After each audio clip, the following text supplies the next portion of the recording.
What's up, everybody? This is Jose from Hey, Life. I hope you guys are doing great today. Let me make sure that the live stream is working since sometimes we have a little bit of trouble getting started. I see us. Let's see if it's working. Give you guys a few seconds to get logged in and all that. Today we're going to talk about a few things here. Lots of things on our mind. I'll just wait for a few seconds and Hi, show the Kyle. live stream. We got people already on? Yeah, Kyle So just showing said up on my feed. hi. Yeah, let me see. Here we go. There we go. We got people already on? Alright, we're good. Yeah, Kyle just said hi. Alright, so we're good. So, it's a pleasure to be with you guys today. We're going to do a live stream. By the way, we are still sick as crap. Yeah. We both, like, all I did today was sleep all day. Yeah. That's never a good thing. We got Kyle up in here. We got Deborah Rivers. Welcome every one of you guys to our channel. It has been, kind of been, I love how you're just sitting there with your arms like this. Oh, that's just me. It's been kind of crazy lately. We're still kind of recovering, really. Yeah, it wasn't COVID, but it hit us really hard. Well, it could have been. We don't know. Yeah. Really don't know. Hi, Aline. We've just been sleeping most of the time. Mostly just sleeping, laying around sleeping for like, 10 days now? There's a day where we feel better. Like today we didn't do anything. And that's embarrassing, but like literally today we didn't do anything at all. Yeah, we slept all day. Slept all day and We're still tired. even though I slept all day, I don't have any energy left. Like I thought this would be like you could just get through it and recover, but we're both kind of still. Let me see who's up in here real quick. We got Aline MC11. What's up? We got Alex. What up, Alex? I have no one. If I get it, no family. Yeah, let me tell you, it has been difficult. Yo, what's good, South Florida gang? How y'all doing? We've been kind of tired and just sleeping all day, and mostly we have to start planning our next. Y'all know we got to start planning our next road trip, right? Yeah, we gotta get going here soon. We got New York in the house. What up, New York? Yeah. We got to start planning our next road trip, and it's going to take a lot of, I would say, energy to do it. These road trips are very tiring. You know, you hit the road, and you just don't know when you're going to come back. Yeah. Like, last time we were gone for, like, 2 weeks. 14 days on the road. And it's exhausting to be on the road that long, but our YouTube channel has been really doing great since we're doing these road trips. Like, we do videos here in Florida, too. They do all right. But it seems like those long road trips are really what gets this channel rolling on the next level. Like, the channel's never really been this good. Like, going to small towns and areas you've never been. I think small towns in Texas might be interesting. Yeah, I'm thinking Texas. And the winter kind of sucks. Actually, during the winter, we weren't supposed to road trip. But it just seems like those road trips we did, some areas do better than others too. Like it seems like around North Carolina does pretty well. Michigan doesn't do all that well with the views. Well, you gotta remember, like Ohio did well because the small towns, like that one small town got offended. West Virginia did well because they got offended. Yeah, you gotta make it. Yeah, you almost have to troll, which it really sucks. Well, yeah, really trolling in the sense that I really don't like a town. If I tell you I don't like a town, I really don't. And of course, if you're from there, you're going to be super angry. Missouri? I don't think anyone... I don't think we had... The videos didn't do that well in Missouri, but I actually enjoyed Missouri. What did they say about Missouri? They said if we're question mark, like you're going there. No, we went there, and I liked it. A lot more than I thought I would. Yeah, I really liked it. I mean, it'd be a place where I would want to go. But if y'all don't like it, then does it... We only did like 6 videos in Missouri, mostly around St. Louis. Yeah. We didn't do a whole lot around Missouri. Yeah, we go to Gainesville a lot. Like we have quite a few videos of Gainesville on our channel. Yeah, we've been just down and like losing energy. Jose, how y'all doing? Hope y'all feeling better. Yeah. We've still haven't. Like, I don't feel like I'm me yet. I feel like I'm still kind of, and it's horrible because the YouTube channel is doing so good on the views, which means we really need to get back on the road. Maybe small towns in Arkansas. And then we could go through that one town in Missouri that I've been wanting to check out. Branson. This isn't a vacation. It's a road trip for work. I understand. You're already doing vacation destinations, like Grand Rapids to see the snow. Jose? Mm-hmm.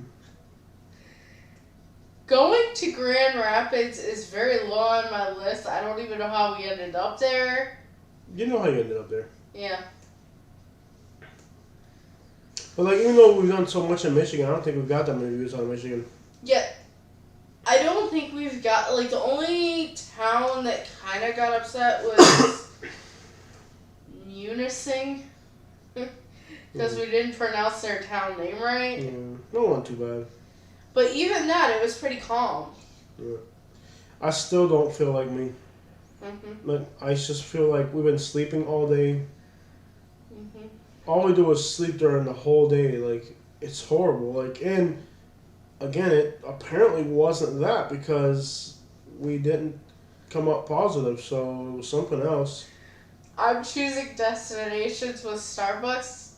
Actually, it had nothing But we to do do need with ideas Starbucks. for our next. It seems like what does well on these road trips are like medium-sized cities, like the Greenvilles and the Spartanburgs and stuff like that. You know, Mm-hmm. like we need to get back on the road and do more videos. But you know, it is exhausting. Like our last road trip, 14 days on the road. When you are on the road for 14 days, it is no longer fun. I think that road trip plus whatever bug we got just has wiped us out. Wiped out. Like even right now, I feel like just taking some medicines for my stomach. I feel like I'm just gonna throw up. Mm-hmm. So it's been like we want to do more, but we've just this thing has really got us by the butt, man. Mm-hmm. You can do city blogs, food places, and another. We live in plagues. Yeah, we're still struggling. Random Video says it was funny when you were talking crap about the homeless person in Virginia. Homeless person in Virginia. I can't remember. We travel so much that it's just. Yeah, we went to Virginia on this last trip. There was a homeless person in Virginia? I'm trying to remember. I forget stuff. Maybe in Aberdeen. Yeah. It's crazy that in Virginia you can buy toy cigarettes for children. I can't believe that's actually a thing. I think I learned it here somewhere. Yeah, we didn't like West Virginia. I liked Princeton.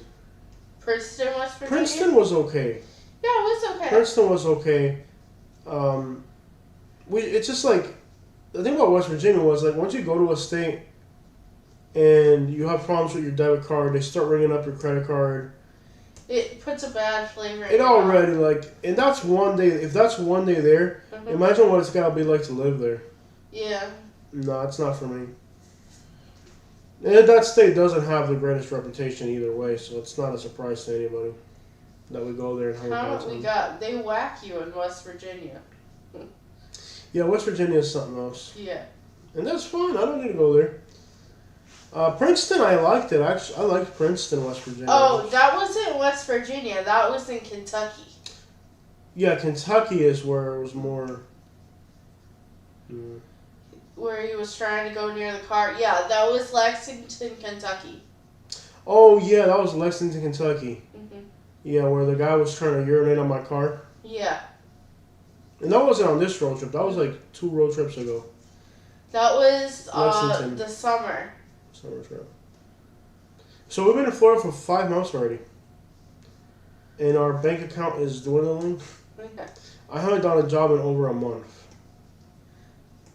People don't want to pay the jobs we get. You guys have seen, I've shown you guys the way our customers act. They want everything. Today I had a guy call me saying, "Oh, are you a scrapyard?" I'm like, "What part of junk removal service would indicate scrapyard?" Yeah.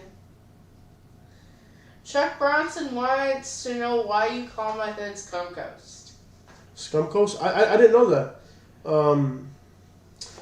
Somebody on our YouTube channel said that, and then somebody else picked it up. So I didn't come up with that.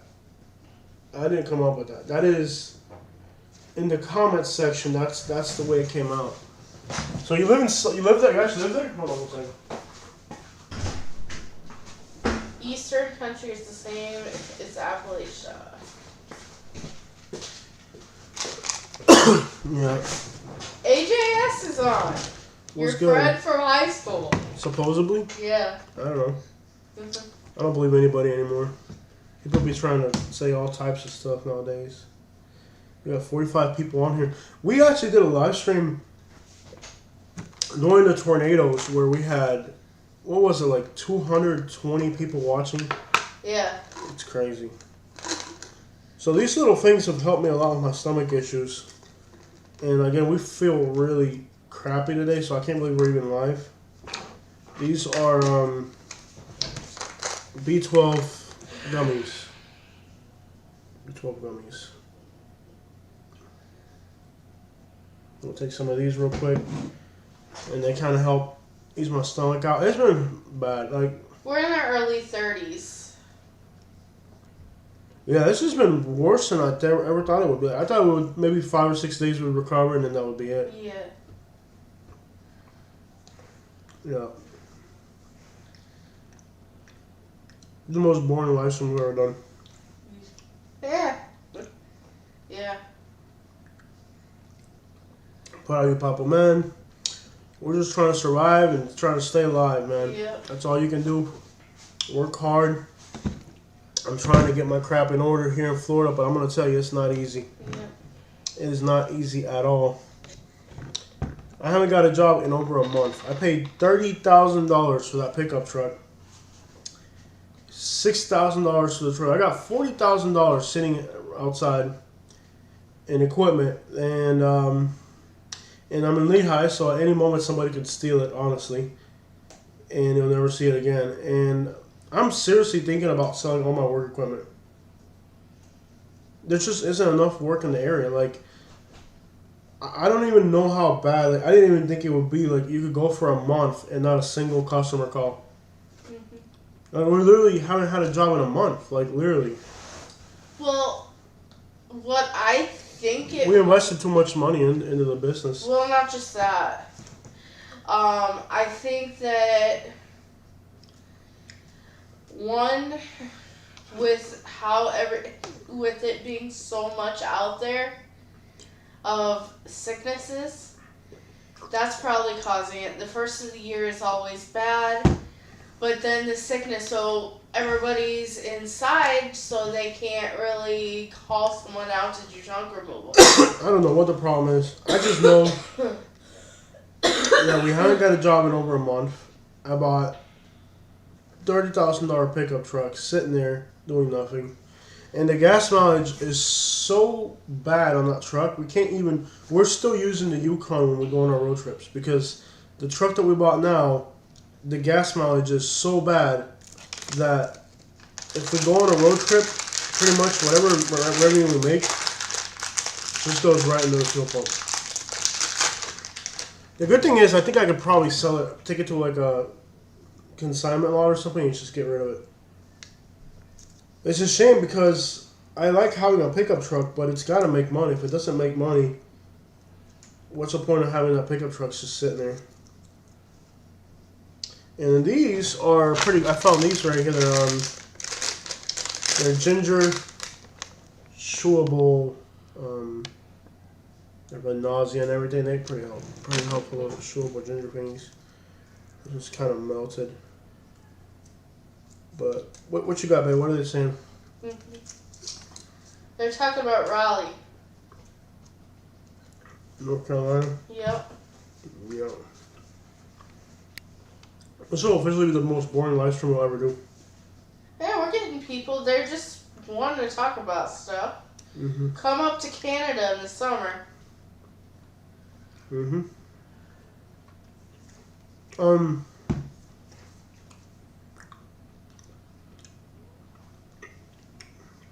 The thing about relocating to find more business is I can't keep moving and moving forever.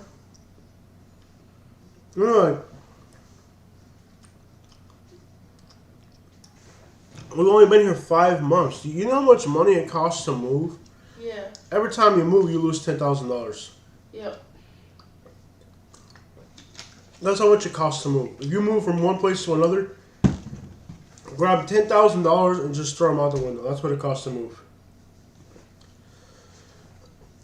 Every single time you move, you lose $10,000. So now I'm invested to be here in Florida, and Katie failed her real estate test, her first one. Jose, can you keep things private? If it was easy, everybody would do it. Mm-hmm. If it was easy, everybody would do it. It's not easy.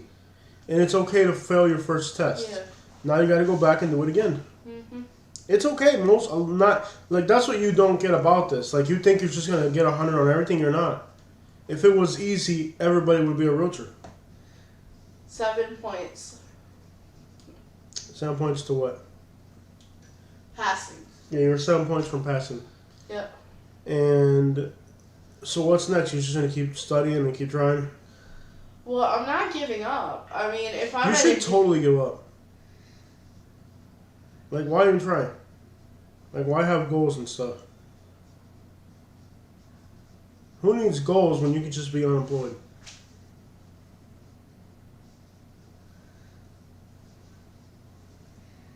Well, aren't you the most least supportive husband in the world? You should just give up. You know, you could be homeless. Why even try?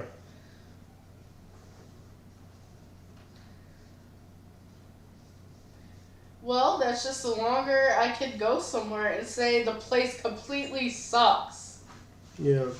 So what are your goals now that you failed your real estate test? Keep studying and then take it again. Or quit, right? Quitting is always an option, right? No. You're not going to quit? No. You never quit! Quit! Not even try. Jose, if I quit things, we would not be together anymore. I stay for the long course. Even when things get tough. And when you say things get tough, you mean me? Oh, you've already been told to shut up already, Jose. No, so it's okay that you failed. And again, like, if it was easy, everybody would do it. That's like, if it was easy, yeah, everybody would be doing and it. I took it when I was at my worst. I was really sick that day. Well, first of all, you went on a 14-day road trip. Now, I don't know if you know this, but when you're on the road, you're not going to study on the road. I actually studied a little bit on the road. It's not the same, though. Yeah. It's not the same as studying on the road. It really isn't. Yeah. Mm-hmm. Yeah, studying on the road isn't easy. I think she'll do it. Everybody's saying don't give up, don't quit, don't quit. Look how many people fail the driver's test. I'm like, actually, yeah, because there are some horrible drivers, including myself. How much does it cost to hang your license somewhere and not office time real estate company? And that's in Alabama. It works like that. I think in Florida it's a little bit different. In Florida, you have to. Every state's different. Like in Alabama, you actually have to pay even if you're not doing anything. Yeah. Whatever. Yeah, you should never quit, man. You should just keep trying. Probably. But again, like I said, the way I look at it is, if it was easy, everybody would have it. So, like, you can't, like, say, oh, okay, you know. And there's people that fail this. Like, they won't tell you this, but there's realtors out there who fail their tests, like, 6-7 times back to back. They just won't. Of course, they'll never tell you that. There's people that go and ace it the first time, but, I mean, There's people that will fail their real estate test like 10 times. Yeah, like with me. And then go on to be a great road trip. But of course, no, you'll never hear those stories. No. I went here in Florida in school, they have something called the FCAT. I do horrible on standardized tests. And I mean horrible. And it took me, I think, 4 or 5 times to pass it. You didn't pass the FCAT? Barely, and I got like an academic exemption, so I got a lower than. Basically, I thought you were slow. Yeah. Yeah, which is weird because on the FCAT, see, I'm the one that needs to be going for my real estate class. I just got to get my JD first. I really got to get to that. I hate studying. Like I'm a one track mind type of person. Like if I'm focused on my YouTubing and whatever, then it's hard for me to focus on something else. I don't know if anybody has that problem where like some people can focus on different things at once, but me, I'm like very one track minded. Like if I focus on one thing, I can do that one thing really well. But if I have other distractions around me, then I really suck at it. Yeah. I wanted to go to Fort Myers today, but it's raining outside. And we're Sick as crap. well, rain makes you tired too. Yeah. Like I'm sitting here and I just want to go to sleep, and I know I can't sleep because I've already slept all day. Yeah, and we have to do some kind of work today. Yeah. Have you ever considered flying to Texas? Just rent a car for a few days, only 2 hours across the Gulf of Mexico. You know I have, and I think that's what we're gonna have to do. We've never done it like that. I think that's the way we're gonna have to start to travel. I think you're onto something there. I think like for Los Angeles, for example, it doesn't make sense to drive 15 days across the country. We could go to LA next week if we wanted. Yeah. We just fly in. We got that credit card now. Exactly what I was thinking. Mm-hmm. We still haven't used that credit card. We gotta start using it. Probably maybe rent a car or something and just spend like 3 days in California. How much does it cost? The airports, the good thing is we got Southwest Florida right here. I think we might have to go to Miami. That would not make any sense. We'd have to fly out of Southwest Florida. Non-stop flight, Jose. They have non-stop flights from Southwest Florida places. Like, I think we should totally do like just like that. Like, instead of going on a 20-day road trip, which is burns you out, hop on an airplane, fly across the country, spend 3 days over there, and then fly back. You know? I think that's the way we should do it. And then that way you're not so burnt to crap out, man. Because these 20-day road trips, man, they are just... The good thing about driving, though, is that as you're driving places, we can do videos along the way, and that helps cover the cost. And that's what I kind of like. Yeah. But it's hard, like, do these 14, 15-day road trips. I don't even know. Like, I thought you could just be on the road infinitely. Like, you could be on the road for 2 months. That's insane. By about, like, day 14, you're just, like, you're about to die. You're just, like, I need home. Yeah. And this is the most we've ever been at home. We've been home for, what, 10 days? 11 days straight, yeah. This is the longest stretch we've ever been at home. We're not used to doing that at all. That's just not what we do. Hello, Jose from Lincoln, Nebraska. Que what thought about? Oh, we got Nebraska in the house. Start interviewing people in the hood. Charlie Boo does a lot of that. Charlie Boo does a lot of hood interviews. They don't do very well on my channel. I've done a lot of hood interviews. I've interviewed homeless people. I've interviewed people at the hangout spots in the hood. And they don't really do all that well. Charlie Boo does it, but he's doing like mostly gang members and stuff. And I don't even know if that's the type of energy that I want around my channel. Or mostly like travel, real estate kind of type of thing. So it's kind of like we have to do the hood videos because that's a massive percentage of our viewership. Jose? It's actually less complicated for us to fly out of Miami. You have to get to Miami. It means you got to pay to park your car in Miami. You have an airport like 5 minutes away.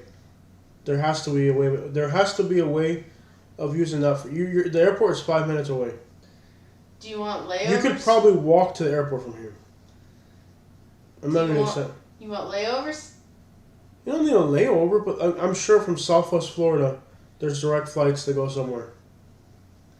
Not LAX. Anywhere. There are direct flights to somewhere from that airport. Anywhere. New York City. Anywhere. How about New York City? You don't even need a freaking car in New York City. Although our New York City videos did not get that many views. No. Our New York trip was pretty much a failure as far as views. Yeah. You know, as far as like making back what we, you know. Yeah. Thank you, Chuck. Oh crap, man. Oh crap, Chuck, man. We need more videos. Chuck Bronson, $25.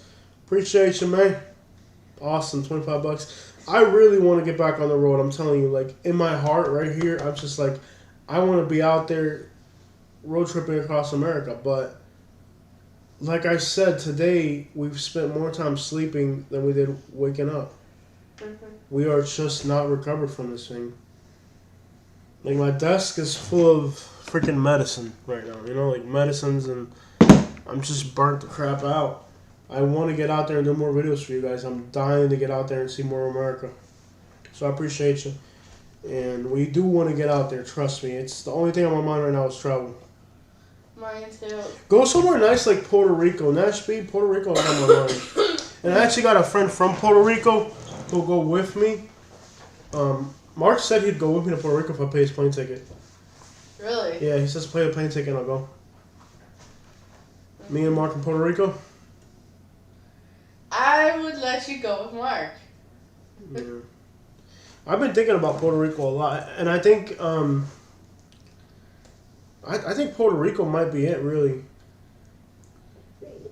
So where can you catch a flight from Southwest Florida to? I was checking it. Check the schedule, right? You can look it up, right?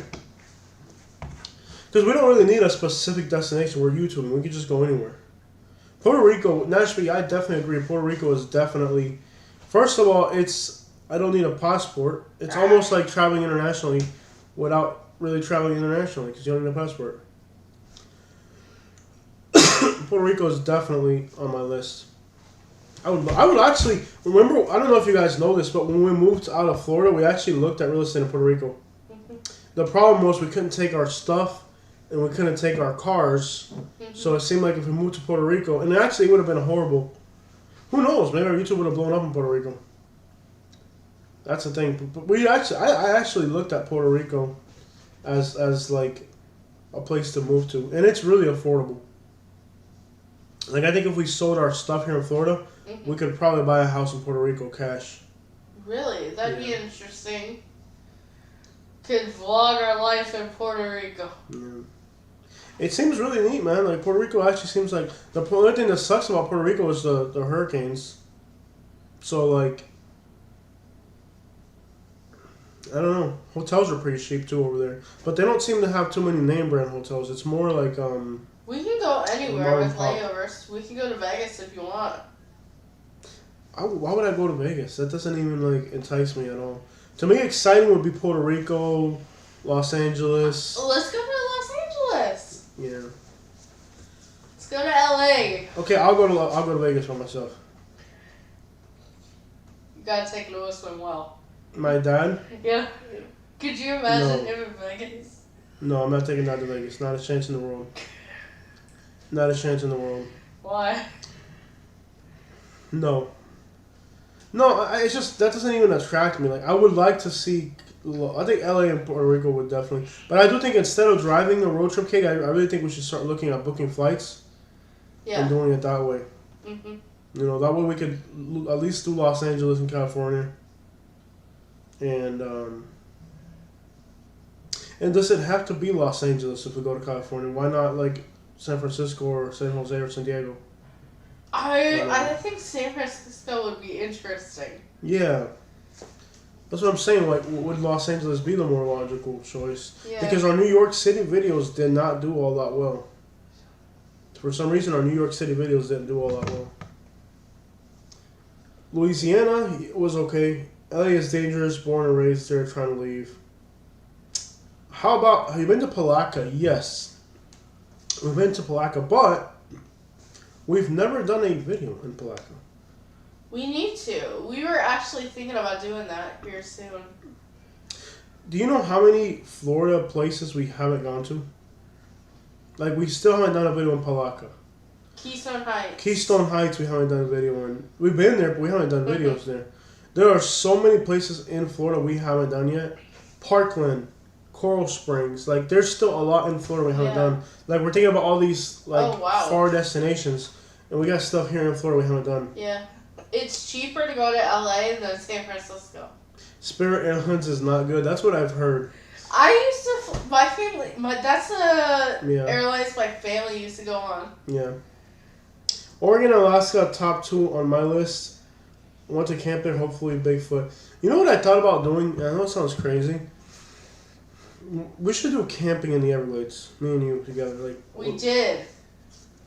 It was scary, remember that? We should do a video about it. Like, we should, me and you together, do that again. There was a video on it. Like a real video, like a blog about it, you know, like camping in the Everglades. Like spending 2 days out in the Everglades. Nothing but like living in the woods, like real deep in the woods. Well, don't we have that like propane stove? I mean, you could probably come into Naples for food in the day. I don't know. No. We're camping, boring and everything. You're bringing me chairs so I can sit and watch the Everglades all day. No phones, other than for recording. Yeah, it's gonna suck for you. No, I mean, you can camp. You can make camping easy. Making it hard doesn't exactly amount to a better camping experience. Oh, yes. You want the bears to be able to smell you. It's weird because, like, sometimes when we travel, like, we'll stay at a hotel and we're only 2 hours from home. But those 2 hours would be 2 hours driving back and then 2 hours driving there the next day. So I know it doesn't make a lot of sense to stay at a hotel 2 hours from home. But a lot of times when we're on the road, that's how valuable our time is to make the videos. But you're right, though. There's a lot of Florida stuff we haven't done. Parkland would be awesome. We haven't done Parkland. Coral Springs, Parkland. There's a lot of Broward County we haven't done. And that's the next county over. It's not even that far away. The problem we have now is that we are just so exhausted. Well, we kind of have in our plans not to move to another state, but probably snowbird, so it wouldn't be full time. Eventually, I'm going to buy a place somewhere cheaper. Yeah. But I don't want to. That's where we failed. We can't lose our Florida base. We have to still pay rent here. Yeah. This place here, we have to keep this place here no matter what. Yeah. Like, even if we buy a place in Michigan or whatever, like, we still, like, we could probably do what I told you, which would be to sell the empty lot and sell the pickup truck, and then we'd have, like, $60,000, and then buy a place in Michigan And be up there. to be up there in the summer. Well, summer, I'd even do spring and fall. Yeah. Summer, spring, fall, and then just be here for the dead winter. Yeah. Because I really don't mind it up there. It's just the winters would just be a little too harsh for you. Yeah. We would have to, our YouTube's going strong enough to where it doesn't matter.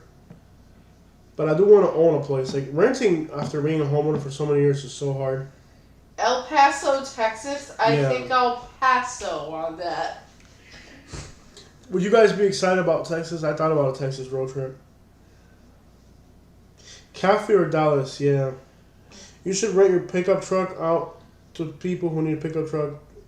No, that doesn't really work. You're more likely to get it. You'll have it stolen the first week. That wouldn't really work. Yeah. We just have to reconfigure ourselves in a way that makes more sense. I think we're not. I don't know. It's weird. It's really weird where we're at right now. After being a homeowner for so many years to be paying rent, it feels like every month you're just throwing money away. Yeah. And you're not, because you'd still have to pay light, water, you know, and that's all included. You don't have to care about, you know, like, it does have its benefits. It benefits in a sense. It's not as bad as, you know.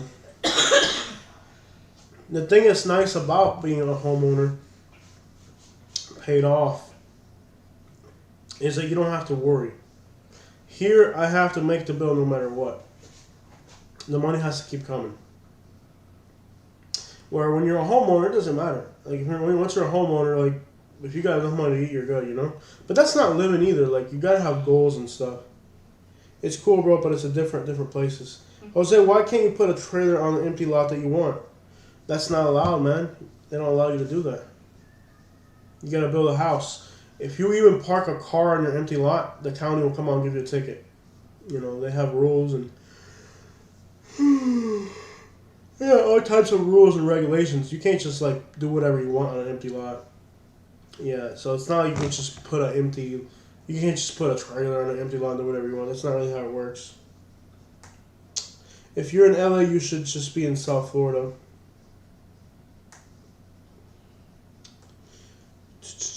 Let's see here, it's cool. Hey, ¿cuánto vale una renta de tutu in Fort Myers? Jose, no es cuánto vale, it's are you going to find it? Es que no es renta, man, no hay nada. It's not what it costs to rent a tutu in Fort Myers. It's where the crap are you going to find it? You know, it's not what it costs. What it costs is irrelevant. Where is it? Where, like, when we ended up and when we came down here, you'll find rents in, like, Avon Park or Sebring, believe it or not. But do you really want to end up there? Nothing against the place, but it's not where I want to end up. You know? Maybe there's more work in the Sebring area. But then when we looked at moving into Sebring, the reason we never did Sebring was because they have too many regulations for business. So... But you gotta... The thing about it is less expensive, so we could probably, even with rent, be in a better... It doesn't make sense. It doesn't make sense. Yeah. Because if you're self-employed, they got too many regulations in that county. Yeah. So that's really the problem with Sebring. But the problem isn't what it costs to rent, it's finding it. It's a rip-off. It makes no sense. Did you get a lot of work in Alabama? Yeah, we did really well in Alabama. Like, in Alabama... No, everything we made, we lost it pretty much because when we had to move, it was so scary. We lost a lot at the end. Like, it went well at first, but when we had to get up and move unexpectedly, like, we lost a lot too. So, but I can tell you, if things hadn't gone to crap in Alabama, we would be making $4,000 to $7,000 a month right now. This makes no sense. In Alabama... And I like working. I hate being in front of a computer. Like, this is not what I want. Like, I like my junk removal. Like, it's not, like, the greatest source of income, but I like doing stuff. I like working. And in Alabama, dude, it was good. Like, working in Alabama made a lot of money. Like, you could go out there and make $700 a day and like, nothing, you know? And the customers were flexible. They paid well. I wish... that I could have half the work we had in Alabama right now. We haven't had work, like, I'm telling you guys, we haven't had a job in over a month. In over a month, we haven't had a job. And the jobs that we have had been people trying to, like, exploit us or rip us off to where, like, the customers trying to set the price before you get there. And you're just like, no, like, it's been pretty bad. It's been disappointing. The good thing is that YouTube's going so well that it doesn't matter anymore. So I don't need it. Like, that's the thing too. I don't need it. Like, but I want to do it. I want to work, and it's a situation where, like, I want to do more, but there's no work down here. It's sad that despite being a fast growing area and all these houses are going up and everybody's moving down here, the reality of living here is you can't even make $1. Nobody want to live in LaBelle?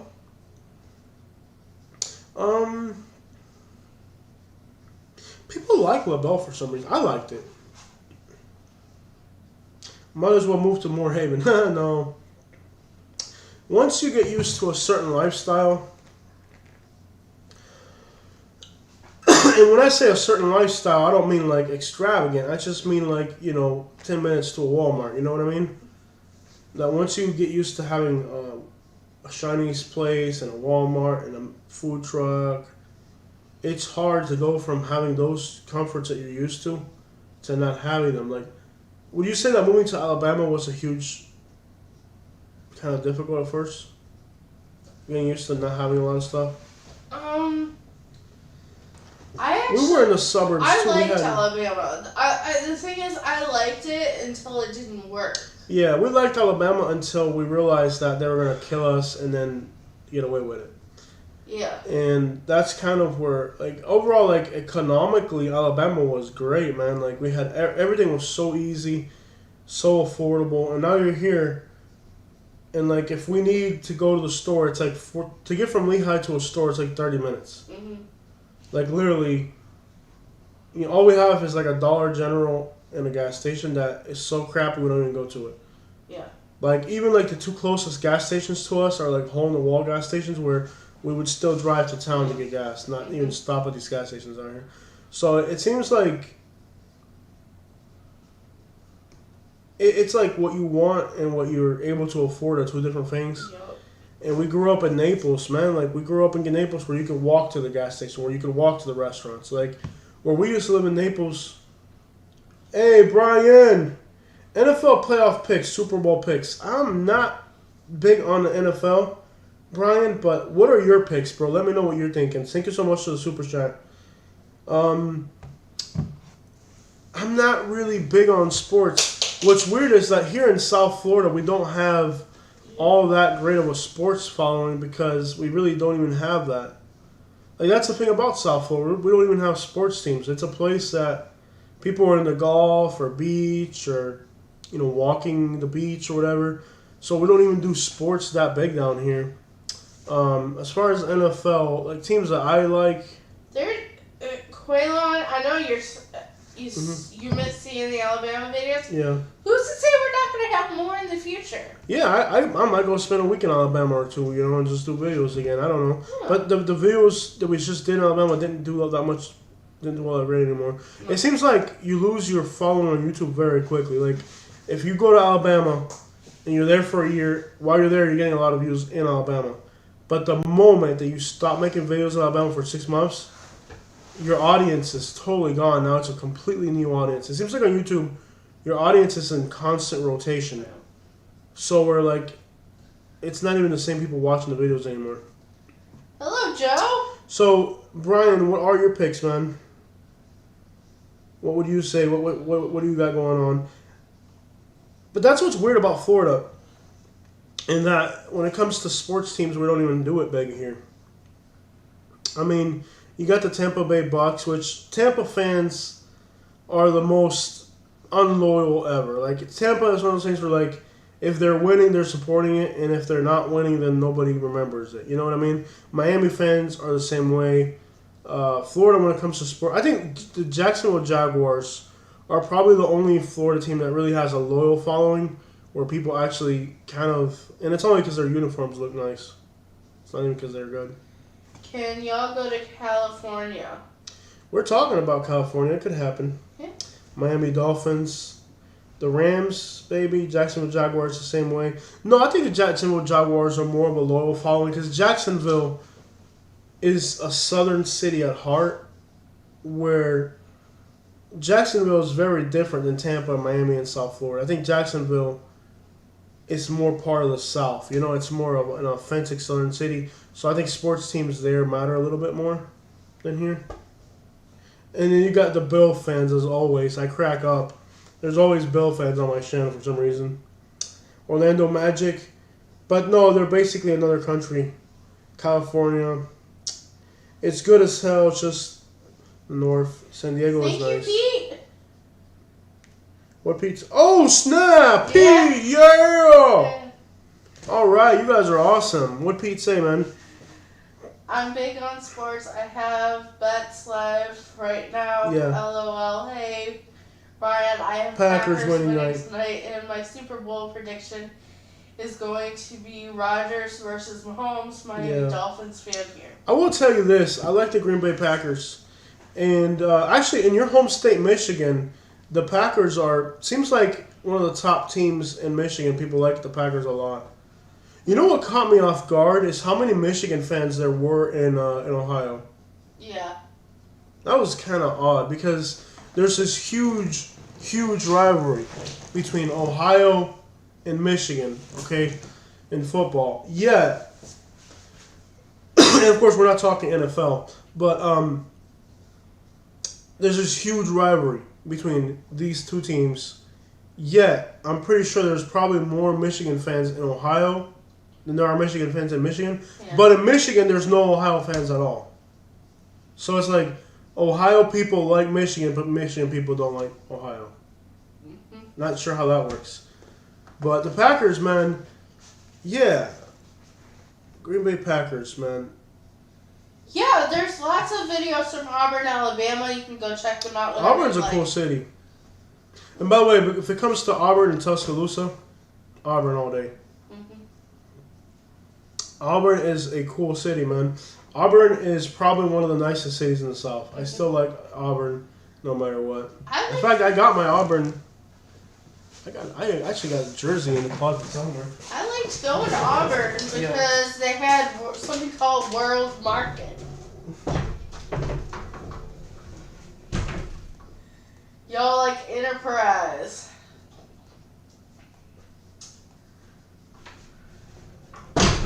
Guntersville is beautiful. Yeah. Guntersville's pretty. Yeah.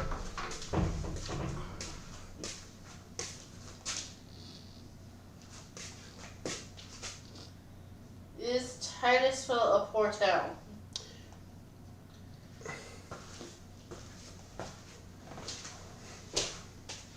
Titusville is not my favorite town. I don't like Titusville all that much.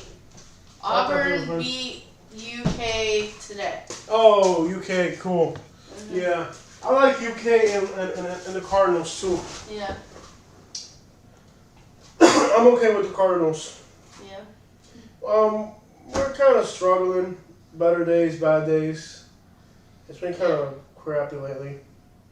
But thank you so much, Pete. And I guess, yeah, go Green Bay Packers for sure, man. Yeah. Miami Dolphins are not loyal fans. I think Miami Dolphins are like, it's one of those deals where like if they're winning, they like them, and if they don't, you know, like Florida is like the most unloyal sports fans of all.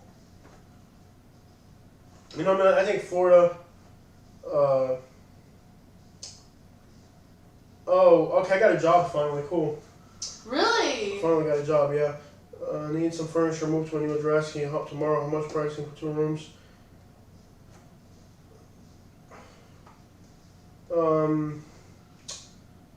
Let me call this person real quick. Take over the live stream. Sit in front of this computer. I finally got a call for a job. Let me call this person real quick. Does Florida have travel restrictions? Yeah, I finally got a call for a job, guys, which, like I said, I haven't got a call in a month. Yeah, go take the call. Go take the call. I'll take the live. He says, if it's not okay, I'll have this other guy do it. What's that supposed to mean? You know what I'm saying? But, it said, good evening, sir. I need some furniture moved to a new address. Can you help tomorrow on a Sunday? Where at? Let me call a person real quick. Take care of the lecture. Sit up here. Sit here and take care of it for a minute. All right, guys. I'm gonna be back in a minute. I finally got a call for work, which I'm dying to work. I haven't worked in like a month, so I'm gonna have Katie show with you guys for a minute. I'm gonna take care of this phone call, and hopefully I can get this job lined up because it seems like lately we haven't been getting any jobs at all. So I'm gonna just take care of this real quick. So Katie will be with you guys. Sit down. I haven't noticed you commenting, Sit down here, Mr. Katie. Alex. Katie, sit down here. Yeah. If I saw them, I would read them. Okay. Alright, yeah. Couch broke when we were sick. Good luck. All good. Yeah. Oh. I'm noticing things I did not notice earlier, so.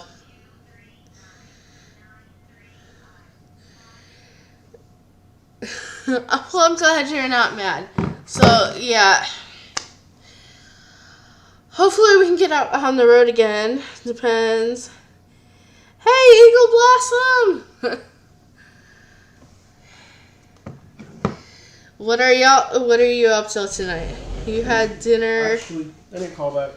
What y'all had for dinner? We had spaghetti. Katie made spaghetti. I made spaghetti. Not the usual recipe, but it worked and it tasted pretty good. My husband had season tickets to the Dolphins in 1972. Cool. Different times now. Yeah. That's cool. The other thing is the top of your head, by the way.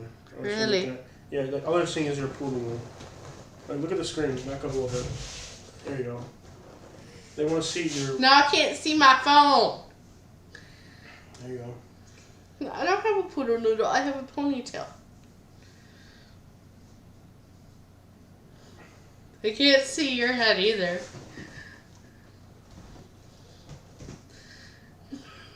We need another shirt up in here. Do we have it? We do. Where at? Over there? Oh, yeah, you got the shirt. Yeah.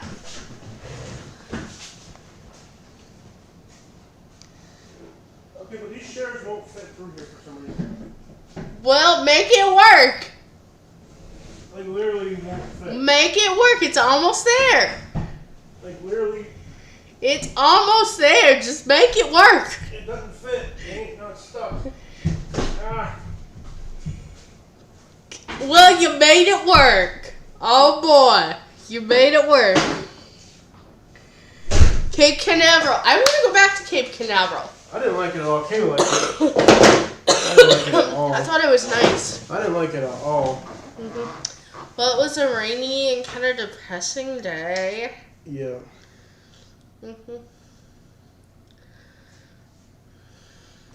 Cape Canaveral.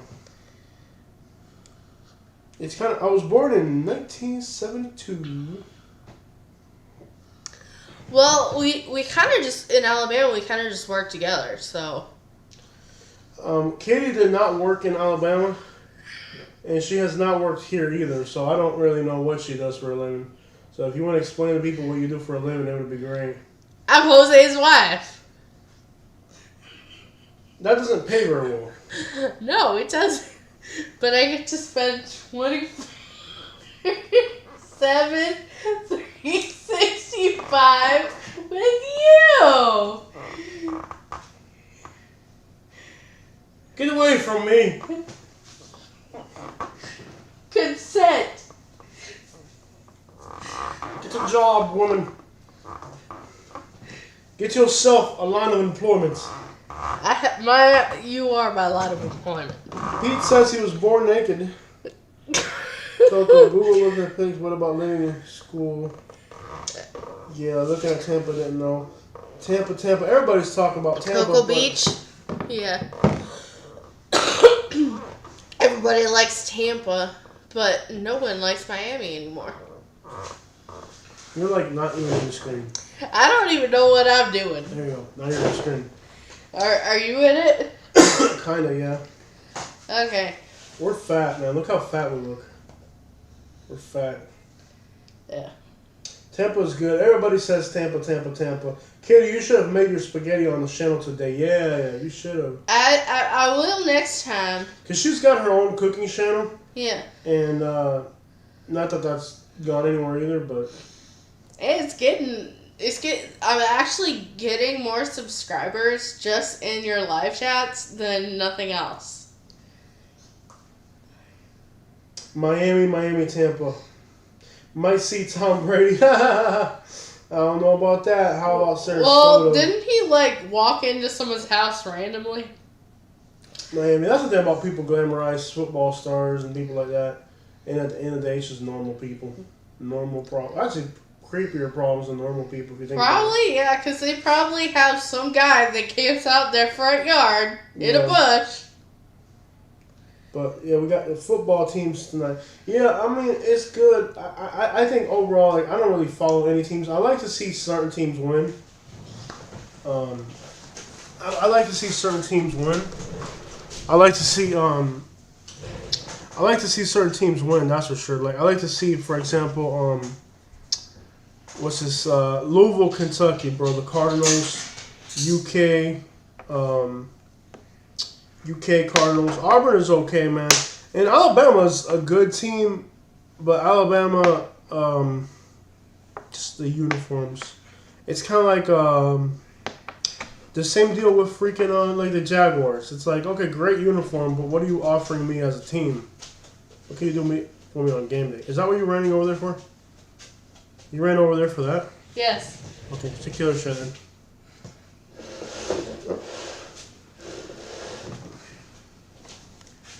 There we go. Is that what you ran over there for?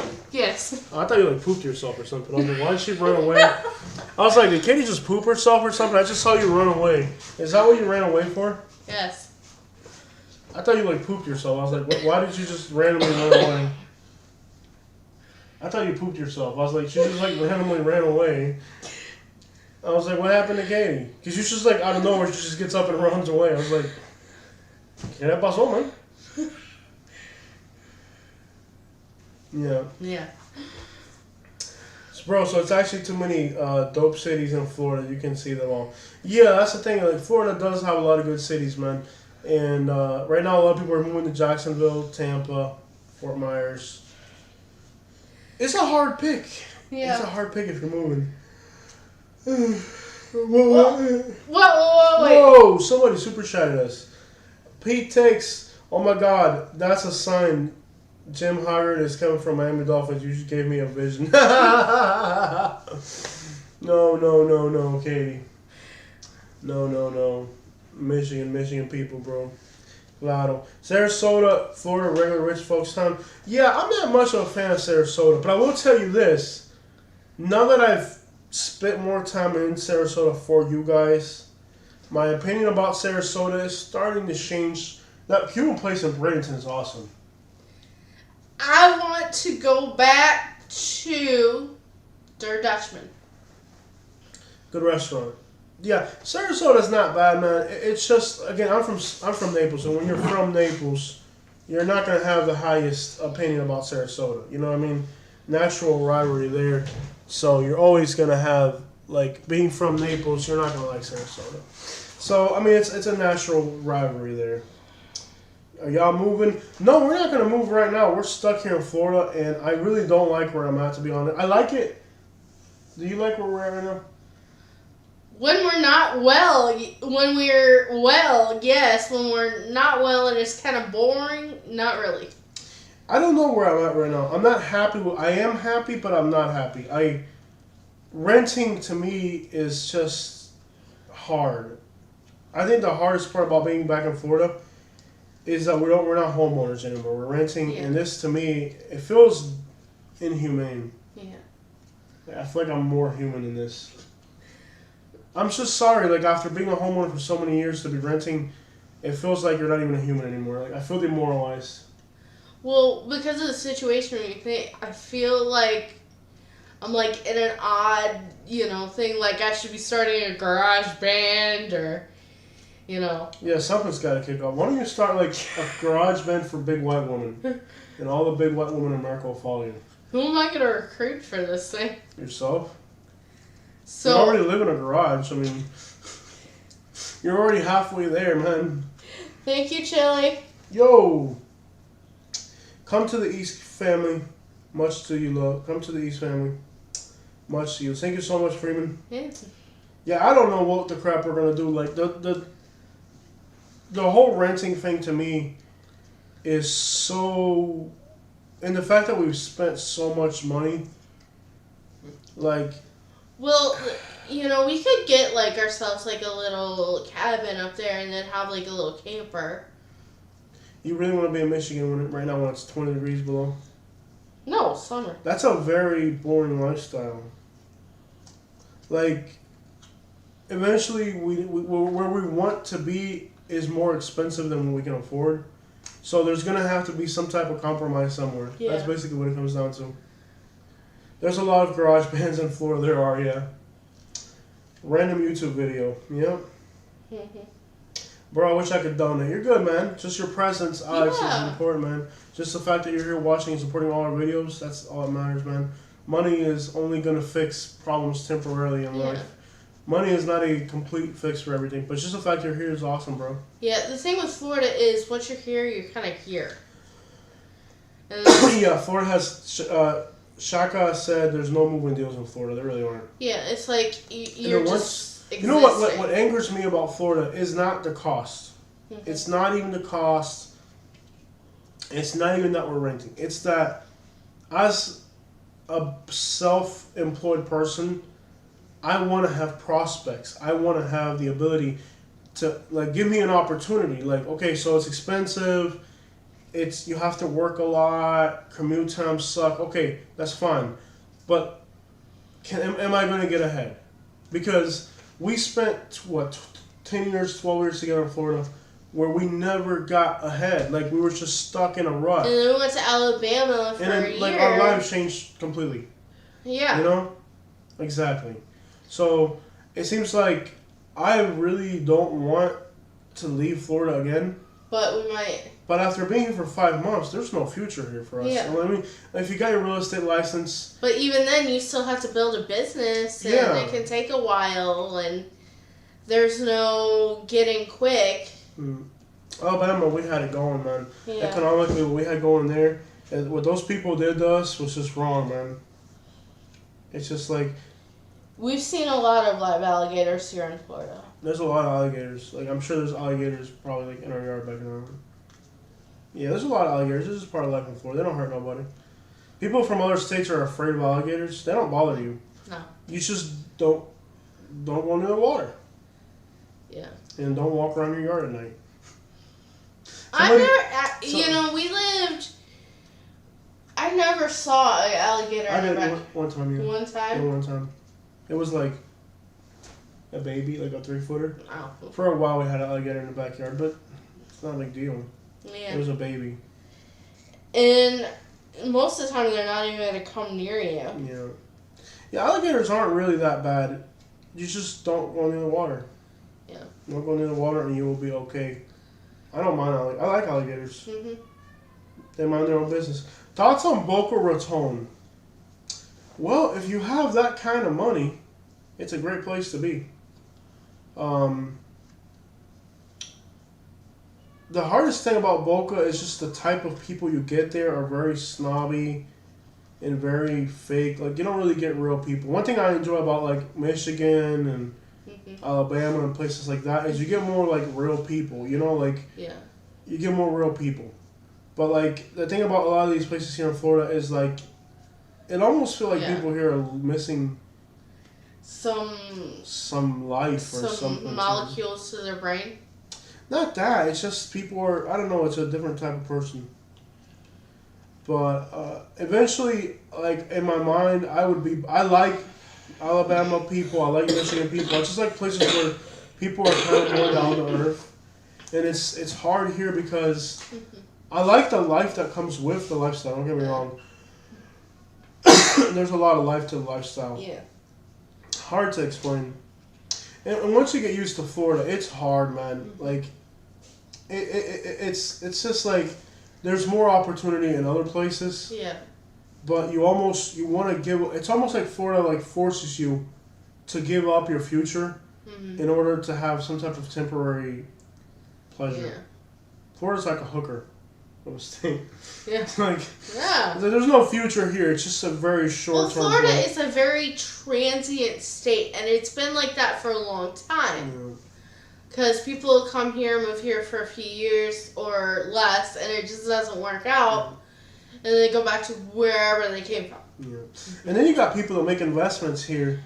A lot of people are putting their money in Florida, and there's no like fundamental logic, nothing to it. There's just people that put their money here for some reason, and it's just more real estate that's sitting there vacant, going nowhere, doing nothing. Well, Florida is an odd place. It really is, man. Is your mental okay? I think mentally we're doing good. Yeah. Despite, because you have to understand, I'm a kind of an intellectual person, so if I'm not comfortable in the long term, like, I don't know how to. I think I'm mentally doing very well. I'm dealing with it better, and I'm better than I was 6 months ago. I can tell you that much. I'm okay with my mental state right now. I feel like I'm getting. Alabama was hard. It was more than hard. It was difficult. And I feel like I'm kind of over that emotionally. I understand this is where I'm at now. So I think mental state, I think we're doing good. Yeah. Thank you, Pam. Whoa, what you... Oh, snap, Pam. I love Fernandina Beach. Yeah, me too. Beautiful little town. But it's a little cold in the winter. Venice Beach, Northport, our dream retirement area. Yeah. The area is growing. I like that area. Jacksonville has some of the best areas in the country. Despite whatever's going on in the city of Jacksonville. And all of our... Have you noticed how we've never done a Jacksonville video that has been like a flop? Every Jacksonville video we've ever made. Like, we went to Jacksonville, what, 3 weeks ago or 4 weeks ago? 4 weeks ago? Yeah. And the hotel, do you remember how much the hotel was? I don't remember. It was really... Was it expensive? It was reasonable. Reasonable? I want to go to Jacksonville again. Yeah, definitely. And we have some cool videos. And we got friends in Jacksonville. In fact, we got to go to Jacksonville because we did a video like 4 weeks ago or whatever. We went to Jacksonville. And we did a video for the Pigeon Racing Club, my other YouTube channel. And now another member of the Jacksonville Club invited us. So we actually need to go to Jacksonville again. Yeah. So, yeah, I like Fernandina Beach. But you're right, it does get a little bit colder. Interesting enough, we would go to St. Mary's, Georgia, which is just on the other side of Fernandina Beach. Every year we've gone up there for like the last 3 years for the colder weather because it does get colder. People don't realize how cold it gets up there compared to here. Like, it'll be like up in the 30s in that part of Florida, and it'll be like in the 60s or even 80s down here. So there's a huge temperature difference between Jacksonville getting kind of like into the 30s. Not quite snowing, but definitely getting colder. And I like colder weather, I do. So, yeah, Fernandina Beach is a great place. And definitely I can see how, you know, but it is a great area. I mean, Jacksonville along the coast, I love it. I'm starting to like Jacksonville. And we almost, I don't know if you guys knew this, we almost bought, when we went to Alabama, we had saved a house in Jacksonville. But it was in a bad neighborhood. Like, I'm glad it didn't work out, really, because it was in a bad neighborhood. Jacksonville, I think, has more opportunity. Remember when we went to Jacksonville? And 2 people tried to get me to work on the spot when I had the signs on the side of the truck? Seems like there's a lot of work in Jacksonville. Are rents reasonable there? No, they're going up a lot. Oh, wow. Yeah, Jacksonville, it was actually on the news today that Jacksonville, people are complaining because the rents have gone up so much they can't afford it anymore. Yeah. But to wrap up the question about our mental health, I think mentally we're doing very well because we have family. Yeah. We have my dad's here, Katie's mom's here. We got family here. We barbecue. We hang out a lot. I think my mental state here has improved a lot. I feel like I'm more human. And in Alabama, it was just too much. Alone. Too much loneliness. Too much contention. I feel like mental health. Probably the last 4 months have been. And we went through a tough time, but I think the last 2 or 3 months have been mentally very good for me at least. I really felt great. Yeah, because we have that family and that community connection. Connection and purpose, and also like a little bit of need. And right now, like, you know, we're trying to get back on our feet, so there's a little bit of hunger to do something, you know. So I think we're doing good mentally. We went through some rough spots, but I think I'm doing good. Yeah. You know, I'm not worried about too much right now. That's a beautiful place to be. But the thing is, like, sometimes, like right now, like I want to build a house and we eventually want to be homeowners again. But if there's nothing you can do at the moment, what's worrying going to do for you? You know?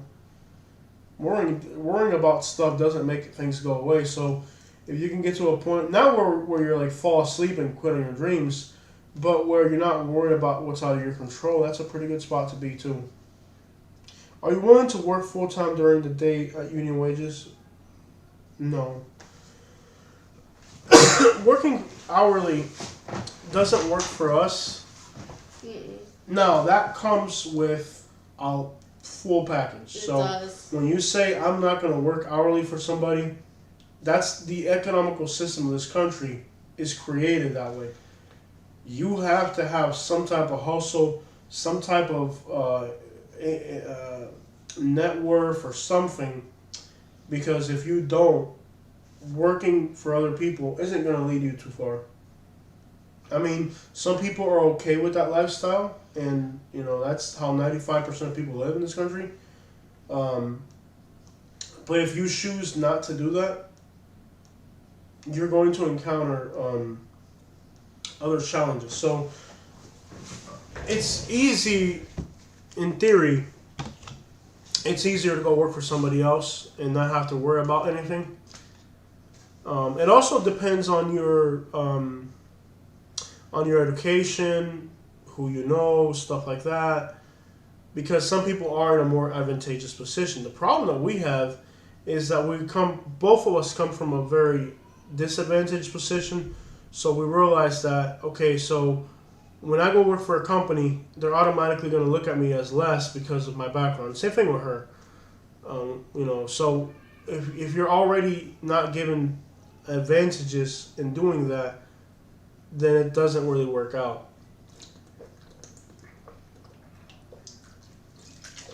As far as actually doing it, I don't have a problem with doing it. But it's almost you have to have long-term goals. You have to have you got to look really far ahead and be willing to make some serious sacrifices if you're not going to be part of the 9-to-5 grind. You know that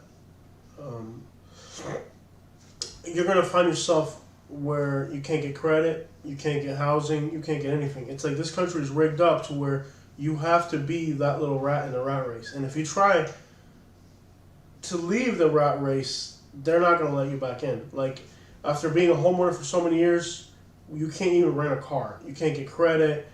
Nobody wants to loan you money for a car. Nobody wants to loan you money for a mortgage. So it's almost like this country is rigged up to where you're forced to have to go work 9-to-5 for somebody else. Because if you try to do your own thing, they're going to make every aspect. I think corporate America is a freaking monster. Because it's not just, okay, come work for us. It's come work for us, or you can't buy a car, or you can't get a mortgage, or you can't get anything. You can't rent a hotel. You can't you can't do anything unless you're feeding this corporate beast. The moment that you settle down and you work for the corporate beast, they start letting you do stuff. You know, it's just these big corporate companies, they have a show code on America to where if you want to start your own business or you want to start doing your own thing, they're going to make everything hard for you. And that's where we are right now. Like, which it blows my mind that somebody who has $100,000 in the bank can't get, back before we moved and all that, can't get a rental property because they don't care about how much money you got in the bank. They want to make sure that you have a job. I'm self-employed. No, you can't get a rent. Okay, so you understand that the moment that you don't work for these corporate companies, now you cannot even get a rental. Like, if you're moving to Florida, when you apply for a rental, they want you to have a job. Well, I'm self-employed, or I have my own business, you're not going to get a rent.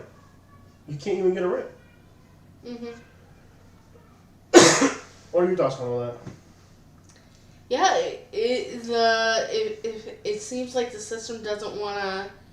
They want you to work for these large companies, but the large companies don't want to have the little guy out there, because the little guy, if it's a family-owned business, then the little guy is probably going to get business, but they don't want that because they want to keep you chained, so that you have to mortgage this, have to mortgage that.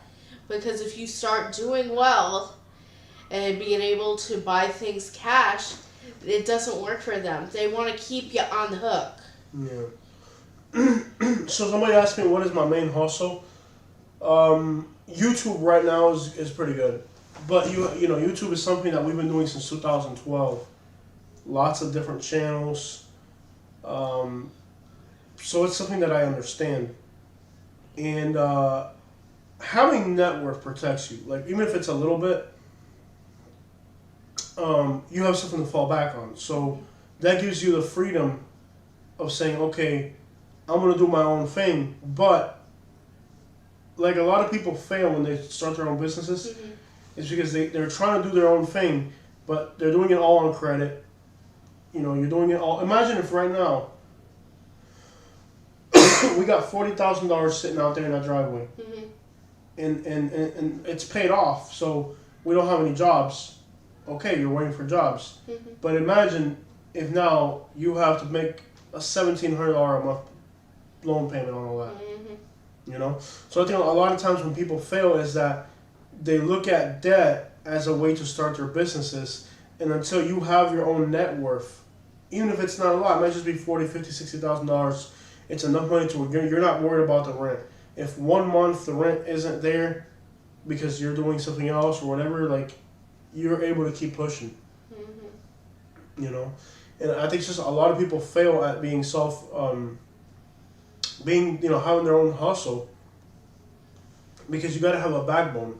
Mm-hmm. You know, a part of the trick or of the scam of corporate America is that too. Is the living paycheck to paycheck. You know, you're always kind of tied into their economy. You know, like right now, stock market's supposed to crash or they're going down. I don't care. Doesn't bother me. I heard Bitcoin tanked. They really? Yeah. Yeah. But see, that's the thing. A lot of people are trying to make something with nothing. Everybody's trying to do the same thing. Right? Like, everybody wants to be a Bitcoiner. Everybody wants to be a YouTuber. Everybody's going after the same exact thing. Mm-hmm. And somebody's got to work. Somebody's got to clean yards. Somebody's got to drive a truck. Somebody's got to do the physical labor somewhere. At some point, somebody's actually got to work. Yeah. You know?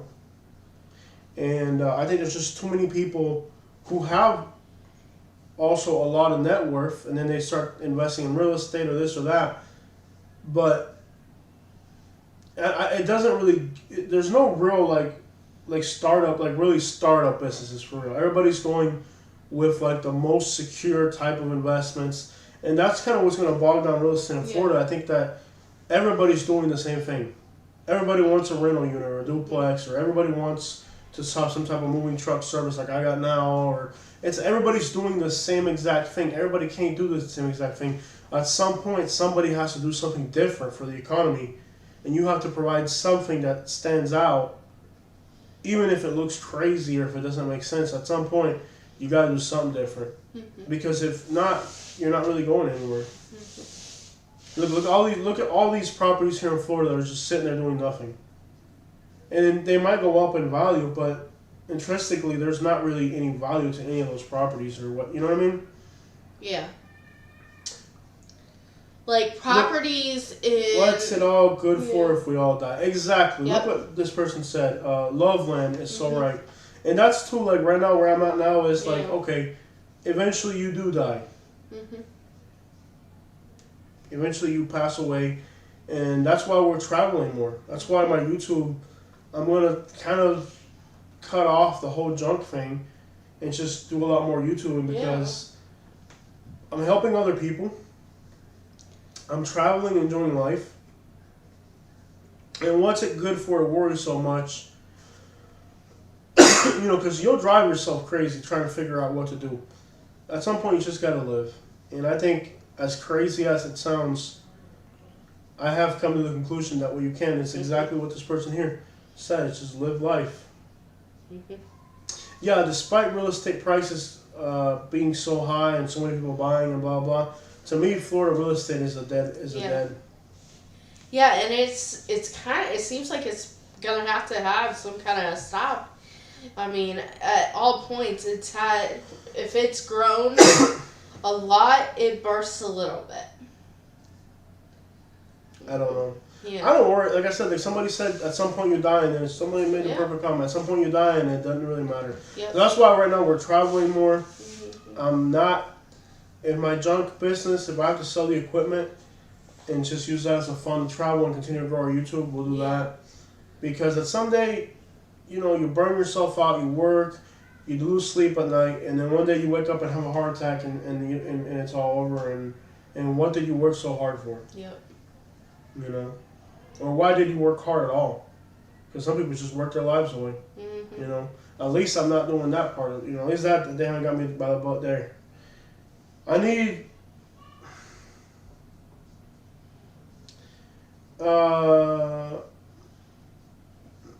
Florida has no limit. COVID and the rich northerners. Yep, same as always.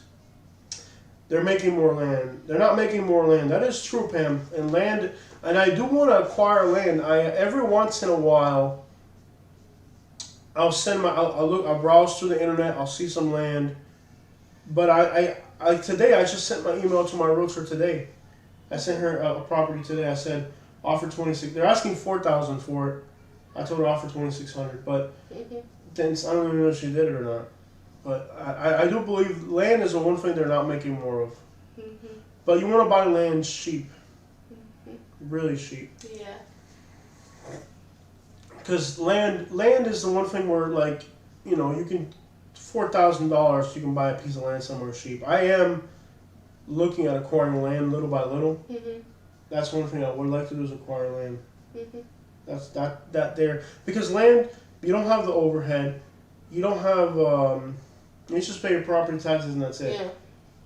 Where if you buy real estate, there's 1,000 things that can go wrong. But when you buy land, it's more control. There's especially somewhere desolate. If you buy a piece of land somewhere desolate, it's almost like it doesn't even exist. You know what I mean? So, land acquisition is not like people go out there and they'll buy stuff sight unseen and stuff like that. That's not how you acquire land. Land is a slow process.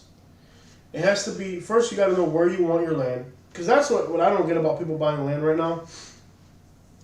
Like I had somebody on my YouTube channel recently comment like, "Oh, we bought 3 lots sight unseen or something." I'm like, why would you do that? That's not how you buy land. Like, you got to know where you want your land, what price range, where, and then you got to sit and wait. It might take 6 months. It might take a year until you buy the piece of land you want. Because when you're buying, you're in a rush to buy. You think it has to be then and there. Like when we bought our lot, it was a rush to buy that piece of land. Remember? Yeah. We were rushed. We're like, hey, we have to buy this. Now we've been looking at the market. It's been 5 or 6 months. We're looking at the market. Piece of land's just sitting there. Other lots come up. Some are good deals. Some are bad deals. There's no need to rush to that, But you do need to know what you're going to buy and where. I don't think land buying is a bad thing. You just have to know what you're looking at, really. And we have been right about a few things. I wish we had bought the land in LaBelle. Remember when I told you when we moved to Alabama? Yeah. I told you, Katie, let's buy these 2 pieces of land. You're like, no, and we would have made like $60,000 off that. Yeah, true. Yeah. So buying land, like right now, I'm looking at some land in a little bit cheaper part of Florida, a little bit like north central Florida. I sent it to her today. I don't know if she replied. I got to text her, see what she says. But I told her I told her to make an offer on it. I didn't see the land. I know where it's at. We've been on that street. It's up by Williston, up in that area up there. Oh yeah. I saved it today. They're asking 4,000 for the land. I told her offer 2,600. Maybe they'll take it. Let me text her. Yeah. Because I do. But that's how you go about buying land.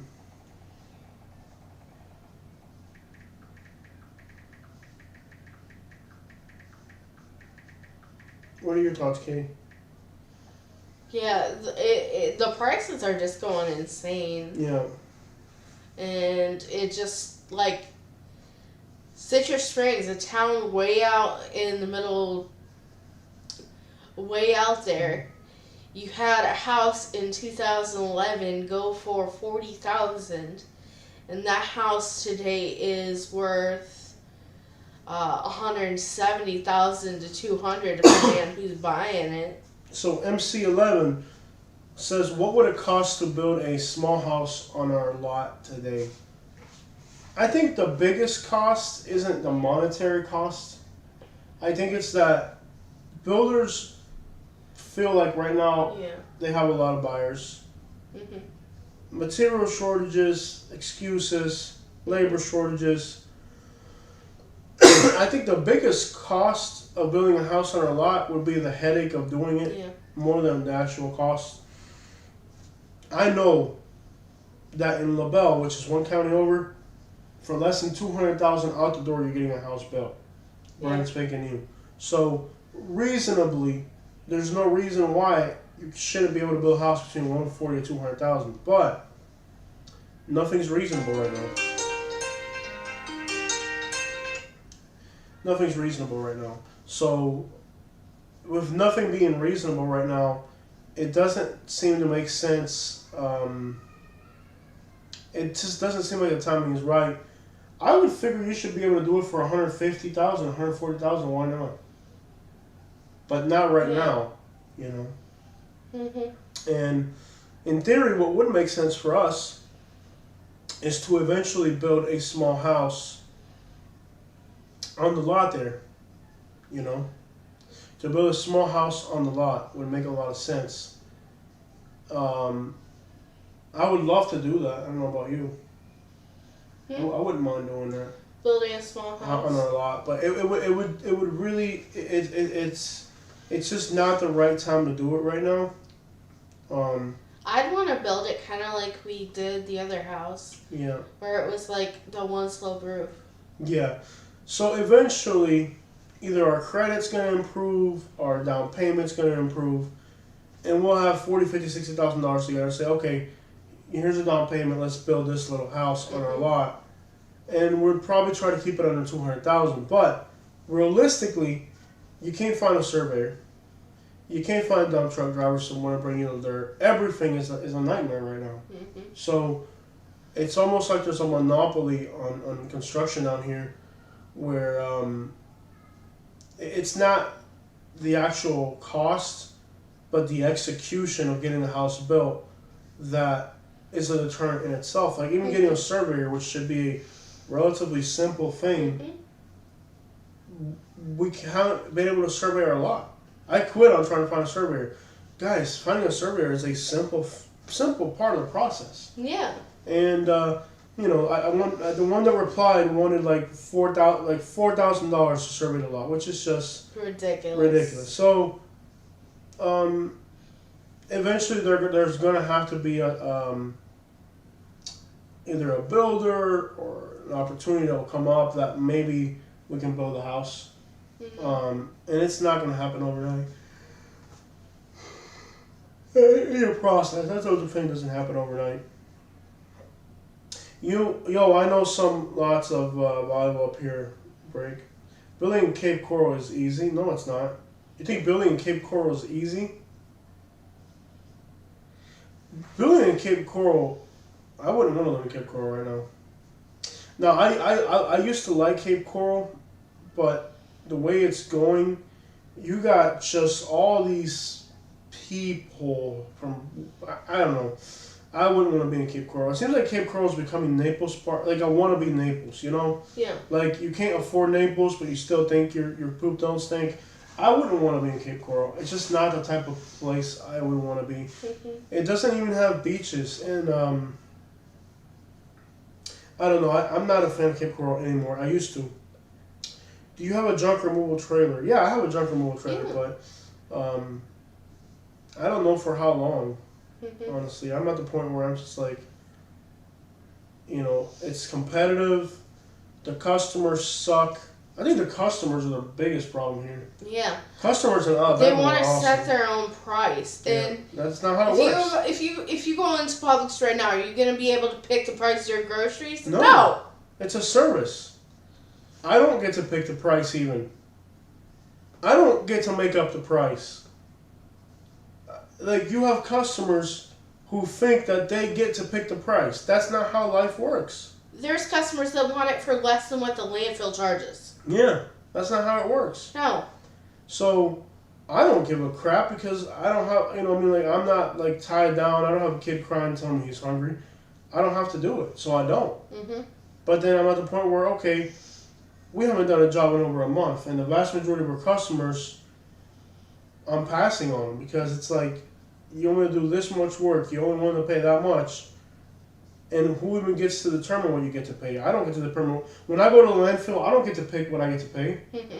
My truck does 8 miles per gallon when it's hauling a trailer. I don't get to pick how many miles per gallon my truck gets to go. It's just, you don't have good customers down here. And I really, after living in Alabama, man, the customers up there were great customers, man. It's really a shame that Alabama didn't work out for us. And it's an even bigger shame for the people up there because they needed my services and I needed their money. It was a win-win for everybody. It's almost like you shoot yourself in the foot sometimes, you know? Mm-hmm. Those people in Alabama, they really shot themselves in the foot. I was working for them hard. They were paying me good for it. You know? It's really a shame. And I know that there's other states out there where you can make money easier, but Florida is not a state where you can make money easy. Florida is a state where you lose your patience trying to, if you really, and that's why we left, because when we were here, it was always like that. Like, it was always like that while we were here. Yeah, the problem is people come from other places to here to reinvent themselves. And it's too many people. And they all do the same thing. Yep. They all want to do the same thing. Yep. And they're retiring, even though they have money, they're still stingy. Mm-hmm. You know? I don't get it. It is for people who are moving to Florida, if you got a lot of money, you'll do great. But if you're like a young couple like us, and you're still not there in life, and you come to Florida, man, this place sometimes makes no freaking sense. Weston is very nice. It's okay. It's pretty, but Weston is kind of like a Cape Coral. Like, these newer places, they look pretty, but they lack fiber, man. That's why I like good old Miami. Because Miami, it's pretty, it's clean, and you still got the cultural aspect of it. Like, where Miami's one of the few places where it's clean, it's pretty, palm trees and coconuts, but then you still have, like, the cultural aspect. There's a lot of these places, like somebody mentioned Weston or Cape Coral. They're pretty looking places, but they lack fiber, man. Mm-hmm.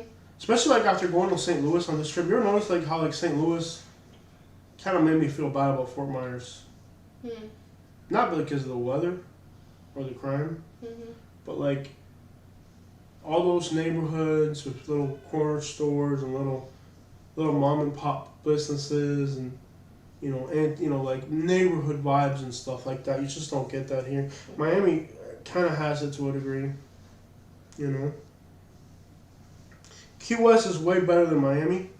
Yeah, but Key West also has site-related issues. Yeah. Yeah.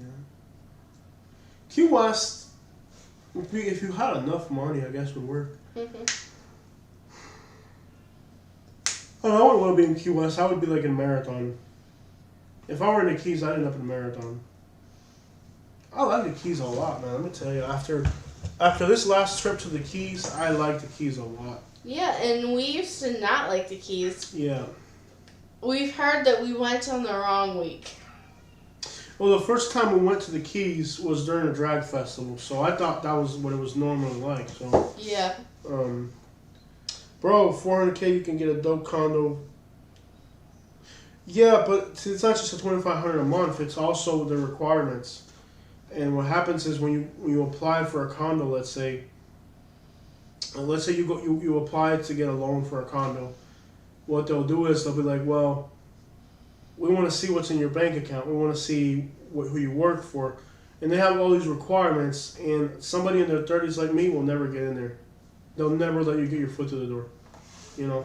And that's where I messed up when I came back to Florida. I thought, oh, I'll just rent the most expensive condo I can find, and I'll be fine. No, it doesn't matter that you can afford it. They won't lease it to you. Jay says he likes Cape Coral. It's pretty. Mm-hmm. And don't get me wrong, Cape Coral is a whole lot better than like 100 other places out there. I think even 2 years ago, I had Cape Coral as the best place to move in Florida on one of my lists. But since then, it's gotten more expensive. downhill. Yeah, it's gotten more expensive. More people are moving. It's getting more. It's gotten to the point where the cost of Cape Coral, you're like, it doesn't make sense anymore. A lot of it doesn't make sense anymore, but Cape Coral certainly doesn't anymore. Because I think you get to the point where it stops making sense. And we spent time in Cape Coral. Yeah. When we moved back to Florida, the first 2 weeks that we moved back to Florida were in Cape Coral. Because Katie found what was like a brand new hotel. Yeah. Okay, so we found a brand new hotel in Cape Coral. So when we moved back to Florida like 5 or 6 months ago, our first 2 weeks in Florida were in Cape Coral. And it was nice. I liked it. I liked it a lot. But it seems like there's a lot of crime at night. Like at night it kind of changes a little bit. I actually volé. Oh no, vote. Okay, so politics we don't do on the channel. I would buy cash, not financing. Yeah, definitely the way to go. The population of Florida is killing the manatee vegetation. Florida is a lost case. They're going to keep building. They're going to keep growing. They're going to keep...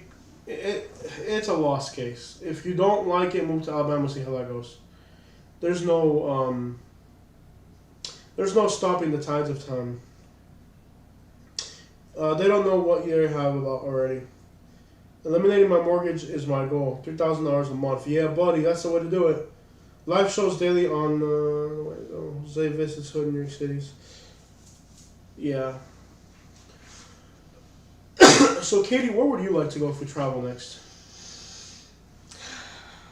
Well, I think we do need to do some more in Florida, especially East Florida. East Coast. But I also think it'd be, we should probably go into some small towns somewhere. Palatka. Not in Florida. Yeah. I think before we hit another road trip far away, we should probably do more of Florida. There is still so much of Florida we haven't done. Like we end up going to freaking Michigan and like Illinois in the middle of nowhere. And there's places 2 hours from here we still haven't done. Yeah. You know, I think we got a lot to cover here in Florida. Yeah, we do. There's a lot we can do here in Florida. Yeah. There is a lot to cover in Florida. What's on your mind? Like, if we left right now and we're just going to do, like, a Florida tour, where would you like to end up? East Coast. I'm ready for it. Palatka, Keystone. You got to start packing. I think Monday we hit the road. Yeah. I hope Monday we can feel good enough so where Monday we can hit the road. Well, I kind of started a bit, so I think we're all right. Yeah. We got to get the car fixed and have a check-in and Yeah. then hit the road. You have the longest eyelashes of anyone I've ever met. I could scrape a grill with these eyelashes. Yeah. Like, I'm cute, man. Cute, man. You know? Go blue. Nino says go blue. Can't wait for my Chicago trip. Yeah, you're going to Chicago to Tampa Bay. So what do you guys think? Where should we go for? What would you guys like to see? We got 95 people here. Arizona? I'd be okay with that. What would you guys like to see? Hit the comments. Where would you guys like to see in Florida right now? Eric says Arizona. No. I would like to see more Jacksonville. We could go to Phoenix and go to the places where Dad's money was spent. I'm thinking Jacksonville, St. Augustine, Palatka, like Northeast Florida trip. We should go Northeast Florida trip. Yeah. Yeah. And like you said, East Coast. So we come up, go up Orlando. They stay in Orlando the first night. Yeah. I think we're ready for a Florida trip. Central Florida, Central and Northeast Florida, I'm thinking. And we could do more of the Panhandle, but it's just there aren't even... Well, we could do Panama City Beach and all that again, too. That was fun. Yeah, we could do that.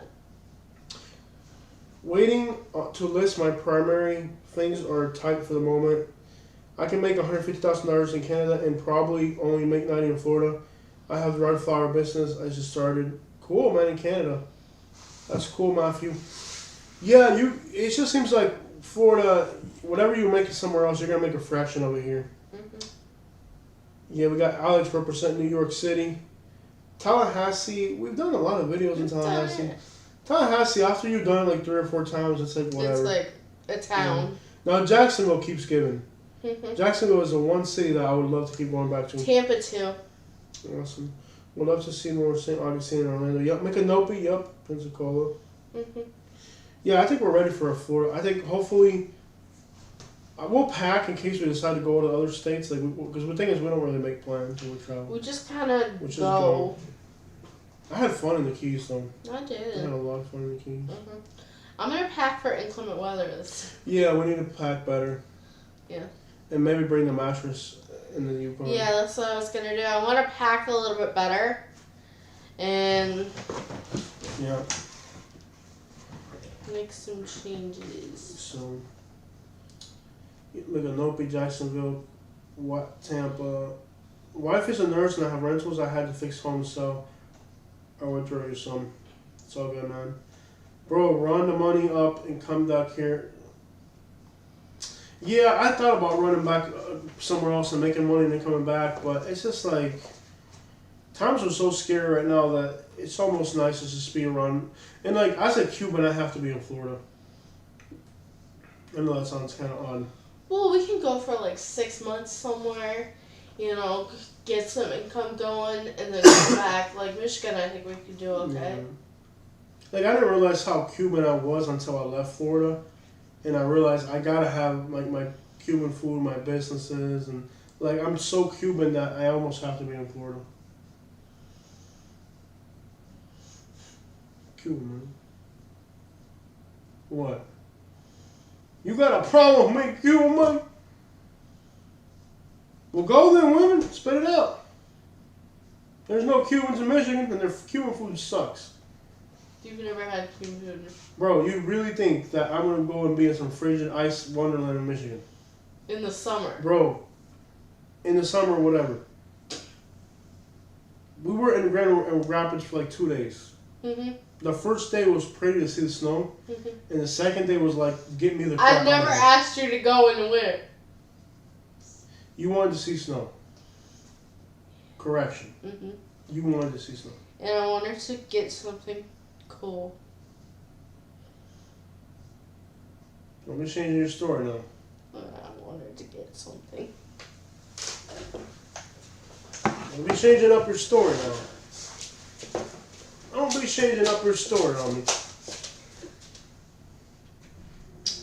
Because she'll say she don't want that cold weather down there. She won't. You don't look Cuban. What do you mean I don't look Cuban? Just found that out. Yeah, man. Michigan is way too freaking cold, man. Are you kidding me? Michigan is freezing. Cool, man. Yeah, that cold weather, man. Once the tropics is in your blood.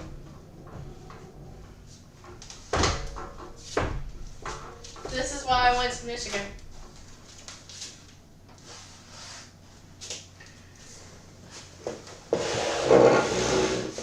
To bring that back. Yes. Who painted that? My grandfather. So this is why we went to Michigan. Because her grandpa painted this thing. How many years had you been waiting for this? 10, almost 11 years. Yeah, 11 years waiting to get this painting. And he signed it right there, Hamilton. So we went to get that in Michigan. That's why we ended up going all the way up there. Yeah. I mean, it's just a painting. It's nothing special, but it's got sentimental value. It is special. I used to look up at this as a kid. Yeah. I thought it was bigger than this. It's pretty big. It is pretty big, but I thought it was bigger. Yeah. You can see the snow-capped mountain. I love it. Yeah. Absolutely love it. And it matches the painting your mom has because you can tell your grandpa's style. He had a very unique style of painting. You can see. Yeah. Like, it's gorgeous. Yeah. And that's why we ended up going to Michigan. Yes. That right there. So if you wonder why we ended up going all the way to Michigan. For this. That right there. So we drove all the way to Michigan. I mean, like we get to Grand Rapids, and it was like Grand Rapids was already a long drive. Okay, but her town where her family's from, it's like even further into Grand Rapids. It's like what, an hour north of Grand Rapids. Yeah. And once it starts to snow up there, like that's it. You're done. Like there's no. Once it starts to snow up there, it's pretty much done. So it was actually pretty scary. That's why we ended up in the middle of nowhere in Michigan. Pretty much. Right there. Yeah, because I texted my mom that I was in Ohio. She's like, go pick up your painting. Yeah. Well, I don't mind Detroit. Somebody says just don't stop in Detroit. I like Detroit, man. Detroit was cool. Yeah. So that painting has been up there for more than a decade, and it's pretty much the only thing you'll have to remember your grandpa by, pretty much, right? Yeah. There's not a lot. He didn't have a lot. You know. It's not like the ones down here. They had a bunch of stuff. Yeah. Jaguars and houses. The one up in Michigan, he was just a normal person. He didn't have a lot. So that's pretty much the only thing that she has to remember him by. So the thing that about him was he gave you his time, not his money. Yeah. And wasn't he in the Klan? No. That wasn't him? He was the R word, but he wasn't in the Klan. Yeah. Yeah, he thought I was black for like the first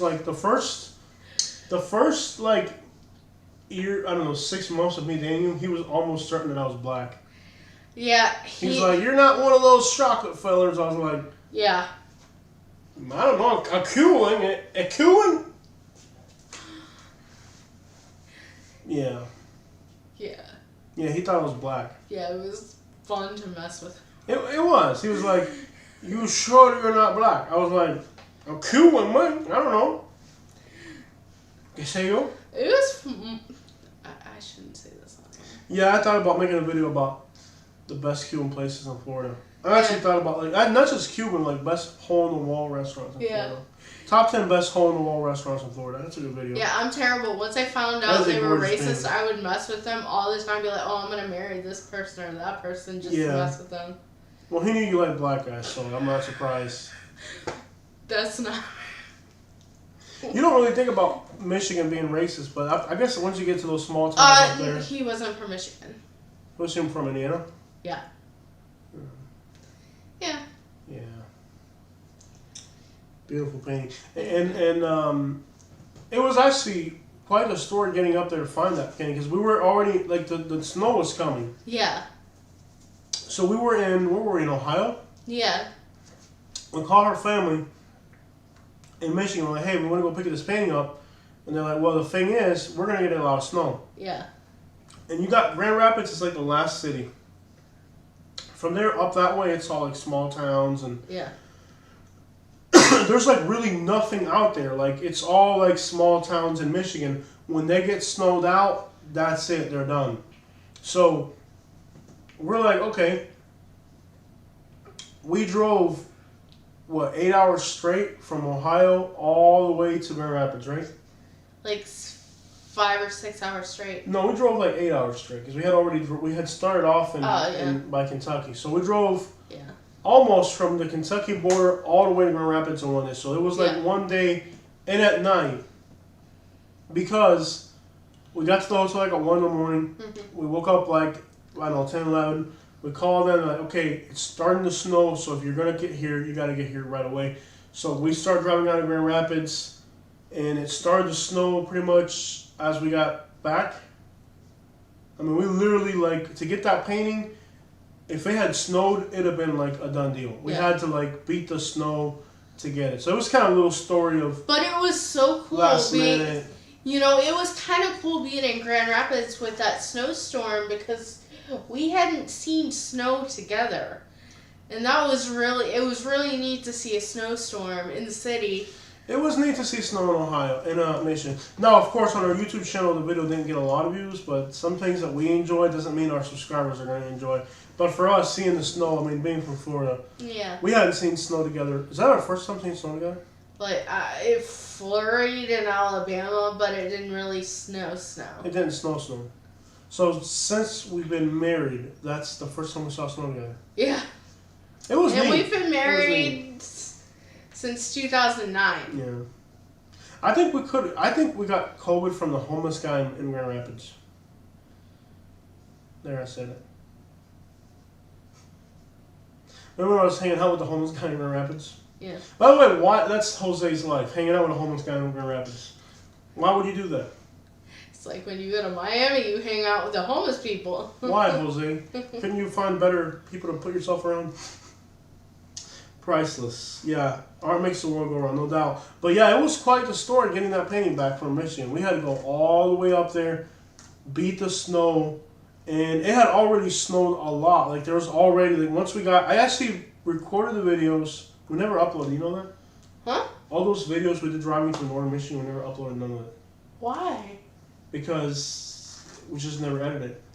We ran out of time and we're like, some videos just fall behind. Is there, it's still... It might be on your phone. It's definitely not on my phone. But we never uploaded any of that. Driving through the snow, like all small little towns and stuff, we never uploaded any of that. Danny Drip, what's up, Danny Drip? Oh, what's up, man? Danny Drip, I looked at your YouTube channel, and I'm going to give you some game, brother. You got to work on your flow. Your delivery is kind of like Hakuna Matata, you know what I mean? But I did look at your videos on your channel, and I would just say you gotta work on your flow. It's just too Hakuna Matata, just like you gotta like work on your flow. I like that you're showing Miami on your music videos. You know the background. You're actually being authentic. I didn't realize you were Cuban. I thought you were black. When you first told me you were a rapper, I naturally assumed you were black, but I didn't realize you were Cuban. So. I would do, bro, if I were you, if I were in your position, you're trying to grow your YouTube and you're trying to grow your artistry, I think you need to make rap music that's more relatable to your audience, which would probably be other Cubans in Miami. I like what you got going with the background setting, where you show your hood and your neighborhood, like authentic Miami stuff. But you gotta improve your flow, man. You gotta improve your flow. And also your lyrical content. You can't just rap about guns and drugs, and like you need to find something that is more meaningful and that your audience can connect to better, so that that's more relatable. Because it just seems like you're just too generic in your artist presentation. You're gonna have to find some type of unique, like Gucci Mane has his own style, or Plies, all these artists. They all have something that makes them unique, and I just think when I looked at your YouTube channel, looked at your videos, it seems like, not criticizing you, I'm telling you this because I want you to be better, but you're going to have to find some type of, something that makes you more relatable and more, not as generic of a rapper, because you're just falling right in the middle of, anyways, but I did take time to look at your channel, that's what I thought, bro. And I'm pretty sure that you're with us today. Now, simple one, okay, what I said, yeah, it's good. So if you're Cuban, I mean, like, rap about what it's actually like being Cuban, and, what things, I don't know, it's almost like a niche thing, but be more relatable to what Cuban people are actually doing in Miami, and I really continue to show the neighborhoods in the background videos. I think that part, you got that down pretty good, but your content has to be more relatable and more interesting. Because if you just go on there and show a gun and say I sell crack, then you're just a generic rapper like every other rapper. There's nothing about your content that's going to make you stand out. You need to do something, and I don't know what that is, only you know what that is, that's going to make you stand out, and it's going to make you not be this generic, artist like everybody else. Because it's like the same thing me as a YouTube creator. If all I created was exactly what every other YouTuber was doing, then it would definitely not make me successful. So that's all I got for you, bro. And definitely work on your flow, because your flow is too Hakuna Matata. It's just Hakuna Matata, Matata, Hakuna Matata. You have to improve your flow, and just kind of make content that's relatable to your audience. And I do think that you're in a unique position but you don't fall into that generic. Like you're Cuban, you're from Miami, you know what I mean? Like there's gotta be something about who you are as a person that is more interesting than fitting the generic label of every other rapper in the world. So that's what I got for you, bro. I did check out your channel, and thank you for being here with us today. Yeah, you get stuck. You're just like, so you get stuck sometimes. Yeah, try doing, and not for your public, not for your YouTube channel, but for you personally when you're at home. Try doing some bachata, some merengue, and other types of Latin music that are more regional. That way you're able to disengage the repetitiveness of your flow. In other words, try singing country music or bachata, merengue.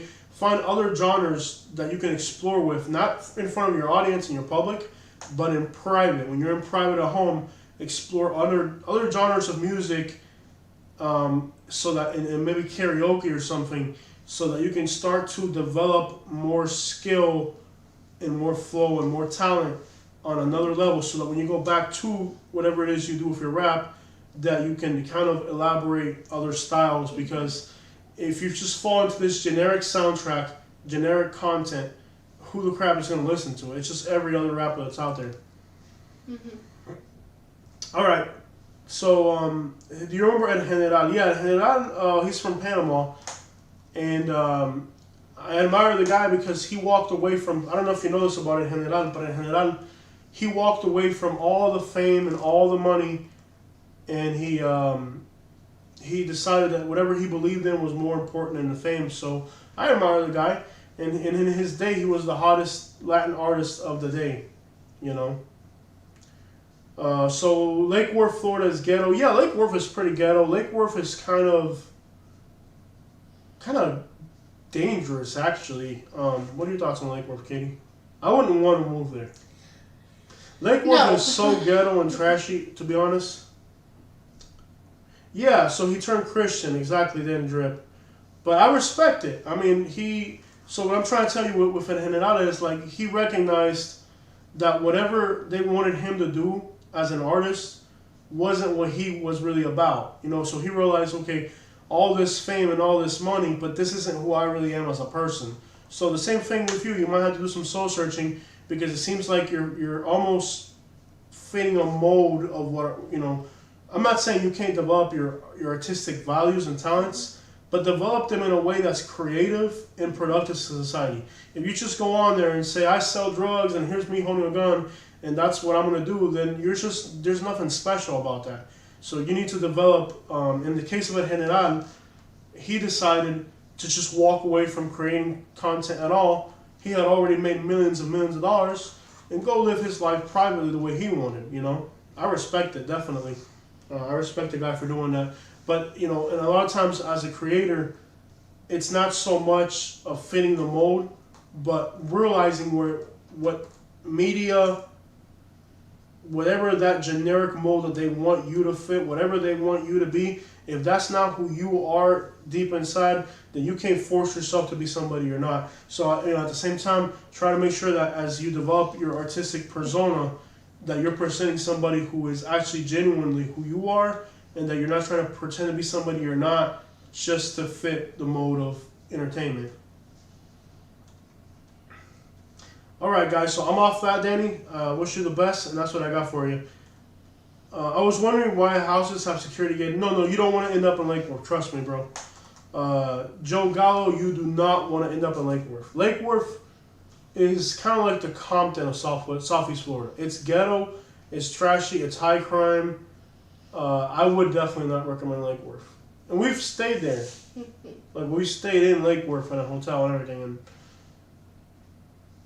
what are your thoughts on Lake Worth, Katie? I would, if some realtor's trying to get you to move to Lake Worth, no! I would definitely pass on Lake Worth, bro. It ain't Boca, it ain't Sarasota, it ain't Naples. Lake Worth, it's like... Do not move there. Do not move there. Relax. Yeah. He got the point. I wouldn't do that. And it's just Lake Worth is almost like a California. Like they got homeless problems, they got crime problems. They have a lot of issues there, man. Yeah. You can't even use a public bathroom in Lake Worth because there's so many homeless No. people. It's just not. That's the one place that was. I think it was the only place that like irritated me to film there. You can't even use a public bathroom. They have so many homeless people running around.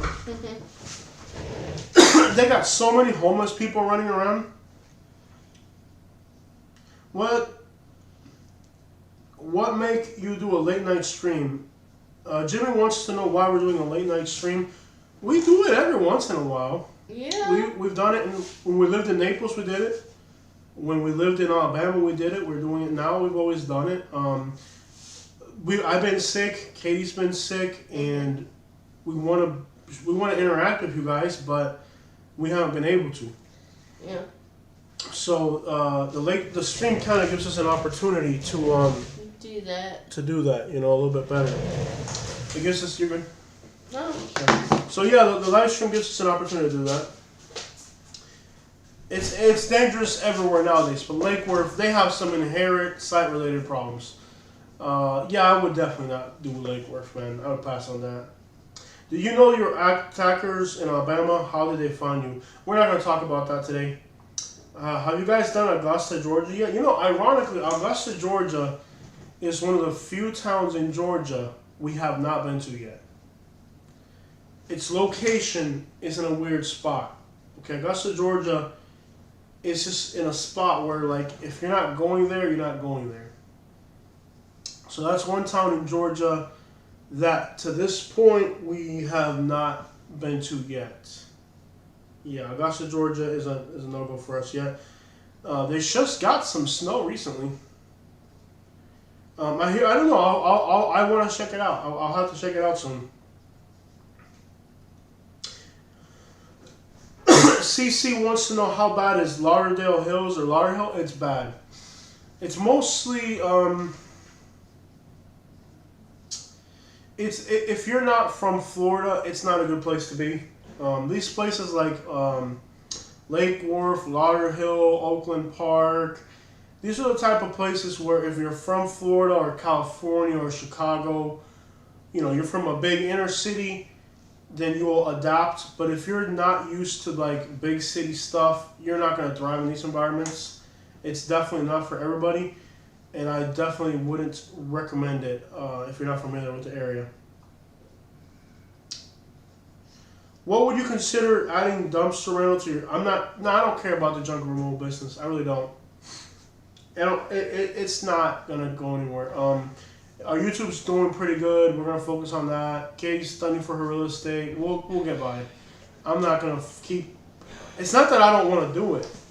It's just that it doesn't add up. It's too much of a hassle. There's too much overhead. It's too competitive. Too many people want to do it, so it doesn't make sense to keep going on. Now, if I moved to Tennessee, I would definitely start it back up again. If I lived like in Knoxville, Tennessee, it would probably be a great business in Knoxville, Tennessee. It would be a great business in Johnson City, Tennessee. But it's not a great business here for some reason. So it's just in Naples was bad, but here in Lehigh, it's even worse. It's just the jobs you get, people are trying to exploit you. It all the way around bad business. It's not good. And I don't have the greatest skill sets in the world, so if I can make a little extra money on the side, it's great that I can do that, But I think eventually, if we can move somewhere like Tennessee or Kentucky or a place like that, it will be a great business, but not down here. It's really proven to be pretty crappy. And it wasn't that way. There was a time that it was a great business down here. It wasn't competitive. The customers were great. When it was all elderly people down here, it was great.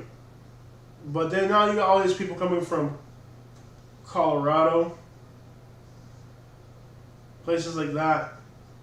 Younger people, they think they're smart. They think they can exploit you. It's just a different type of customer which is great if you're a used car salesman or if you're a realtor, but it's not great if you're working manually, moving stuff for people. So it's a dead end. And again, I'm not worried about it. I'm okay taking that loss. It's like if it doesn't work out, it doesn't work out. But I did like that in Alabama. It went fairly well compared to here. I don't know what minimum wage is in Florida, and I don't care to know. I don't work hourly, and even if I worked hourly, it definitely wouldn't be on that spectrum of it. So I don't know what minimum wage is in Florida, and I don't care. If you're the word minimum wage and Florida don't go together very well. Delray is expensive though. Delray is a little bit better. They have a little bit more, like more people out and about. Not that Lake Worth doesn't, because Lake Worth, to be fair, it does have, structurally, there's a pier, there's great beaches. It's not so much the place, it's just the people and what they got going on socially there. Delray is a little bit better. Boca is definitely awesome. You know what I mean? Like, there's better places when you get down to the East Coast. Boca is definitely awesome. Quality of life, yep. Well, Florida's getting more New York City people and up north people. Florida has changed dramatically. Florida is unrecognizable. And it's not going to get better. And understandably, when you see what's going on in other places, so you just got to accept it for what it is. It's not going to get better. It's not going to go back to being the great Florida it was when I moved here 20 years ago. Don't expect it to be, so don't have realistic expectations. People think Florida's going to go back. It's never going back. There's no going back in time. This is where we are. This is what's going on in Florida right now. You just got to get realistic about, what's really happening. Even like on a lot of like personal health levels in Alabama, I had lost weight in Alabama. I'm probably 20 pounds heavier since I moved back to Florida. In Alabama, I had gone down 20 pounds. I was healthier in Alabama. I'm getting fat again. You know what I mean? There's so many levels to why coming to Florida. We already knew all these things, by the way. And I'm not saying I'm not happy here. I'm just recognizing that there are some pros and there's some cons. There's good stuff and there's bad stuff. Some stuff I can't live without. Some stuff I wish I could. You know what I mean?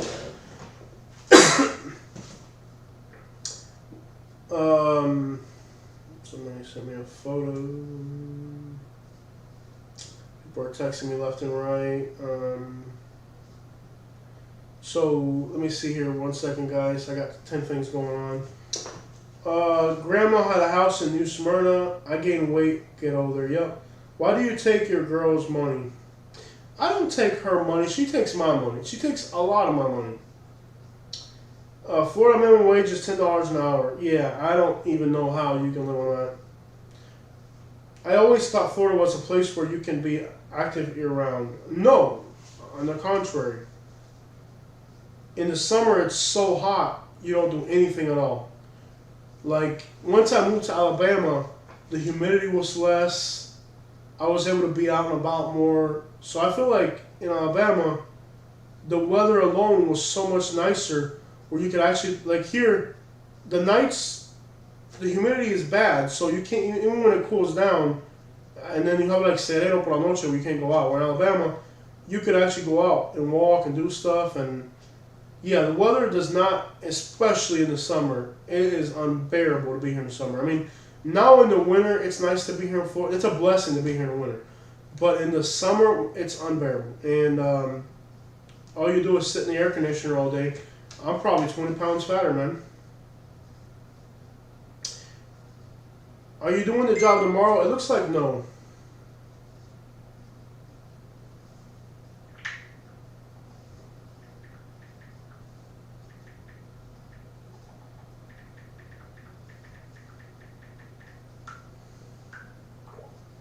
So, let's see here. Does Florida have meth labs now? I don't think that's a thing anymore. You should use your credit, huh? What are you talking about, man? I don't even understand what you're saying. So do you think you will move to Tennessee? I don't know what's going to happen here. I think for now we're just taking life one day at a time. You know, one day at a time. Whatever happens, happens. For the good or for the better, for the worse, we're what we are where we are. You know, I have to stop defining who I am as a person based off simply how I'm doing economically. And that's a difficult thing to do. That's a difficult thing to do because you have to realize, okay, what's really more important? Is it your family, your value? What's really more important? And your safety, you know, your mental health, you know. There's more to life, and sometimes you just gotta say, okay, you know, like it was crazy. I lost the fear, and when you take risk, you know, there's always a potential that things could go wrong. We took a lot of risk. You know, we moved all the way to a different state, a state that most people would probably never even visit, let alone move to, and you know, but then we're back here now trying to make it work. The same problems as before. It's like Florida is home. Luis Manuel or Luis Manuel. Bebo, estoy en vivo ahora, ¿oíste? Dale, okay. My dad calling me. So, you know, it's just, at some point you gotta decide what's really important. Is it the money? Is it your job? Is it what's really important? Where do you really want to be? And unfortunately, Florida doesn't offer you opportunity. I mean, at least for me, doesn't offer anything. It's a place that takes a lot and gives very little. And if you're coming here with money, that changes everything. Like, people come here with money. Like, the notion of being here poor in Florida is just scary. But how far... Like, when I was in Alabama, yeah, everything went better economically. But how much of your safety are you going to trade for that? How much of your peace of mind? How much of who you are as a person are you going to sell out and pretend to be somebody you're not? Like, how much are you going to pay for those monetary things? Because you get to the point where you say, okay, am I still who I am? Am I selling who I am? At what point does who I really am as a person become disrupted by the place where I live, you know? And I don't like this at all down here. I really don't. And y'all know that. That's why we left. When we left, I was very vocal about why we left. But I'm not going to dwell on that, okay? The way we look at it is this way. My YouTube is going to continue to grow. Katie's reading her books, doing her real estate. Eventually, she'll be doing real estate. My YouTube will continue to grow. And we will be in a better position than we ever were before. And that's what we're working for right now. We're working towards getting her real estate done. My YouTube is going incredible. We're traveling a lot more. So, you know, we're temporarily in a spot that's not Unknown caller. exactly ideal. We're kind of in a spot right now that's not ideally where I would want to be, but it's where we are. So it's just got to make it work. And it's too expensive. They keep building houses at about the inflation as developers. But can you consider doing housekeeping? We are focused on two things right now. Okay? My YouTube growing and Katie's real estate. That's it. Anything else is just getting in the way of our goals. You have to know what you want. You have to know what you're reaching out for, what it is you're working for. And we're focused on two things right now. Growing our YouTube and Katie being a realtor. That's it. Everything else is insignificant. Unknown caller. Everything else is insignificant. Nothing else matters. So I'm not gonna sit here and waste time with other small goals or small endeavors. I know what I want. I want to grow my YouTube, and I got Katie working on her real estate. That's where we are. Those two things that's it. Growing my YouTube and Katie's real estate. Anything beyond that is insignificant to me. That's where we're at, really. Hello. Unknown The heck, caller. man?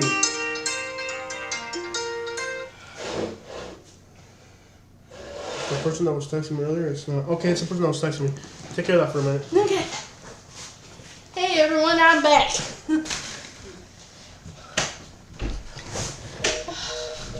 That's not a real number. That's not a real number. Okay, so they're calling me, right? Yeah. And they're texting me from this number. Mm-hmm. But it's not a real number because it's not a real number because when I call them back, it gives me the error code. It's an invalid number. In other words, they're acting like it's a real number, but it's really a computer. Okay. They're acting like it's a real number. Katie, look at your screen. You're showing like half your head. They don't want to look at half your head, bro. You don't want to look at half my head? No. Okay. Look at the screen. What am I cooking tomorrow? There you go. I don't know. Probably leftovers. Yeah.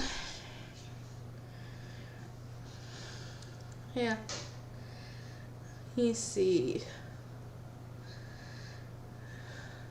How about the berry? I don't know. I'm not gonna have heard of every single Florida town at this point. So there are gonna be some that I don't remember. Jose probably has a better of that.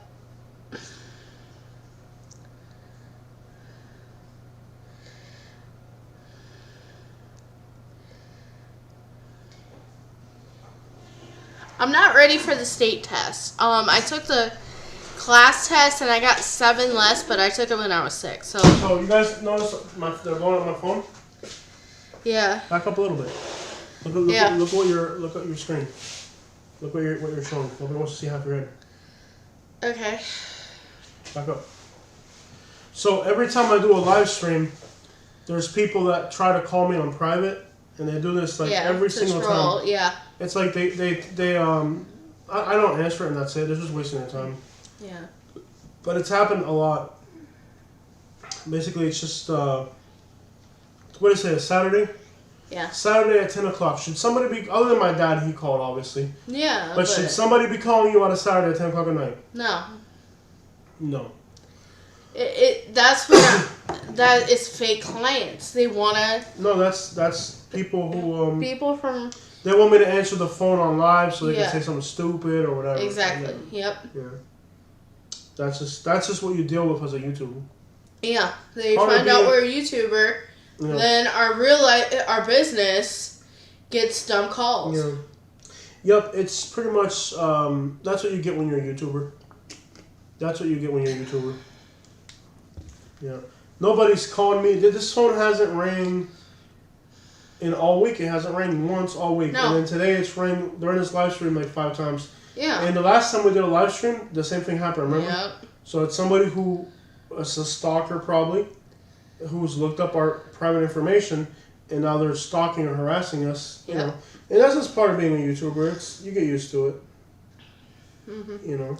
Well, I mean, when we did like when we were doing the Pigeon Channel, we'd have people like calling at 3 o'clock in the morning, be like, "Oh, you're a celebrity, man! It's 3 in the morning." Yeah, they drink some, they get drunk and you get high or something, and then call you to bother you. Mm-hmm. Yep.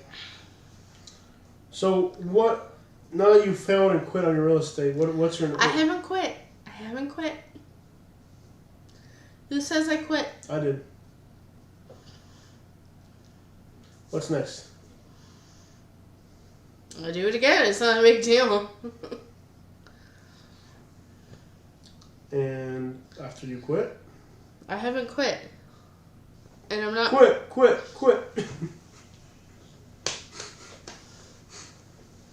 Have you considered quitting?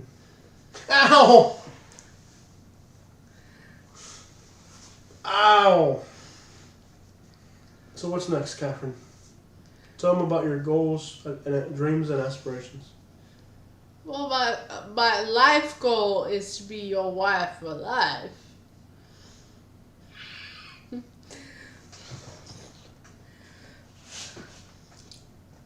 Tell me more. I mean, I'm not gonna go out and get like a 9 to 5 job. I'm gonna give you a job interview right now. I'm gonna interview you for a job right now. The address. The realtor wants to know the address of the property. She deleted the email. Isn't it in the email? Yes, it was in the email. Which email did I send it to her phone? Alright, so I'm doing something you're gonna have to entertain me. Okay. So you can talk about your life and dreams and aspirations. Yeah, my life and dream is to be Jose's wife on YouTube. KK? Oh, it's pending. Oh no. Oh, it's pending. Oh, that's too It's bad. pending, it's sold.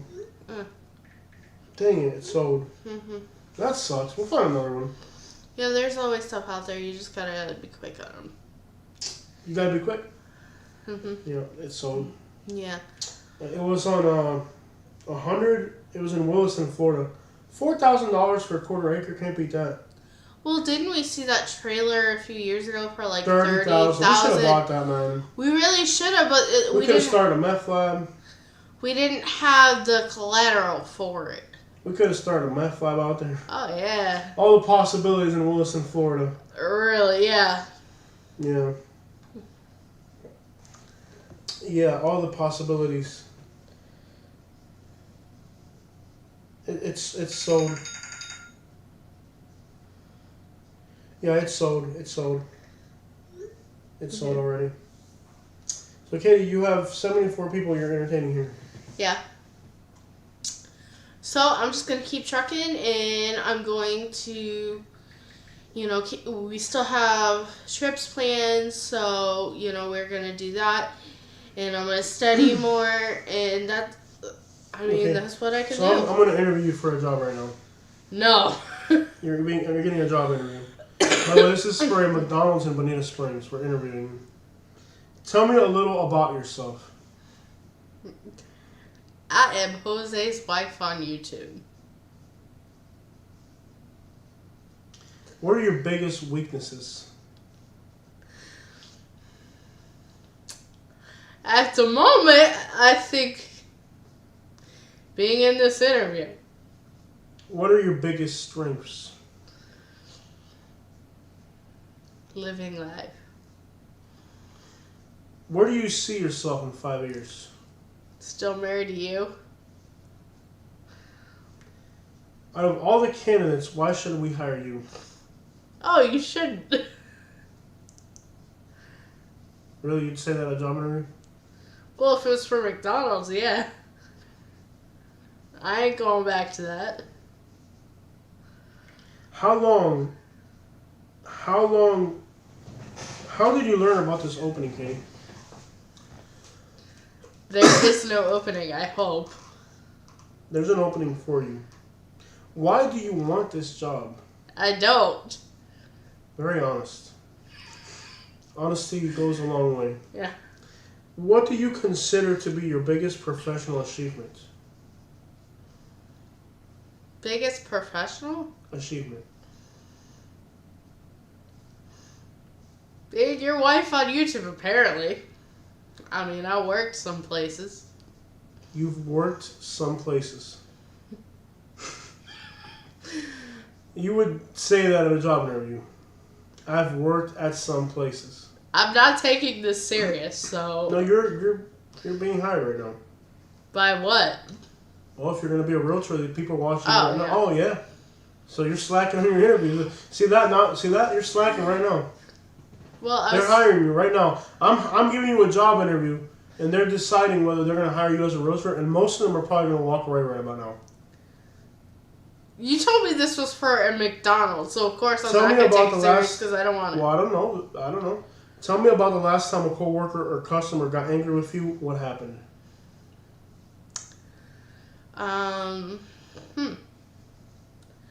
Well, I used to get things thrown at me at the drive-thru window. Someone threw a McChicken at me.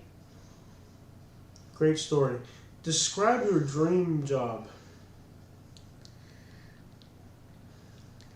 Traveling all the time.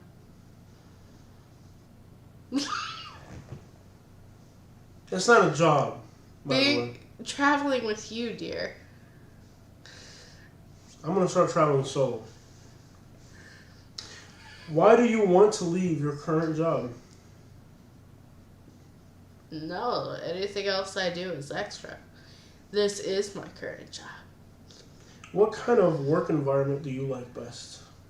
Working with my husband. I don't like this. Tell me about the toughest decision you've had to make in the last 6 months. Leaving Alabama? Tell me about it. Well, they didn't like my husband, so I had to leave. Tell me about your leadership style. I lead. We're going to consider other candidates, okay? Thank you so much for your time. We're going to consider other candidates right about now. We're definitely considering other candidates, okay? I make it a comfortable work environment for those below me. Being Jose's wife, that's not even how is that even? Well, that's what my Facebook says if anyone looks at my Facebook. Oh, Jose's wife. I've been retired. Yeah. I ain't got that kind of money. See, that's the thing. You think you got yourself a sugar daddy or something, and you got the wrong one right there. You My don't. sugar was. My sugar love. You got the wrong one. You got me messed the crap. You got me messed up. Submit to love. You got me. You got me messed the crap. You don't know. You got me messed up. Submit to the love, Jose. No. Submit to the love. No. So I would personally, based off that interview right there, probably not. You ain't the sugar daddy. You're the Starbucks daddy.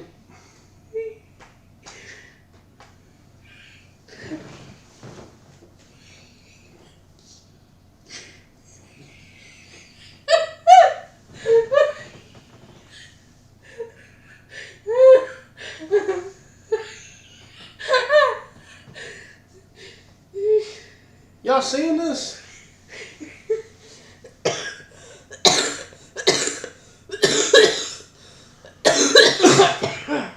Yeah, it's like that. Just devotion. These devotion. All I gotta say is, after that job interview, I don't know if I'd hire you. You already did. You're not hired. Okay, how do I explain to you that I don't know you? I don't know you. I don't know you. And you need to get a job somewhere. Look, let's talk about jobs. What are good places? Let's talk about 10 places in Lehigh Acres that would hire Katie. Number 1, the Dollar General on Joel Boulevard.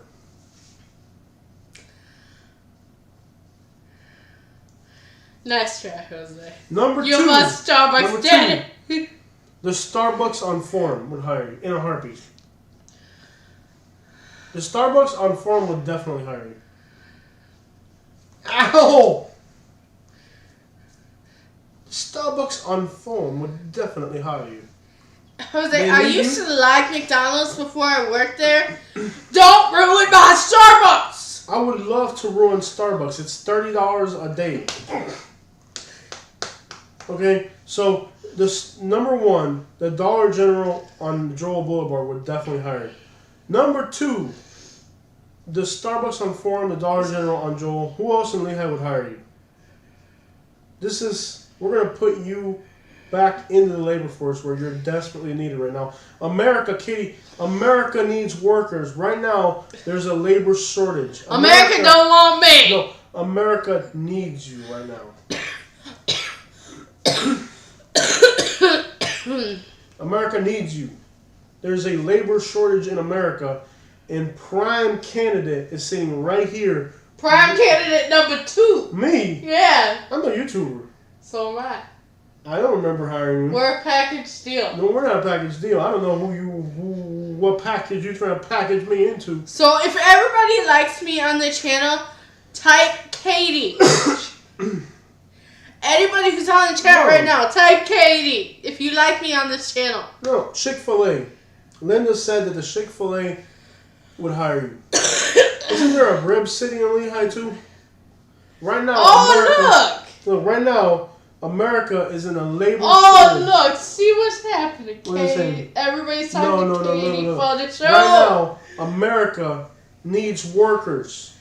Okay? Drive-thrus are empty. COVID testing centers. Someone just bought me a Starbucks. No, boo. Everybody's typing Katie. No. You two remind me of... They're Team Katie. No, don't buy her no Starbucks. Team Katie. Is there a way I can return that money? Don't buy her a Starbucks. Come on, Everybody Pam. is on Team Katie. Come on, Pam. How you gonna do this to me? Everyone. Alex is charging the chain. No. Pam, how you gonna do this to me? Buying her a Starbucks. You can't buy a Starbucks for $5 either way. See, everybody loves me. No. America. You can't get rid of me. They love me. America is in a labor shortage. Okay? We need people in drive-thrus, fast food restaurants. Katie for Starbucks. Bye-bye, Jose. Okay? So y'all were here buying Katie Starbucks. That's what's wrong with America. Y'all don't need to buy her Starbucks. Y'all need to buy her a job application. That's what she needs. No. Yeah. Look. No, they want me in front of this camera How with about you. this? How about the Home Depot in Fort Myers? I can see you pushing one of those carts, picking up. I could see you there too. Me? I got my YouTube. I'm straight, man. Well, I'm here with you 24/7. You realize this is a package deal. What package deal? The package deal is that America needs you right now. What are you doing for America? Giving them entertainment. Entertainment?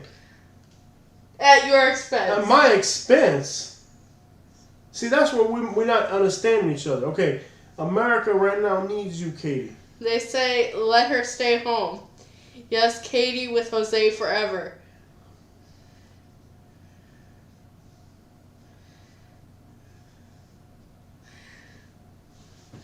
No. All right, so you see how yourself about a job? with Let's someone talk else. about, So you see yourself with someone else.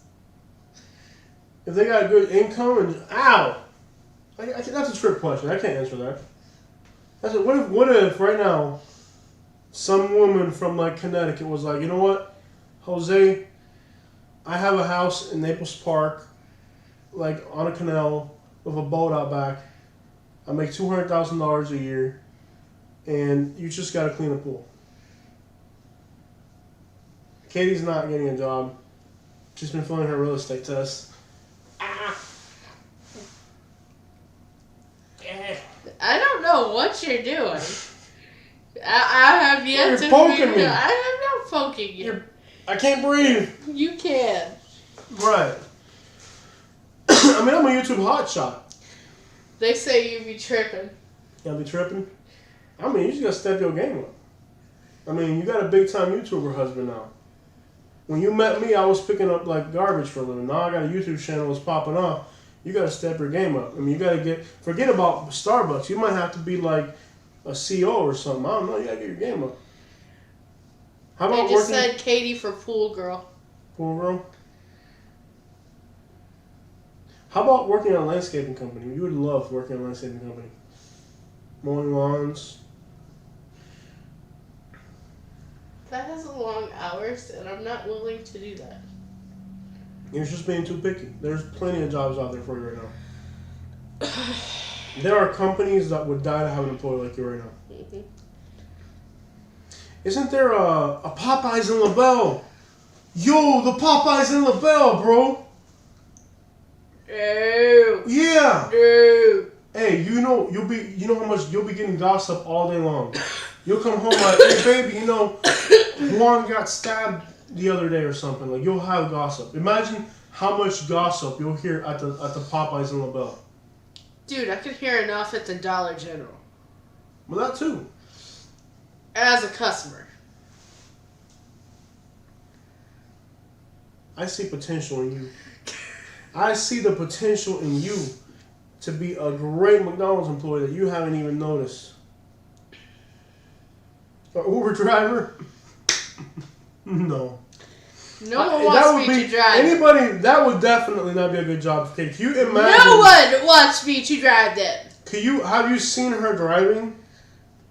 Anybody that gets in an Uber with her. I got flicked off 4 times the other day. On the way to Sebring. On the way there. She got flicked off by a black guy, by a white guy, by a Mexican guy, and by like a Guatemalan on a bicycle.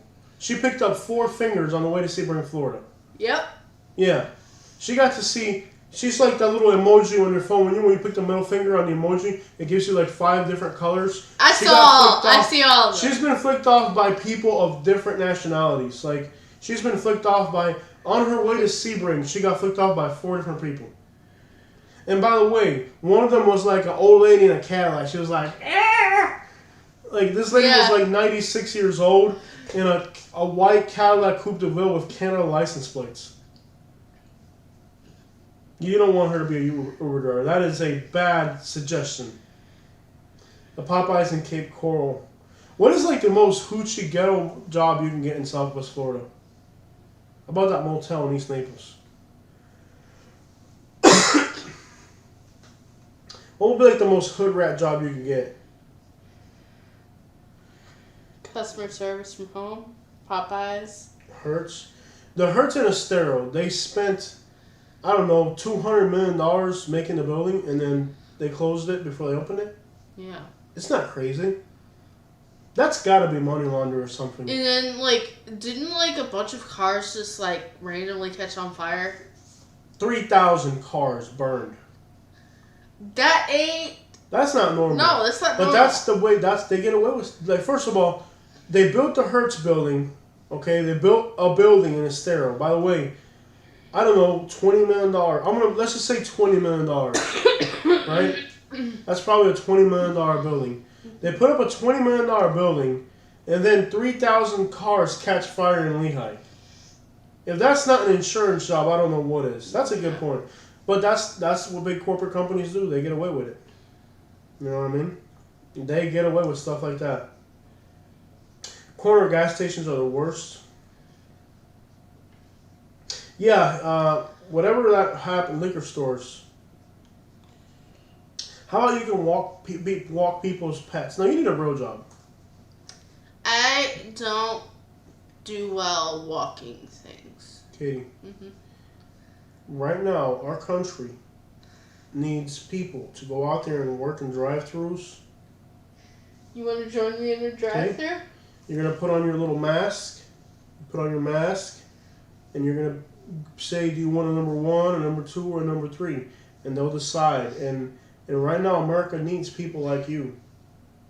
There is a need for people like you. Florida put its minimum wage at $10 an hour for people just like you. Florida needs you. America needs you. And we know that you're going to make the right decision tomorrow morning and go apply for a job at a drive-thru. Dunkin' Donuts, McDonald's. These places need you. America needs you.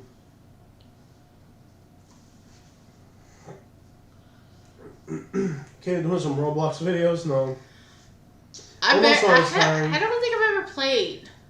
Other than one time. It's pretty much, Ken says, Katie, get your real estate license and then kick Jose out of the house. Pretty much is what he's saying. Get your real estate license and kick Jose out of the house. Completo. Get your real estate license and then kick me out of the house. Be like... But no. Get your real estate license and then be like, you know what, Jose? Now you're the one that's going to have to go work at a drive-thru. Get your crap together. So much that you make me look bad. You got to look at me. You got to come home and be like, this is all you did today? That's what happened when I worked at that one place. Oh, that's the thing about Katie. Give Katie a job for one day, and she thinks she's been working a lifetime. Give her a job for one day, and she comes home like she's been doing this for a lifetime. Like she just got off of a Navy ship or something. Yeah. Yeah. Yeah. Tampa. Jose, you're the man of the family. Go get your job. I'm good. Jose, treat Katie like the amazing woman she is. I'll treat her better than she deserves. He does. Yeah. But the free ride is over when it comes to There's jobs. no but. No, there is a but. No. The free ride is over. I want you to make at least $500 a week, and I want you to put it into an IRA for me. What? You're my retire. I'm looking at you right now like it's a little piggy bank. Like you're my retirement account.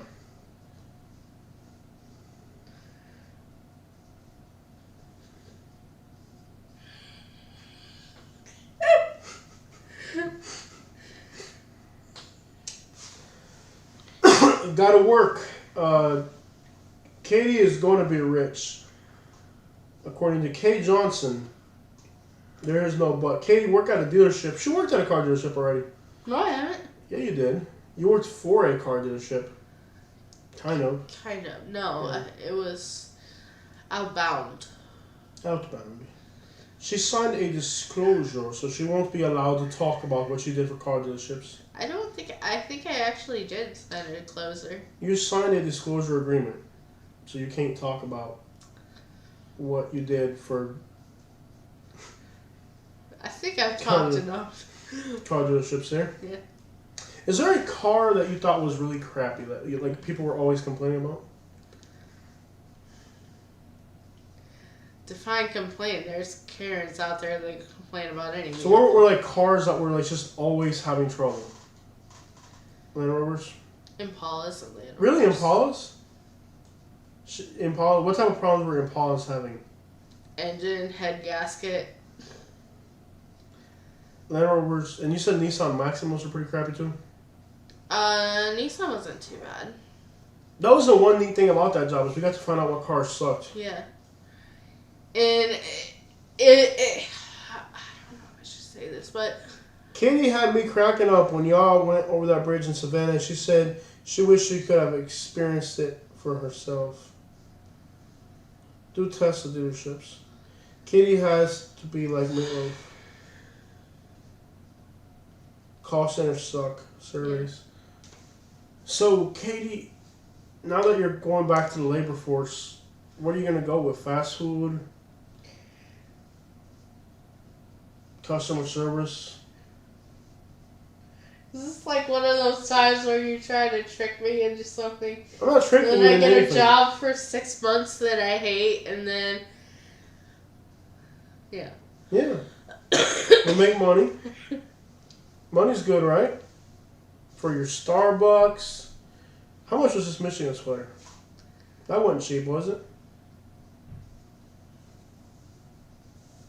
This is not a cheap sweater. It's a Michigan sweater.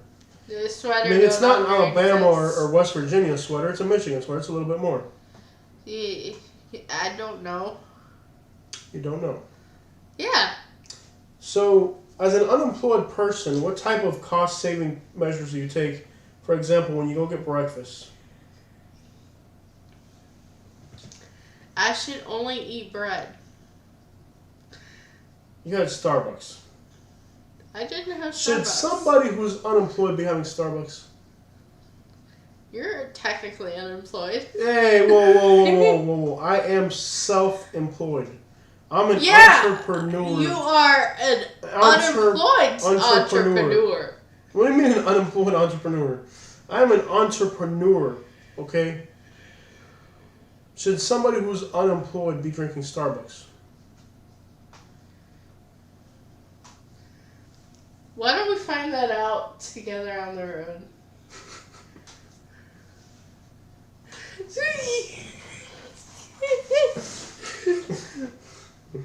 Oh, man.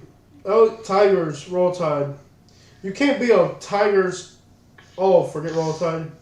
Actually, I would almost go for Roll Tide versus LSU. Yeah. I'm going on a diet. Stop lying. Why you gotta give a bold-faced lie? I mean, at least make it believable. You know, if you're gonna lie, at least say something that we can believe. Don't go out with this bold lie, like you know dang right.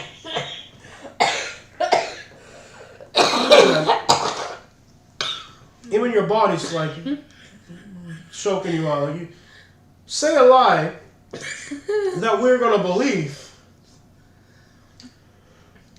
If you're gonna lie, at least make it believable. Don't I'm gonna drink celery juice. And that's the thing. I do believe you would do that.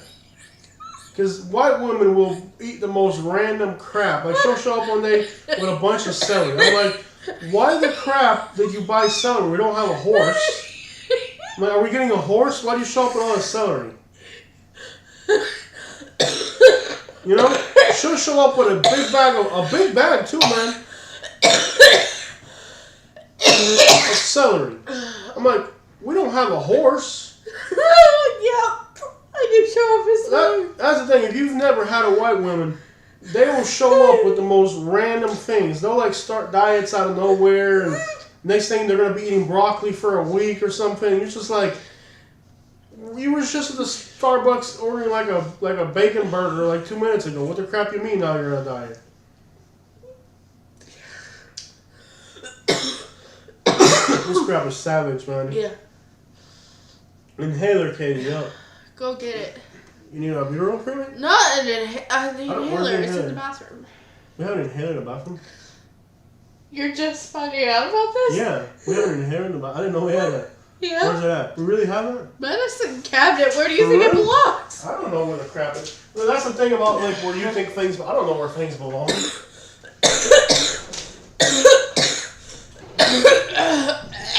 Oh crap! We do have it. I didn't know we had that. See, you start talking about a diet and you're already out of breath. Yeah, I'm gonna start drinking in the morning celery juice and watermelon juice. Maybe orange juice. I'm gonna start drinking rum. That's what I'm gonna start drinking.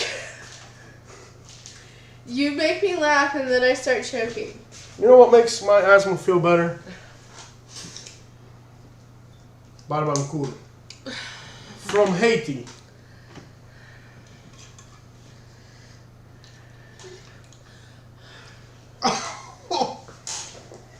Ah! Ah!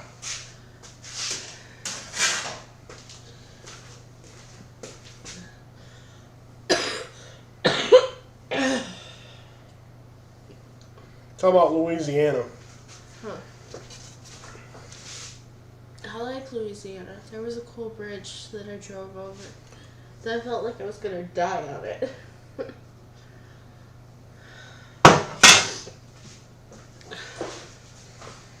What are states that you think they would just like go on our video with hate comments?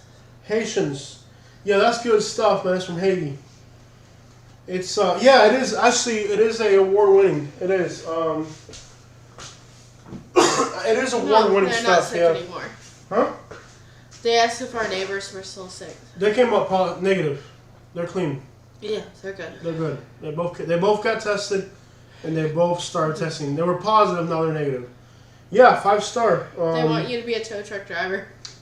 I would have to come home and beat you after that. Why? That's what tow truck drivers do.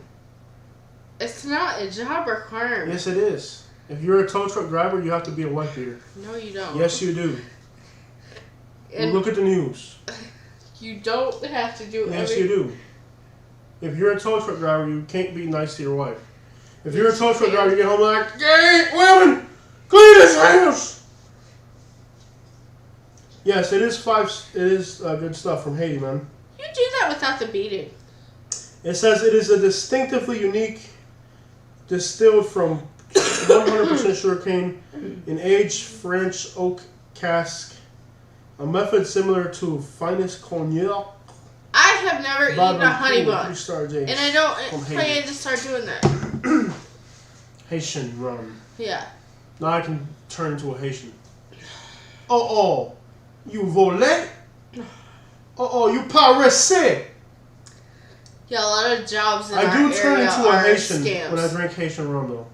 I warn you guys, when I drink Haitian rum, I become into a Haitian. Alex, Blanc tomorrow's Sunday. You have paressé. school on Sunday? Oh. Est-ce que vous êtes blanc paressé? Blanc paressé. Est-ce que vous êtes blanc paressé? Oh. You spend my money. Yeah. Sorry, the Haitian rum does that to me. Of course I spend your money. You crazy. Yeah, I'm But gonna that go to Haitian Publix rum, tomorrow though. and buy a bunch of lettuce. Good stuff. It's as close as you're ever going to get to real Cuban. Yeah. Because you can't bring real Cuban rum because of the embargo Yeah. thing, whatever. That stuff is good. It still comes sometimes, but not in high volume. So,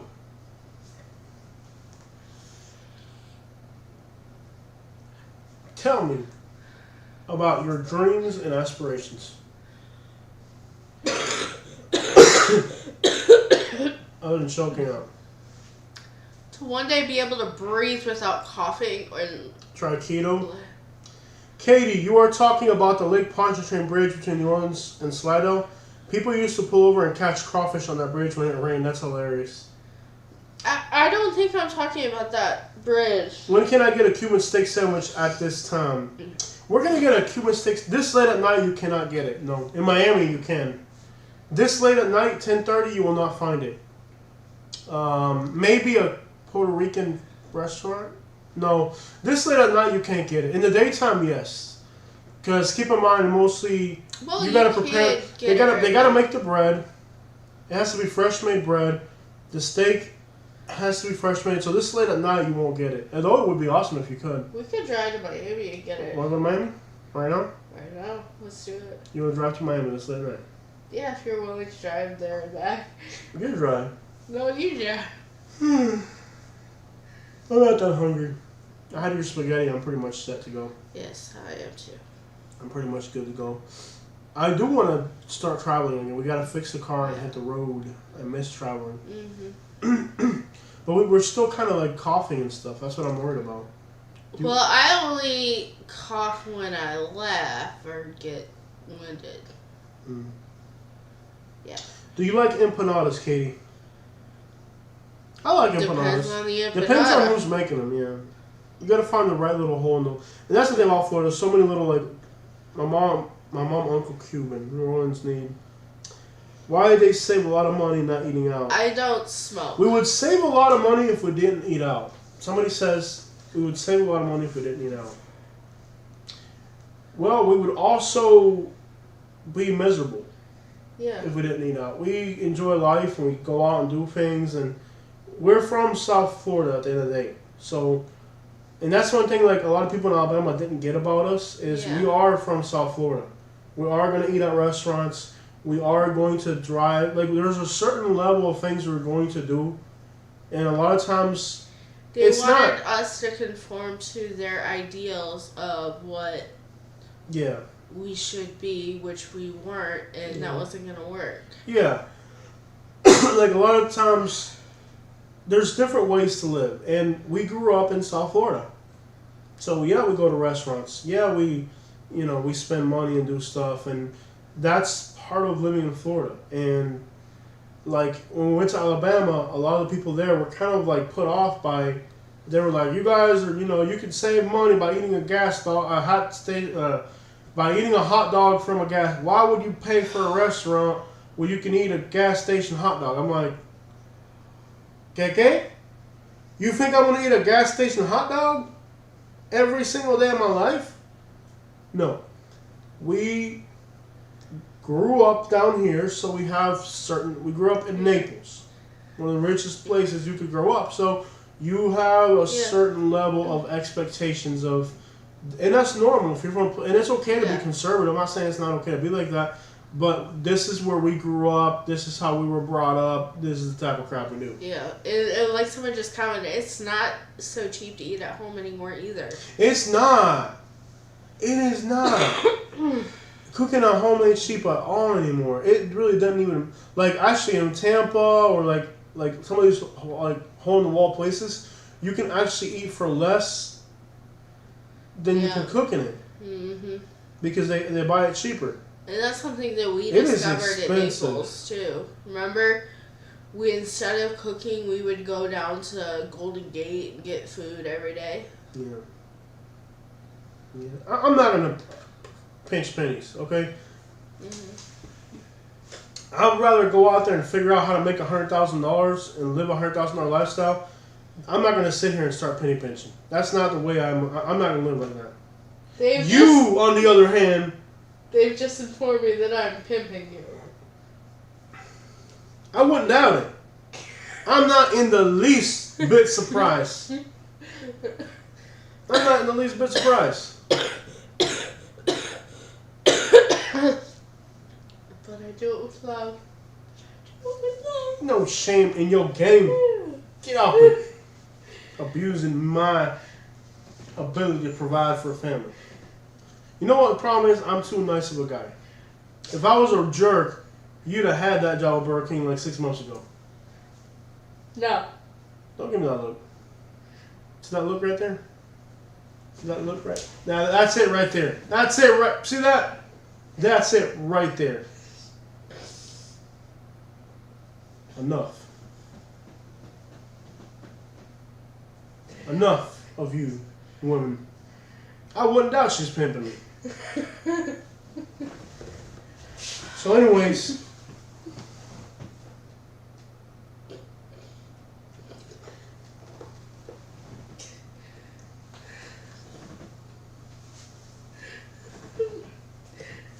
we bought that South Florida lifestyle to Georgia, eating out almost every day, going to movies, not sitting at home. Exactly, Pam. Pam knows what I'm talking about. Pam knows what I'm talking about. When you grew up in South Florida, you about to do stuff. You ain't gonna sit there and like penny. I ain't gonna penny pinch. Now, I do believe in working, saving. Well, I don't know what Katie believes in those things, but whatever you believe in.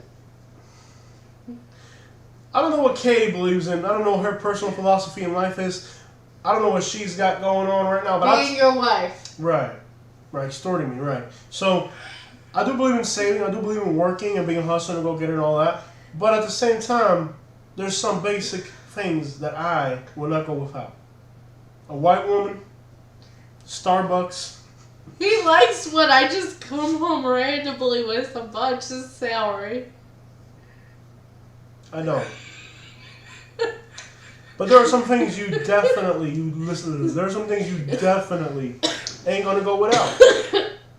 You just can't. Yeah. And I don't know how people do it. Like when I went to Alabama and I saw the way people were living out, not everybody, but like a lot of people out there like eating gas station hot dogs the whole day, that's it. No. I ain't living like that. I'm from Florida. I'm gonna get it.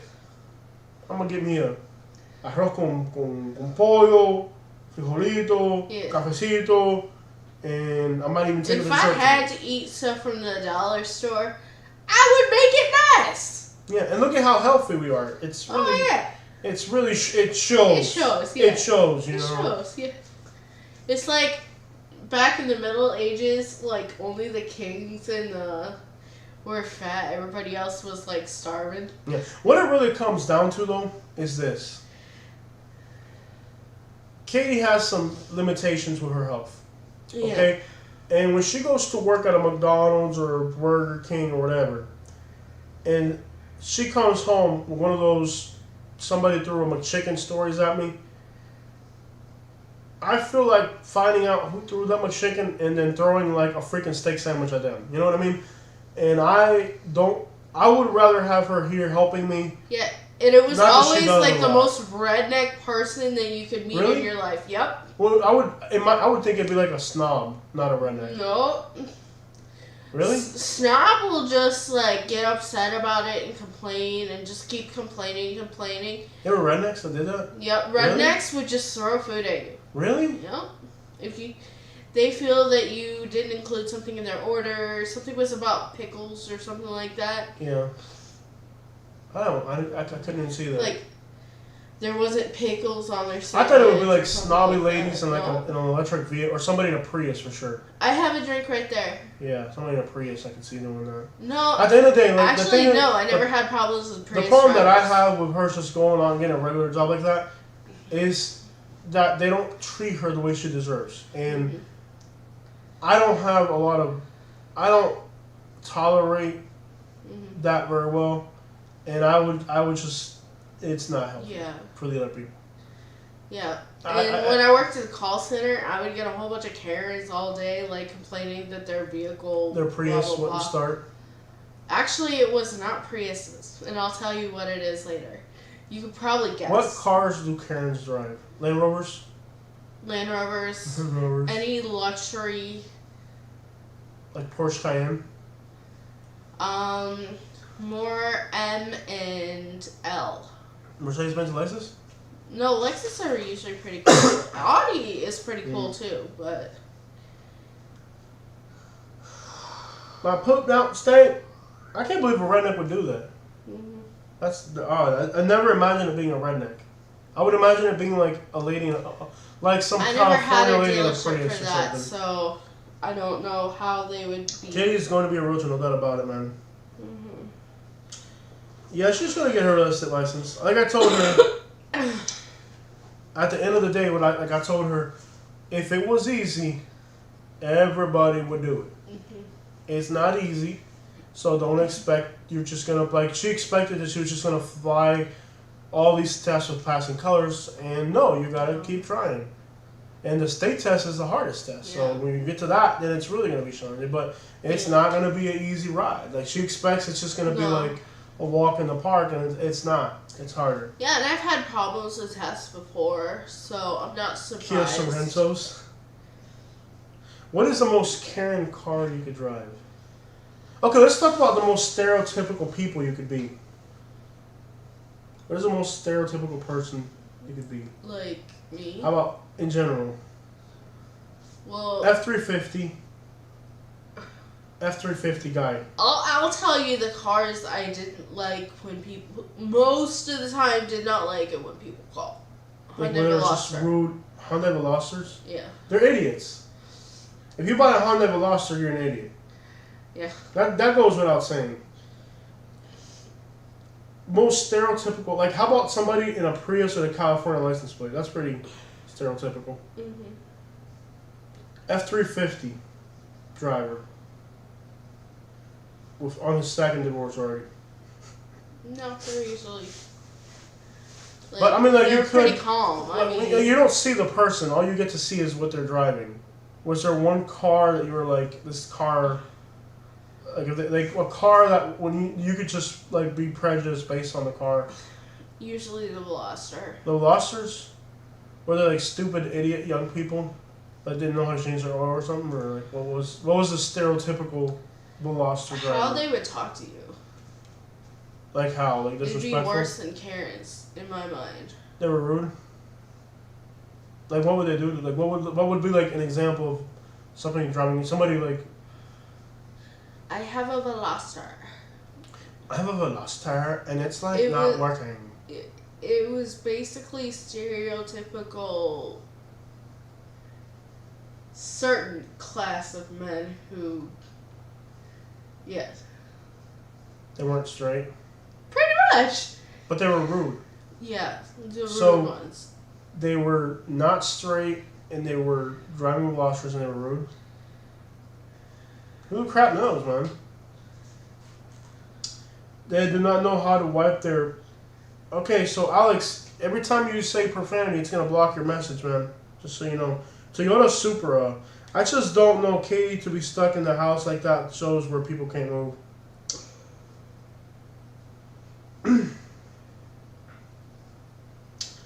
I drive a Yukon. Yeah, that's what's up, Yukon. Now that's a car right there, man. Katie, Jose in line. Katie keeps Jose in line. Oops. We keep each other in line.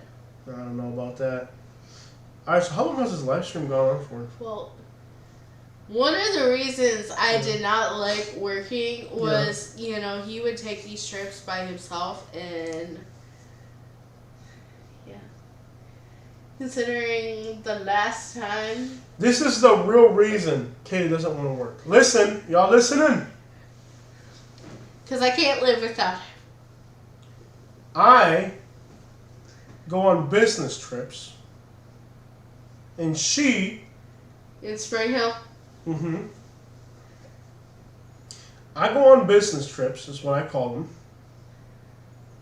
and she gets mad that her drive-through life isn't as cool as my YouTube life. So the reason she won't get a job is because when I hit the road, when I say, okay, I'm going to go do a travel blog to Arkansas, and she's like, well, I want to go to Arkansas, but I have to work. I'm like, well, that's your problem. You got a job at McDonald's. So the real reason that she won't get a job is because she gets really jealous of my cool YouTube lifestyle. Real talk. So like right now, if she got a job at a drive-thru, which is probably going to happen in her next 2 or 3 days, the crap is that look about? When she gets a job at a drive-thru, and I go to Puerto Rico, and I'm in Puerto Rico staying in a hotel, she's going to be at home like, how come you get to Puerto Rico and I'm stuck here at the McDonald's back? And that's what it comes down to. That she wants to live my life, but she's got to live her own.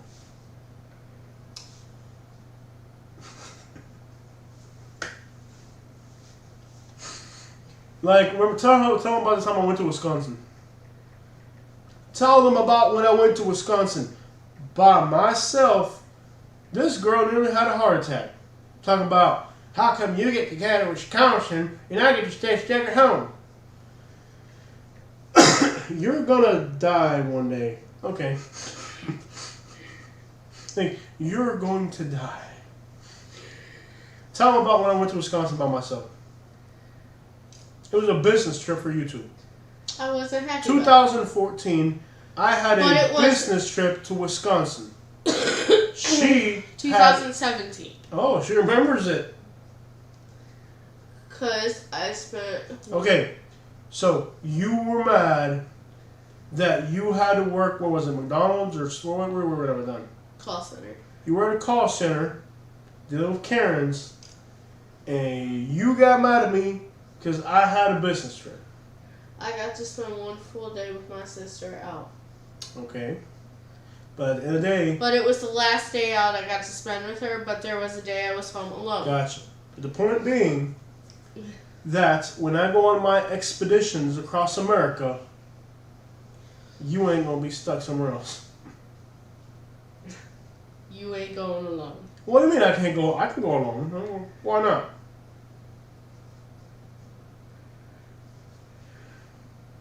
Oh, you got to write this down? I don't know what she's going to write. You're going to die. Okay. Jose needs to sleep on the sofa. They think I need to sleep on the sofa. She can be a good cameraman. Bingo. Doesn't want Jose to travel alone. Yeah, it's really a problem that Katie has. I wouldn't say trust issues. I would say jealousy issues more than anything. You're going to die. Okay. So, I have a fulfilling life as a YouTuber, so I travel. And sometimes when I travel by myself, like let's say I needed to go to a business trip to Newport Richie or something. Let's say I need to go to Newport Richie on a business trip. Why are you scratching me? What if I need to go to Newport Richie? Like right now, I'm gonna go. Like right now, I'm gonna go to Newport Richie. I got a business trip. I'm going to Newport Richie. You are a duo. There wouldn't be a Sun Life without Katie. I know that. You're going to die. Because Jose living the baller life. Yeah. I'm living the baller life. So now I can't go on a business expedition across America because you don't want me to go by myself. Not that she doesn't trust me, but that she's jealous that I get to do cool stuff without her. I'm going to cut off your... So, now the problem becomes that she's jealous that I get to travel.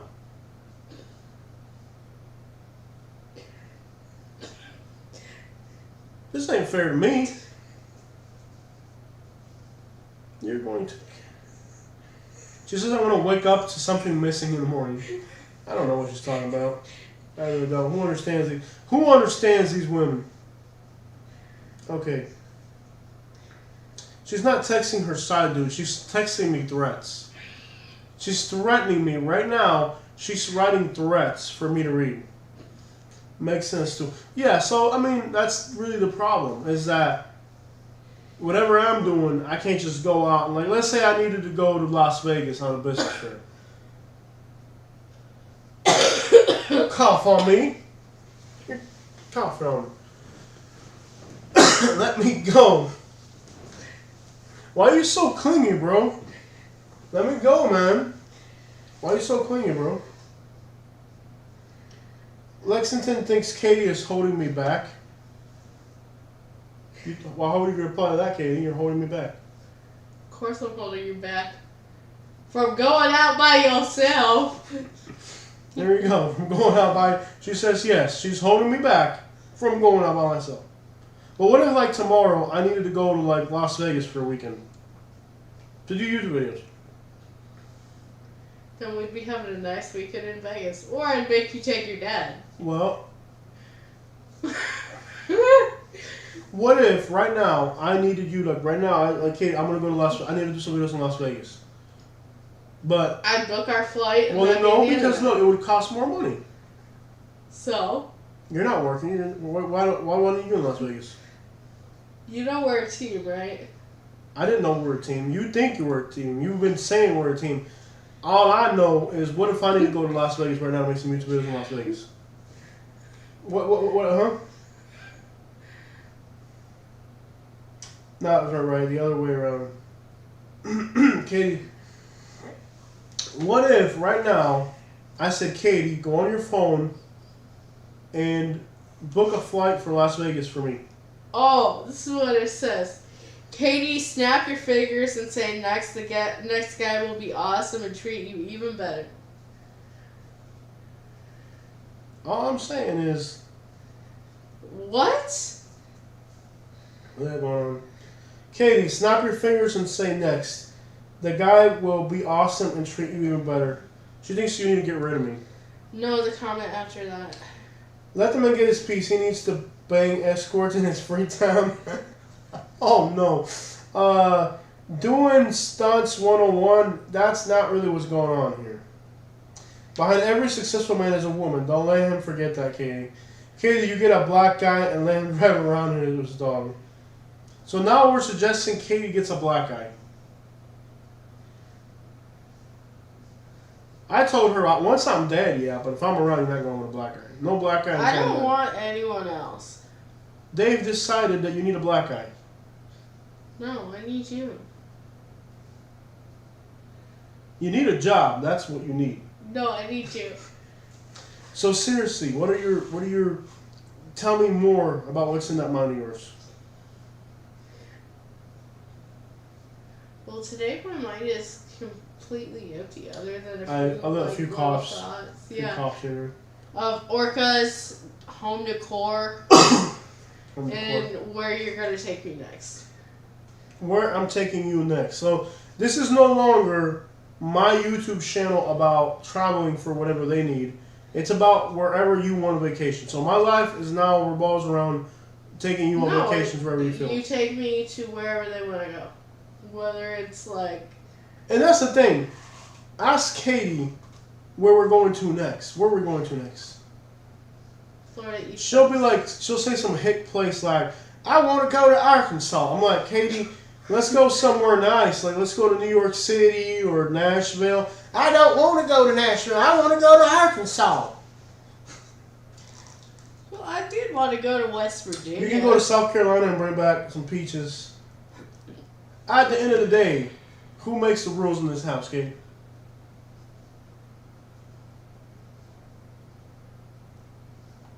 You do.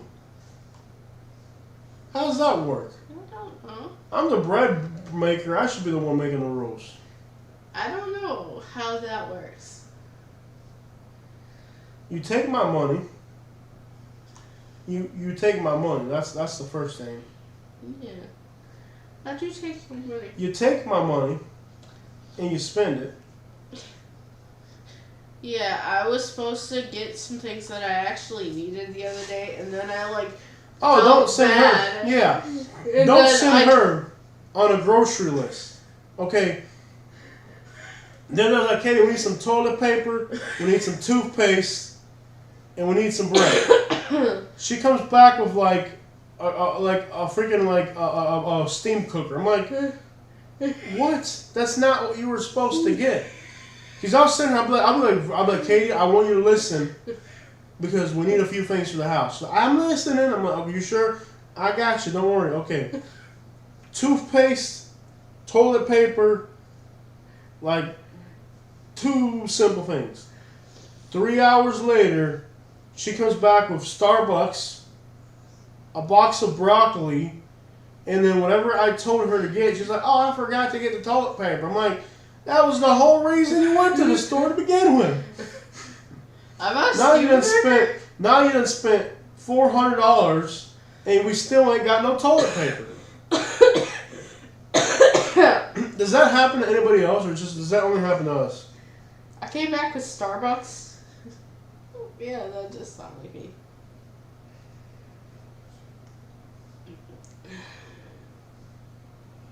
I don't really give a crap that Katie doesn't work. I really don't. I don't give a crap that you don't work because at the end of the day, I still got a white woman. So, I mean, you got to compromise somewhere. And At least you're not a there hood rat. when I bring. At least you're not a hood rat like girl from Hialeah. That would be more expensive. Yeah. That would be expensive right there. You just occasionally get $40 You don't get any, worth of celery. You in don't your house. get any drama with white women. I am okay with her not working. That's cool. Look, no drama. You still got a white woman. And I bring home gluten-free and celery. Can't beat that. I don't know how we're so fat with all this gluten-free crap you're buying, but... And celery. Yeah. No, I really don't give a crap. I really don't that she doesn't work. Because the jobs that she's going to get are so insignificant that it doesn't make a difference. We have toilet paper. We have toilet paper. Do not fret. We have toilet paper. Relax. I'll show you, man. I'll show you that we have toilet paper. I'll show you, man.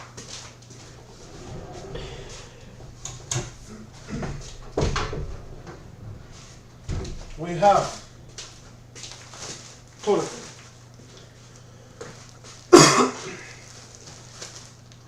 And we also buy Sherman. We got okay. When there's more in the bathroom. We have toilet paper. We do. I love how intrusive people are on these YouTube live streams. Jose's rich. Going to Universal Studios. Rich because we buy Charmin. Yes. Everybody's kind of cleaning up, but getting better. Getting better. Yeah.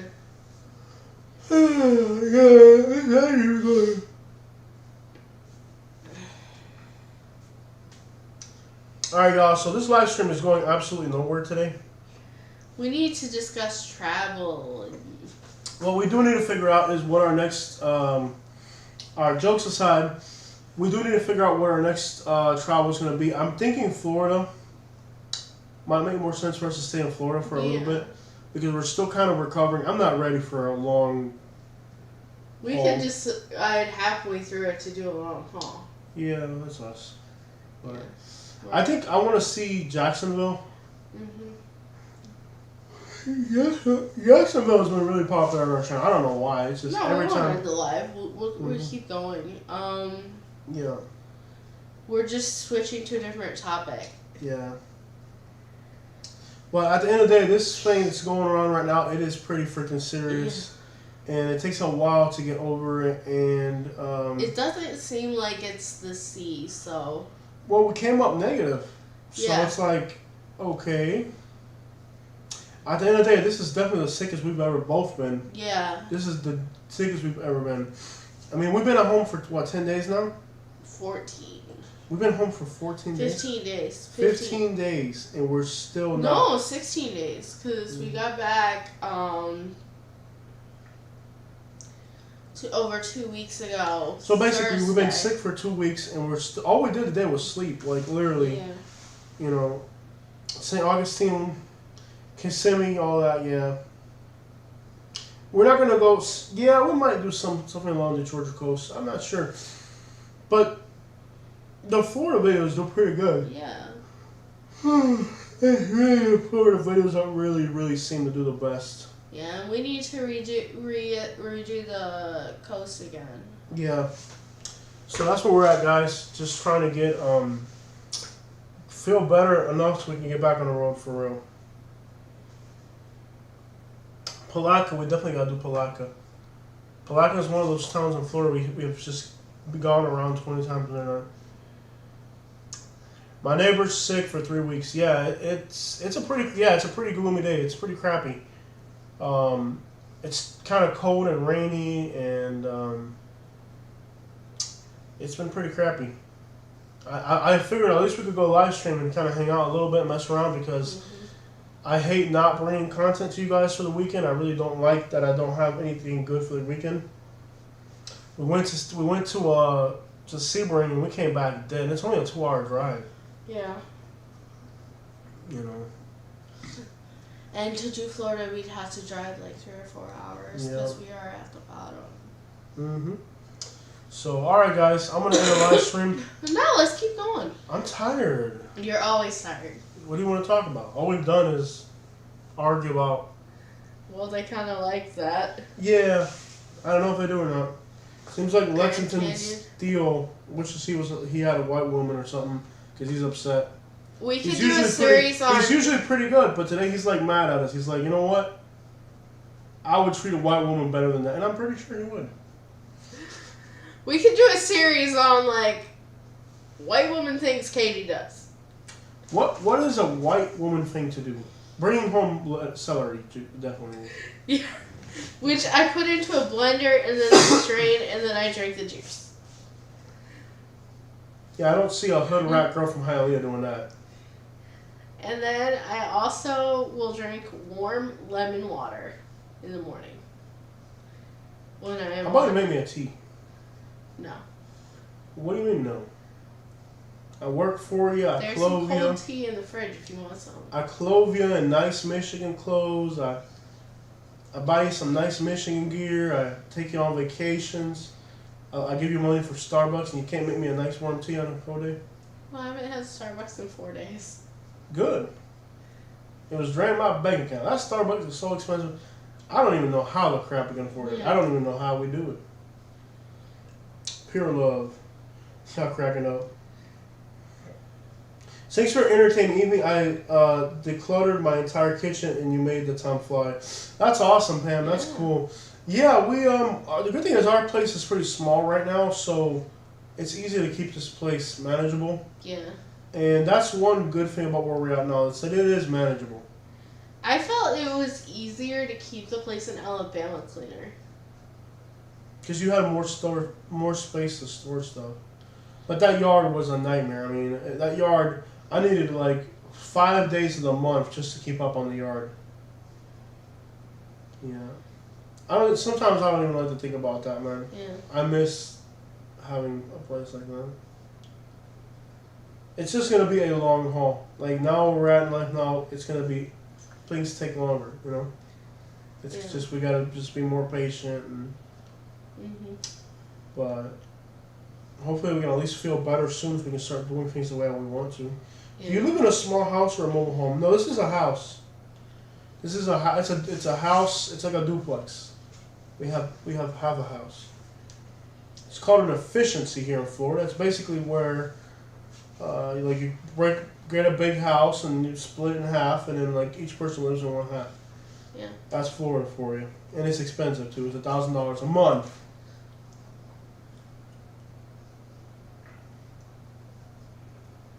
Yeah, the person who bought the house in Alabama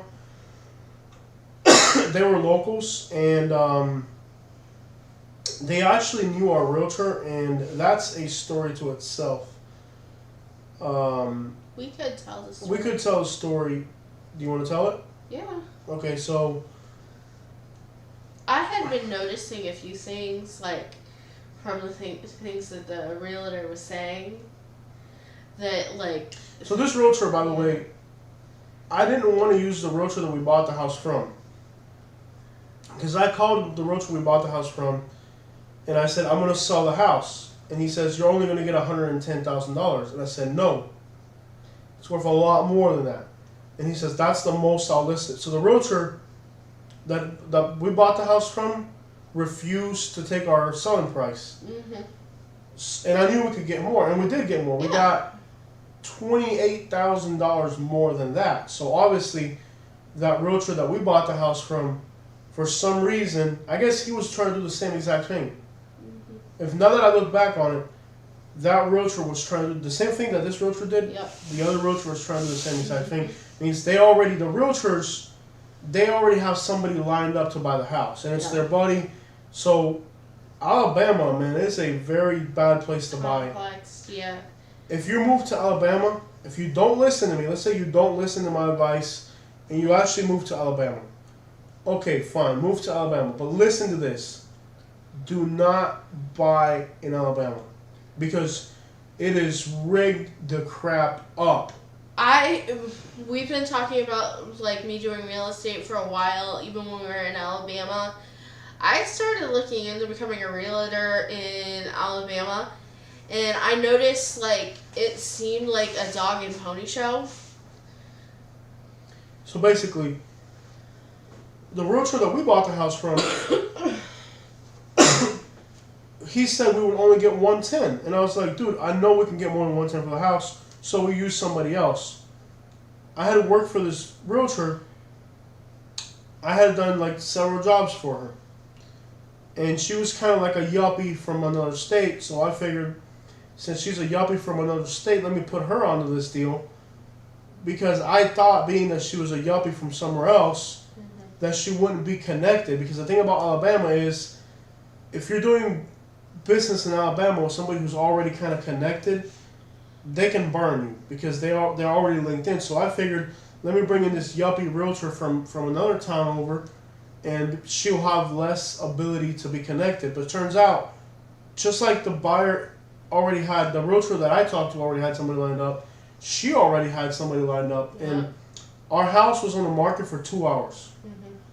2 hours, and she already had a contract. That means before, I guess, she already had a contract. Yeah, the thing was, So the realtor that we hired, instead of putting the house on the market to see what it would do in the market, she already had a buyer for it, and she forced that buyer to get in the house no matter what. So, and let me say this part of it. Here, dirty. Here in Florida, it is not a dual agent state. Alabama is a dual agent state. So the same broker that represented us, the seller, was representing the buyer as well. So you hear that? The same broker representing the buyer was representing the seller.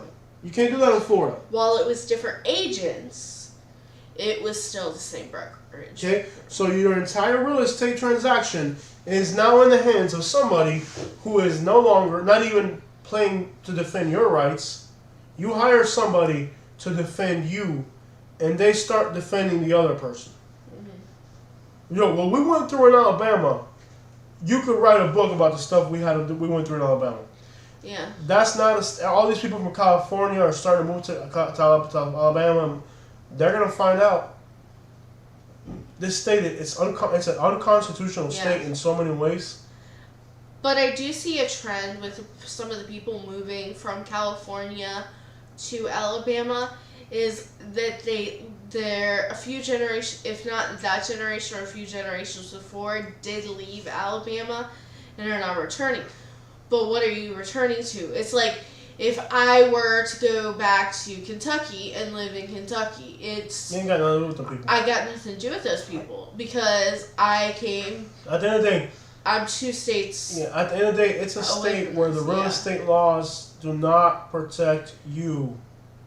They have a kangaroo court. They all know each other. The brokers, the realtors, the buyers. If you put your money there, there's no security. They're going to get, when they want that property, the day they decide they want your house, they're getting it. And it was on MLS. Just so you know. Yeah. It was. So, we could probably write a book about all the crap we went through in Alabama, but dealing with the real estate laws of that state. Yeah. Your house never hit the MLS. Maybe it did hit the MLS. It did hit the MLS. But they didn't the realtor didn't let anybody get their hands on it. Nope. You know, the realtor already had somebody lined up. Yeah. And even though there were probably other offers, because that market was super tight, didn't let nobody, like, she had somebody, and the person that she had didn't even have cash. It was somebody with a government loan, and then they tried to get a kickback out of us. Disgusting. I mean, we went through trying to sell a house in Alabama. I don't even want real. That's why I told Katie, I don't like, after what I went through in Alabama, I don't even want to own real estate anymore. Without our consent, they did an inspection on the house. There was a scheme going on. So there was a bunch of. We'll make a video about it in the future. Yeah. But there was a scheme going on, and in most states I could lawyer up and sue them, but in Alabama nobody will go against them. Again, keep in mind, there's only like 3 brokers in that whole area. In Florida, yes, you are supposed to present all offers. I'm not sure about Alabama, but in Florida, yes, you have to. In Florida, you have to present all offers. In Alabama, them people do whatever the crap they want. So, I would not advise you to buy real estate in a place like that, because they do whatever they want. There's no way to defend your rights. None of that. And we've tried. So it was a battle. It's just not possible. I mean, we have dealt with shady people in Florida, and I've seen scams here in Florida. Yeah. And I've seen shady stuff in Florida. What went on there to sell our house in Alabama was some of the beyond anything you'd ever deal with in Florida. Okay. They put a lockbox on our house. The buyers put a lockbox on our house before we got paid. The buyers decided to go to our house, take off our lockbox, and put on their lockbox, and we hadn't even got paid yet. And they didn't call us and say congratulations, whatever. They wired us the money, like, out of nowhere. After we were already in Florida. We were in Florida looking for a lawyer because we're thinking, okay. And then when they knew we left Alabama, they broke windows. They trashed the house. The buyers went in with their own people, and they started to break stuff in the house to kind of they took over the house before we got paid, and then they started breaking stuff on the house, and they're kind of threatening us, saying, hey, we're here, we're going to start breaking stuff if you don't give us the house for less. It was, and then we never budged, of course, but no, you don't ever You can't call the police in Alabama. The police? Police are working with them. Call the police in Alabama. You don't understand, you don't get it. There ain't no police, there ain't no lawyer, there ain't nothing. Them people in Alabama do whatever the crap they want. So if you want to go and invest your money in a place like that, go right ahead, and you'll find out when you go to sell your property one day what it's like. Here's something that I did find out with real estate disputes in Alabama is that it doesn't always go to, like, here in Florida, it'd go to the Real Estate Commission. The title company has the power to decide on a real estate transaction. Like, it can handle any dispute the way that they want. So D. Reyes says, so how much did you guys lose on the home? We didn't lose on the home. We didn't lose. We made on the home. But it wasn't worth. We made a lot on the house. Now, Now for our taxes, we have to write off. We put a fence. We put a roof. We have to start writing off all the things we did. Yeah. For tax purposes, we have to write off a lot of what we did. Okay? So we made money on the house. But that's not the point. The point is, it doesn't matter how much money we made. If you have to find yourself in that situation to make money, it ain't worth. That's not how you make money. No. And then we're coming back to Florida, and we couldn't find something in Florida. Mm-hmm. So what good did the money do us after all? Nothing. Nothing. I mean, we have been. I don't like to cry and play the victim and act like all the the whole world's come down on me. But if we start getting the details about how all this worked out, we picked up a bad set of circumstances. And we're just trying to pick up the pieces now and make the best we can of where we're at in life. Yeah. Because it has not been easy. And I'm not even happy to be talking about this. I would rather be talking about something else. And Alabama's a very corrupt place. Like Gator Country. What up, Gator Country? It's a very corrupt place. You're not going to be able to defend yourself from law enforcement's not going to protect you. Lawyers are not going to protect you. There is no nothing. You are pretty much grabbing a gun and saying, "What the crap are we doing here?" Yeah. Like literally, I never thought that that a gun would play. You would have to have a gun to do a real estate transaction. With selling our house in Alabama, I came down just grabbing a gun and saying, "What are we actually going to have to do here to get this done?" They are very corrupt, bad people, and not to cry or lament about what we went through, but it's just about ruining our lives. So even though we made money on the house, it destroyed our lives in many aspects. It was not worth it. So to all the people that are moving to Alabama because it's more affordable, there is a reason. Yeah. As soon as you cross into Florida, here's a house in Alabama, it's worth $50,000. The same house a mile away in Florida is worth 3 times as much. The reason the one in Florida is worth 3 times as much is because if you buy that house and one day you need to sell it, you don't have to deal with all that crap. There's a reason why a house on the Alabama side is $50,000, and as soon as you cross into Florida, it's worth 3 times the same house, 3 times as much. Why is it worth 3 times as much? You'll find out one day. And it took me a while to figure it out. I'm glad I found out. When you see a place that's more affordable, there's a reason. It's that freaking simple. Affordable places are affordable because they suck. And I had to learn that the hard way. So now I'm here in Florida where it's more expensive, where there's less income, trying to make this work out. Because the reason it's harder is because it's better. Microphone's yours. Yep. It is. It's been very, very difficult because, it was great that we had, it was able that we were to have, but in Alabama, they can take it from you as quick as you can do it. Yeah, that's the thing too. Yeah, they'll let you get it. They'll let you make it. They'll let you get it. Mm-hmm. But we had it closer, either me or you. They'll let you get it. Yeah. The problem is that they don't take it. Yep. They don't take it. I think places like that, you're better off renting. And that's what we probably should have done. We should have rented. When it got hot, we could have just left. Yeah, we could have just left. Yeah. You cannot invest money in a place you don't know. And all these people that are coming here to Florida right now and they're investing in Florida, they're making the same mistake we made in Alabama. They are investing in a place they do not know. You cannot invest into a place you don't know. Mm-hmm. When you invest, you have to know exactly what the crap you're getting. Mm-hmm. And there may not be opportunities in the places you know, but you cannot invest into a place you don't understand.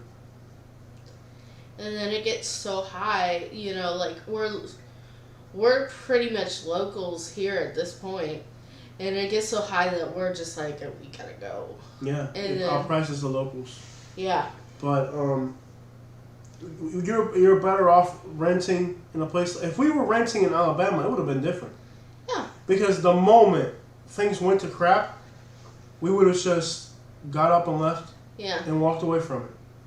But the fact we had to sell a house, you had to wait 2 years or 1 year so you could pay less taxes. It was like, it tied us down to that place. Like, you know, it was a bad idea to buy. So if you're moving to a place you're not familiar with, trust me, don't be in a rush to buy. If you're moving to another state, don't be in a rush to buy. Everybody moves to another state. The first thing they do, buy a house. No. Don't do that. Rent for a little bit. You might find that the next town over a mile away is better. You know, you're not tied down to that place. If you don't, something goes wrong, you're tied to it. We didn't have a choice. We couldn't afford to like leave the house empty. Are you kidding me? And move to another state? How? What I'm saying, it's really important that if you are moving, unless you, I don't even know. I would definitely not recommend buying in a place you're not familiar with. Because you're going to be tied to that place for a while. If we had rented in Alabama, we could have rented for $500 a month. Yeah. We could have rented in Auburn for $500 or $600 a month. And that's probably what we should have done. Yeah. Our YouTube would have grown. We'd have had the money in the bank still. And we would have been doing what we're doing now. No complications. And if we didn't like it, pick up and go to the next town. Yeah. Yeah, we live in Fort Myers now. But hey, these are things you learn the hard way in life, you know. These are things that you have to learn the hard way. These are the type of things that in life you're going to have to learn the hard way. You're not born knowing everything. And sometimes you can make some very very bad decisions, and then you got to live with the consequences. Yep. But renting here in Florida is scary because there's few options. But I know for a fact, if tomorrow we can't rent here in Florida, we have to go rent somewhere else. It ain't gonna be in Florida. It's gonna be Tennessee or Kentucky or something. But you can go to Kentucky, Lexington, or Frankfurt. I don't know, any normal place, and say here, 3 months deposit, ready to go, and you rent and you're done. Yeah. But here they don't do that. No. You know. Everything in Florida, at least this part of Florida, is no longer rent by owner. It's rent by leasing company. Leasing company, with property management. Yeah. Excessive requirements that you are not going to meet.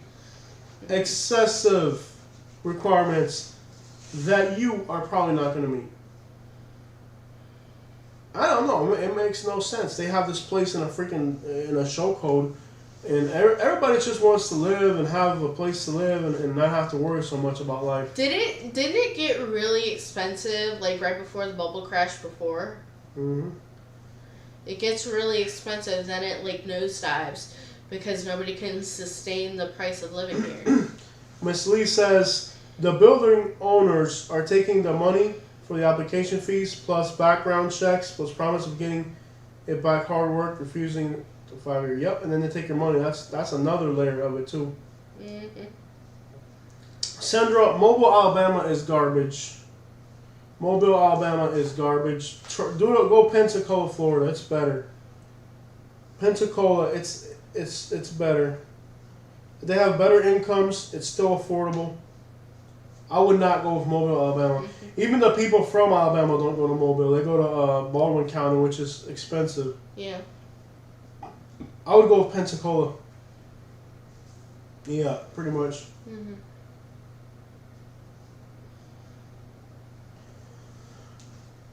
E-Ticket says come to Compton and you can rent a crack shack for $2,500 a month.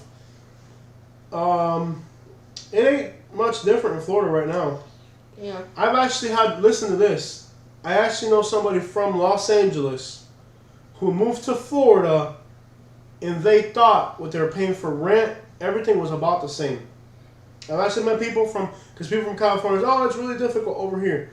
Well, I've actually met people from California who've moved to Florida, and they say it's actually not that different. You know, 2,500. You think living in Northwest Miami is different than living in Compton, California? Same thing. Like, it's really not that different. You can for $2,500, or you might have to find a rent for $2,500 a month in Miami, in a neighborhood as bad as Compton. I washed up in Florida once, followed by the Sandpiper. Okay. Yeah, Florida right now doesn't make sense, and I really encourage people, if they can, if you end up in places like Tennessee or Kentucky or something like that, or I don't know, somewhere that makes more sense economically, and look at the state laws. Some states, every state's got different laws, and that means that every state's got different things going on, you know. Talking about Katie, talking with the housing bubble, yep. Probably just as ghetto. Oh yeah, Miami, like in the inner city of Miami, it's just like California. I bet it's about the same. Yeah. Of course, Los Angeles is a bigger city and stuff. It ain't much different. Yeah, from like 2008 to like 2011, 12, prices just kept going lower, and then they started going up again. Well, it's like everybody on our channel comes and says, when we go to a small town, we say this place looks like it sucks. The first thing they say is, what's the first thing they say? It's the greatest place ever. Well, they'll say, oh, at least it's not Detroit. Yeah. We went to Detroit. This is not Somalia. Yeah. Detroit's got some nice areas, nice suburbs. I actually like Detroit a lot.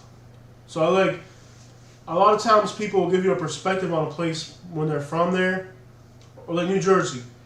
Everybody in Florida, oh, people in New Jersey are rude and this and that. We went to New Jersey and it was the nicest people I ever met. So when you travel firsthand, you'll experience things that realistically are not going to be what people put it out to be. You know, and not only travel, but I guess living in a place also over time gives you a different perspective too. Tennessee for Spanish people is bad. If you're American, you're good. I've heard a lot of bad things about Tennessee for Spanish people. So if you're Spanish, be very careful of Tennessee. It just depends who you are. Unfortunately, that's the way America is. America is a racist country. So if you're Hispanic, I still say come to Florida and make it work somehow. Tough break. The hard knocks, you know what I mean? Yeah. What you gonna do? If you're Spanish and you live in the United States, you need to be in like Florida or Texas or New York or California. Is it the best place to be? It's not, but you're Hispanic and you're in America, and that's what you get. Go somewhere that's a little bit better, and you'll find out how quickly they'll ruin that for you, because that's the world we're living in. Yeah. Well, the thing is, I guess if you're American, I would literally say if you're American, yeah, Tennessee's good. If you're Spanish, don't do it. Same thing as Alabama. It's just that's the reality of where we're at right now. No, I mean, with Florida, they're wanting to pay you less and less for any given job every day. Camille Ortiz, I'm going to guess just by your last name, I would stay the crap out of Tennessee if I were you. Dalton, Georgia is better. It's not too far from Chattanooga. Mira, Camille, Dalton, Georgia. Yeah. Dalton, Georgia, está bien mitico. Here's Chattanooga, like, here's Dalton. Like, it's right by there. So if you're Hispanic, if you're thinking about Tennessee, go to Dalton, Georgia. It's a little bit better. Nashville is the most fun I've had in Tennessee. Pigeon Forge and Gatlinburg is a fun to vacation. Yeah. Tennessee's nice, but if you're not from there, you're an outsider, it's tough. So, Sandra, I would definitely recommend, you guys saw about Chattanooga, Tennessee. If you're Hispanic, go for Dalton, Georgia. It's like 50% Hispanic. Savannah, Georgia, how is it there? It's okay, but Savannah, Georgia is like 60% black, and black people right now in the United States are more racist to Hispanics than whites, probably. So if you're Hispanic, I wouldn't recommend going to a black area right now. I say if you're Hispanic, I would not go to Savannah, Georgia, because they're gonna pick on you. They're gonna take advantage of you. I would say no. If you're Hispanic and you're thinking about Georgia, I would say Dalton is a good bet. It's already 50% Hispanic, so you'll figure yourself out in the community. I like Dalton, Georgia. Yeah, I go there. Dalton, Georgia. But do not end up in if you're Hispanic, do not end up in a majority black city in the South, because you're gonna experience more racism from the blacks than you will from the whites. If you're thinking about Atlanta, you gotta be on the north side, North Atlanta if you're Spanish. And I hate to be that blunt, but that's just the reality right now. That's the reality of being Hispanic in America. If you're Hispanic and you live in America, you need to make sure wherever you end up is in another Hispanic community and not in a place where you're going to end up getting preyed on, because that's the world we're living in, sadly. This country is engulfed with hate. Yeah. To the point where you need to know where you move somewhere, how are you going to deal in that place, because it's that bad. Sad that we even have to go there, but that's where it's at. Yeah, it's terrible. It's like, it's just awful. Do not go to places like that. It's no, terrible. if you were black and you told me you're moving to Savannah, Georgia, I'd say go for it. Go for it. Yeah, that's a weird thing about it, but it's messed up. I'm Puerto Rican and Colombian, yeah. You want to wrap this live stream up? I was having fun. Man, how long has this live stream gone on for? I don't know. I can't see the I'm clock. having fun. You sure? You know, for a while. It just says live, it doesn't tell you how long you've been on. You know? But overall, I mean, like, that's the thing about movements. Like, everybody wants to move somewhere better, make their lives better. I get it. Trust me, I've been there. Yeah. But, man, you can make some bad decisions while moving. I mean, you can really... does that mean you need to be afraid? No. It just needs... It's not that you need to be afraid. It's just you need to be aware of the consequences if... Yeah. Sometimes I wish we had decided to just, like, be brave and go somewhere else. But I also understand that, you know, you needed to come back to have a community, and it was harder on you to be by yourself, so... Have you guys been to Springfield, Missouri? Did we go to Springfield, Missouri? I think we drove through there. Let me look at a map real quick. You know, Sandra, the thing about this situation is, see, if you're American and you're from a place, you think that the minority people that live in your community are doing okay, but you don't really know what they're actually going through. And that's really the thing. It's not that like if you don't live it, you don't know it. You know. So where you might see a Hispanic community and you might think everything's fine, but you don't really know if it's really fine. So that's something where from the exterior, it's very hard to tell. And people are embarrassed about it. They don't want to talk about it. So, you know, you're not going to really get honest answers out of people on that subject. Did we go through Springfield, Missouri? Let me look at a map real quick and I'll let you know. I like Missouri from what I saw. St. Louis was amazing, by the way. Yeah. Right? St. Louis was incredible. It was awesome. Yeah. Other than the fact it was freaking freezing this week up there. Yeah, it gets cold. I can't believe how weak this thing was. No, I don't think we went to Springfield. No, we didn't. We've never made it that far. No, we've been we went through St. Louis and we came up Highway 55. And then the time we were in Arkansas, we were close to Oklahoma, near where the closest we've been to you. That's close to Branson, and I would love to check the area out. We almost went to Springfield on this last trip. We actually looked at it and we're like, okay, we might go here.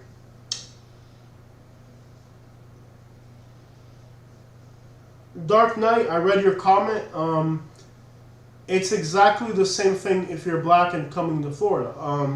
I've had a lot of black people. Okay, so listen, Dark Knight, slow down, Dark Knight, slow down, Dark Knight. We're not arguing about race on the channel.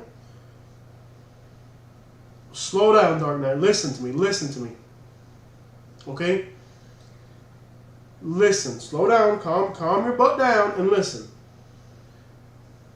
there are plenty of Hispanic places in like Miami, for example.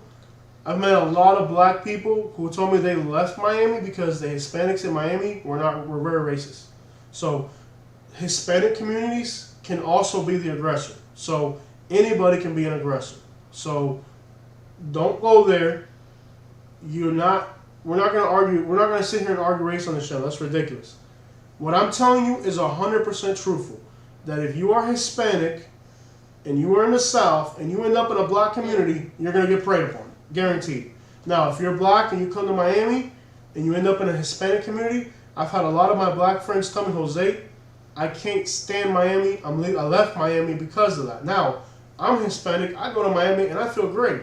That's the way America works. So I'm not going to argue race. I'm just telling you facts. That's how America works. We're not arguing that.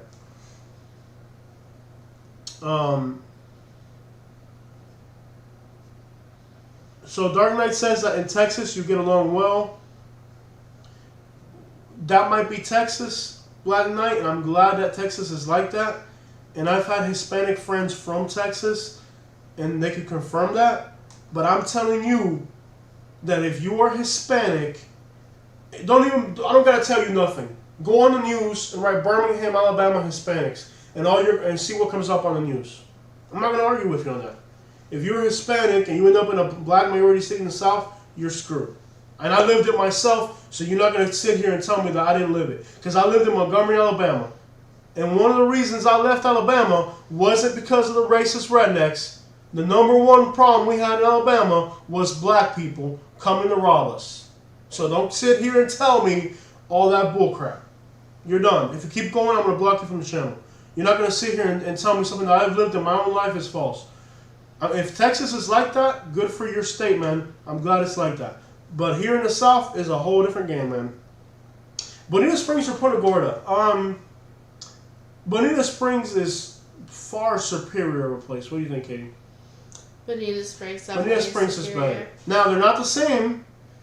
They're two totally different cities. Now, if you said Punta Gorda is like Bonita was years and years ago, Bonita, to me, has lost the appeal. Yes, it's gotten way too... It's too expensive.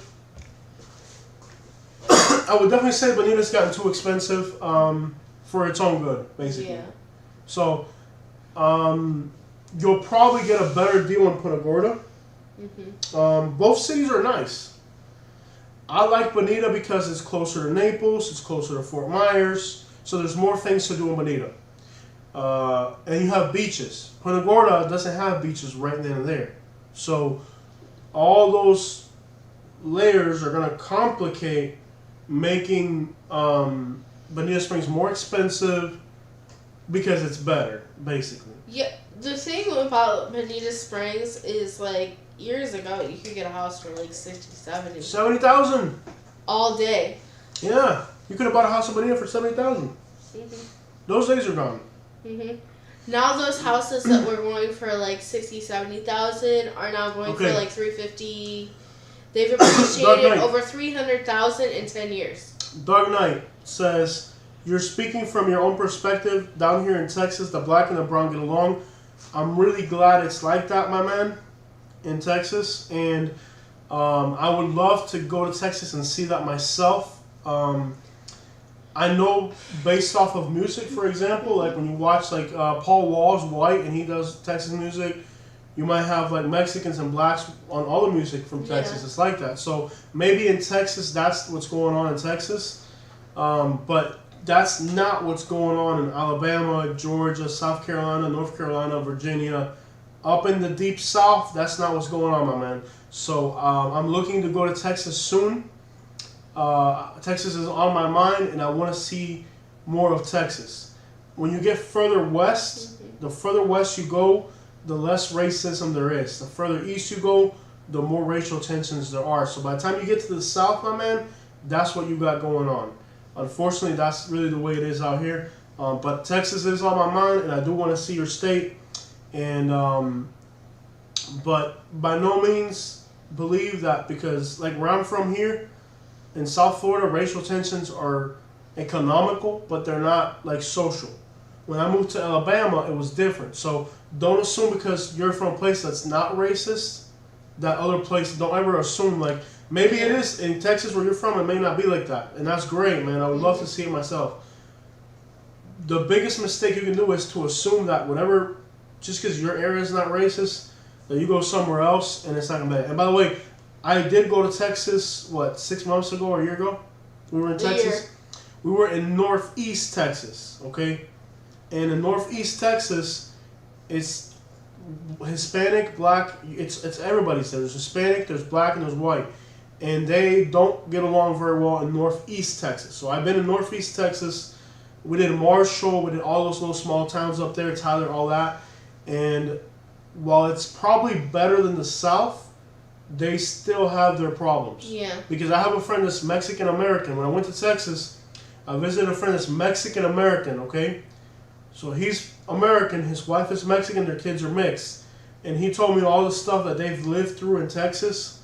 Even though everybody in that town is mixed, like the browns and the whites are mixed there, they still told me how hard life has been for them because of it, and it hasn't been easy. So I'll get to your part of Texas and I'll see what it's like. And I'm not saying that your part of Texas is racist, but you'll definitely encounter these problems in other places for sure.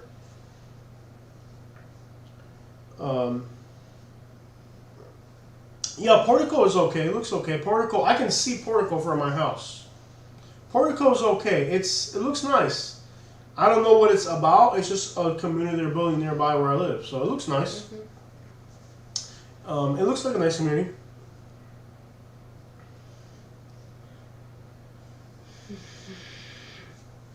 So everywhere you go, there's different.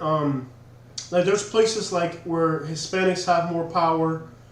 There might be places where blacks are less. So but there's places where everywhere you go, the dynamic of living is different because of who's there. So there's a lot of black people. They become powerful and then they become the bully. You know what I mean? Like in the case of Alabama, the black people are the bullies.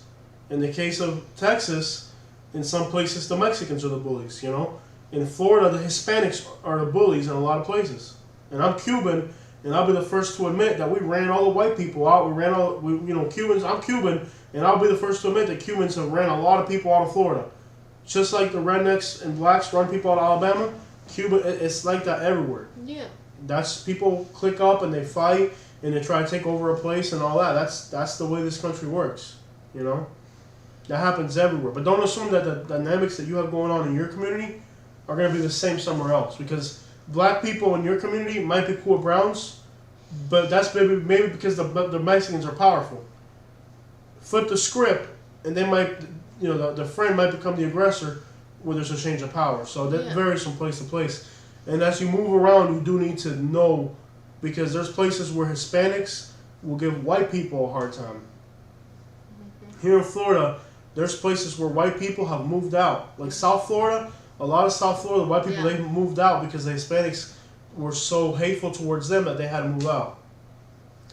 And I'll tell you, like, with me, if I go into a Spanish business by myself, or, like, I get treated differently than other customers at some places. Exactly. RV says that small towns in Texas are exactly the same thing as Alabama. That's what I saw.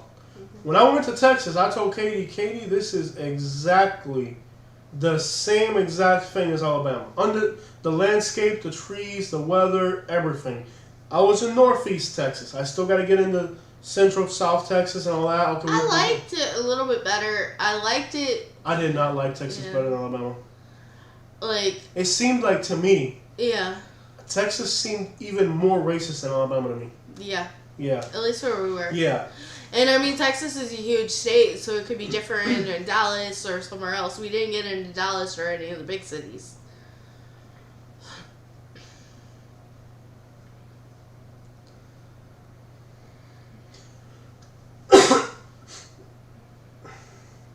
Retired Mindset says, Jose, you don't know what you're talking about, change the subject. I do know what I'm talking about. I got ran the crap out of Alabama. What the crap you mean I don't know what I'm talking about? How are you going to tell me I don't know what I'm talking about? Yeah. I lived it in my own skin. Yeah. So anyways, at the end of the day, if you're moving around, right now it is horrible everywhere. People are divided, they're hateful, and everybody can be a victim, and anybody can be an aggressor. There's no the white person's the aggressor. That's long. Anybody can be the aggressor. Anybody can be the victim. What you need to make sure is that you move to an area that's safe, and the more affordable the area is, the less likely it is to be safe. So on your quest for affordability, you're going to run into some really crappy places where if you get into more expensive areas, it's harder, but you're not completely shielded from it. But you have a better chance of not having to deal with hood rat crap. Mm-hmm. Because people got mortgages to pay, and the moment somebody's got a mortgage to pay and a job and a house to keep up, they don't have time for that garbage. They're too busy working. Yep.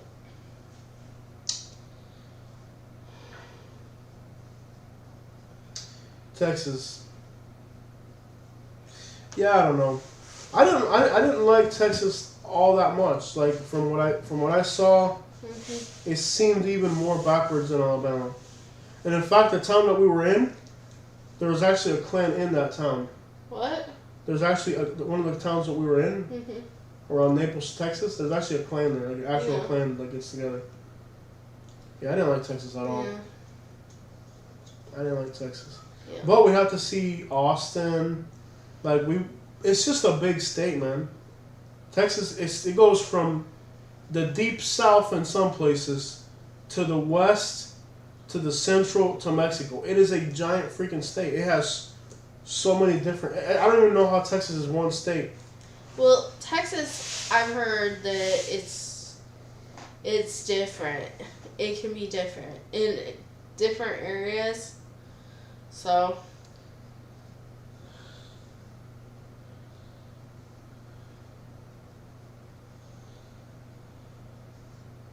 Dark Knight and if y'all start arguing about racism, I'm gonna delete you off the channel. I'm just gonna let you know right off the bat. If y'all start keeping this up, I'm gonna delete Black Knight. You're done. Delete Black Knight. Dark Knight. Delete him. Delete anybody that keeps arguing race. You're gonna get deleted. I'm done with y'all. I'm done with this garbage. Do you guys want to stay in Florida? Y'all keep it up, you're gonna get blocked. Anybody, y'all keep up. Y'all is a real good way to end this live stream for y'all. I ain't gonna put up with it. Do we like living in Florida, Katie? I like living in Florida, but it's not an easy place to live. It's a place that you like it, but it's very demanding, and there's few opportunities. It's basically what I've said the whole night. Yeah. Yeah. Greg says, I love your work, sir. Thank you. Thank you. And if y'all start arguing race, I'm just going to delete you. I don't care who you are, so just let it go. Yep. I don't know. I thought about going into Texas, but if I were to go to Texas, I would want to see the big cities, which we still haven't seen any of them. I would like to go I hear to Dallas Texas. is a big mess. I heard San Antonio is pretty cool. Yeah. You can ride around on the river. Mm-hmm. And then Yeah, there's I'm not colorful stuff. Mm-hmm. Yeah. And I've always wanted to go to New Mexico. Mm-hmm. I'm not sure. I'm not excited about New Mexico at all. I guess from now on, when we travel, we might just have to book a flight instead of road tripping. Book a flight. We'll see. It seems like we're the amount of time and money and effort would be better spent flying instead of imagine how many days would it take to drive to California? We The way could we fly. We could fly this week if you want. Yeah. Well, no, with this cough, you can't fly. With this cough, you can't get on an airplane. No. People So would we'd freak out. have to drive right now. Yeah. Well, we'll just go do what we do and then go from there. I mean, we Yeah. just figure it I'm out. almost leaning towards we hit a road trip, but we stay in Florida. Is almost what I'm thinking for this trip. Yeah, we did that last time, and look how it got us. Yeah. Well, that's the thing. Last time we went we weren't supposed to go anywhere. We ended up going to Michigan. Yeah. We were supposed to go to Jacksonville, right? And we ended up as far as Michigan.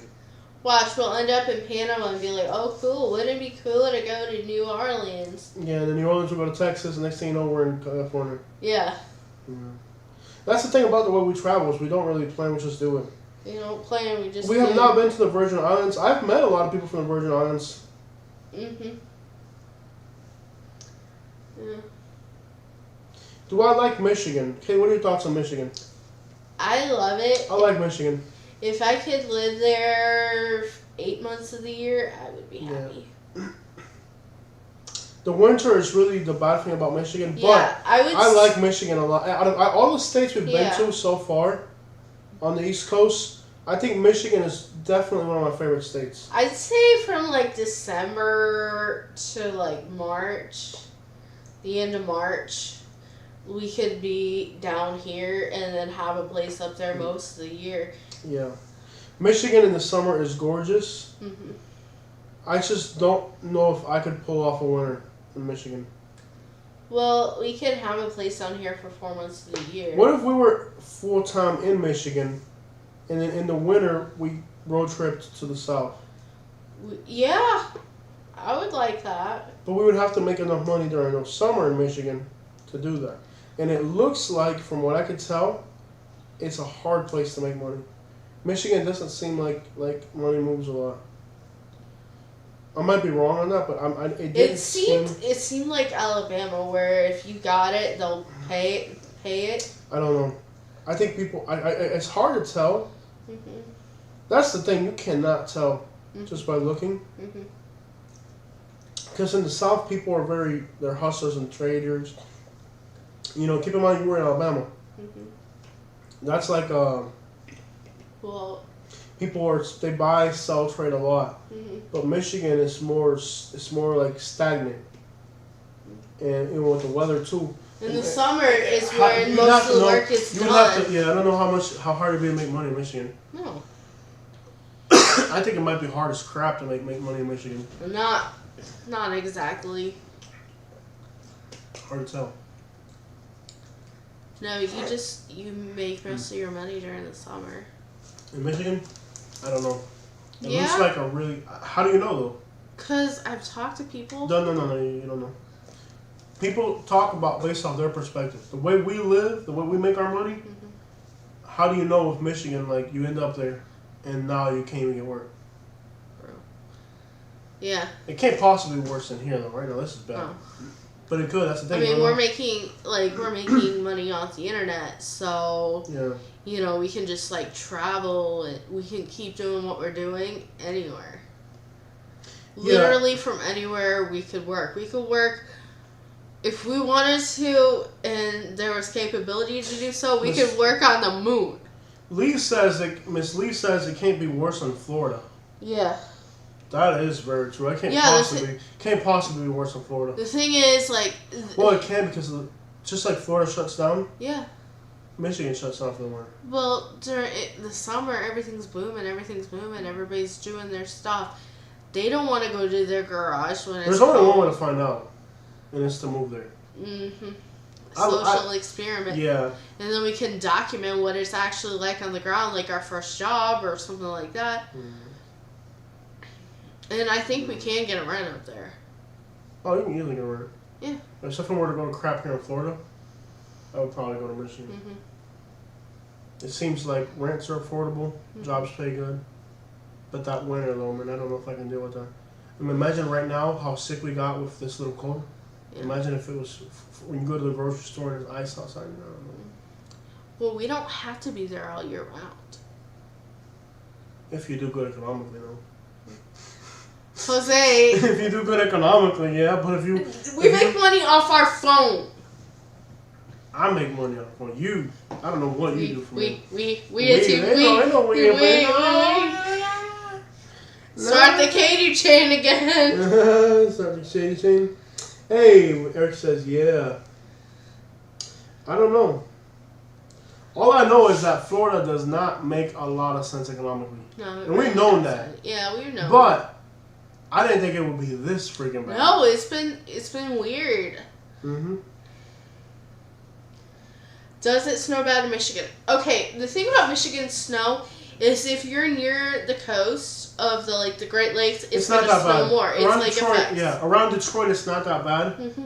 Around Detroit, it's actually not that bad. Now, every hour you go northwest of Detroit, it's like another foot of snow. And by the time you get to like the UP, you're like an Eskimo. Mm-hmm. Yeah. That's why people have so many children. Mm-hmm. So it's not, but I don't like Detroit. That's the weird thing about it. The weird thing about Michigan is that the part that gets, I don't know, like the outskirts of Detroit. Here's the thing. Okay, so right now, see how I got this cold going on, right? Mm-hmm. Like pneumonia and everything. Yeah. How much worse would this cold pneumonia be if I was in Michigan right now in the winter? Mm-hmm. It would be worse, right?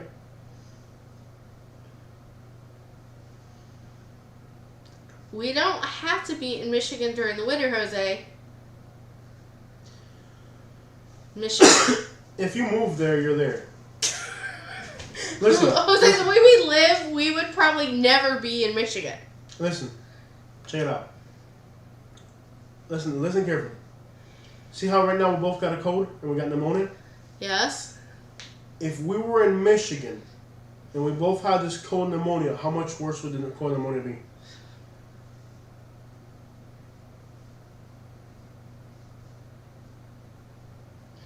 Don't lock yourself. Well, it'd be bad, but we don't plan on being there during the winter. You're making it seem like you're going to be there every day of the Well, year. you live there. And what if you move there and now it doesn't go for you economically the way you think it would go, and then you are there in the winter, and then you got a cold. You just keep on going. You keep on going. I'm staying right here in Florida. You keep on going. McGillicuddy. I mean, stop, man. You keep on going. And if you were to go to Michigan, where in Michigan? That would be the question. The part of Michigan that I liked is the part of Michigan that in the winter isn't communicated. Yeah. Like, I actually like the UP, but that's not realistic to live in a place like that. No, it isn't. They do get quite a bit of snow up there. I would only want to be there for like the spring, summer. Like St. Joe area, you could be in Grand Rapids, which ain't much. St. Joe area is Too very small. expensive. Is it really? That's expensive to live there? So, what's the other city we haven't looked at there? Is it... Big Rapids is too small. Grand Rapids is too small. Lansing is a big city there. But we've never done anything in Lansing. We've never been to Lansing. We've been to Grand Rapids. Does anybody know if Lansing's any good? We've driven through there at night. It looked pretty good at night, actually. Okay, it looked like there was a lot of business driving through Lansing at night. So Lansing would kind of be like the perfect place for us if we did in Michigan. Lansing is... It looked like there was a lot of business. Driving through there at night, we've driven through Lansing, but we've never actually got off and seen the city. Both times we've driven through Lansing, it looks like there's a lot of business there. Somebody's saying Ann Arbor or Rochester. Where's Rochester at? Ann Arbor? Yeah. I'm not going to lie, I actually like Detroit a lot. And it's kind of crazy to say that because it has just a bad reputation. Maybe I'm just a hood rat person who likes hood rat things. Because I really did like Detroit. I actually enjoyed Detroit a lot. I did. I always Michigan enjoyed... has really impressed me. And I didn't expect it. I was really hoping we could have gone to Ann Arbor on this trip. And our videos in that area do really, really well. It seems like nobody's actually doing videos in that whole area. Yeah. I would actually consider Michigan. The thing that would keep me scared is the winter. Yeah. Well, the only place we'd be able to afford in that area is like Benton Harbor. Pontiac. Didn't we drive for Pontiac? What about Pennsylvania? No places to live like in the Poconos. Yeah, Eric, the thing about Pennsylvania is, I believe, that despite how pretty Pennsylvania makes sense because you're right outside of New York City for one. And it was affordable. It seemed affordable, but it's missing life. Like Eric, I don't know how to explain it. Like Detroit, even though it's a bad city, it has like culture. And Pennsylvania,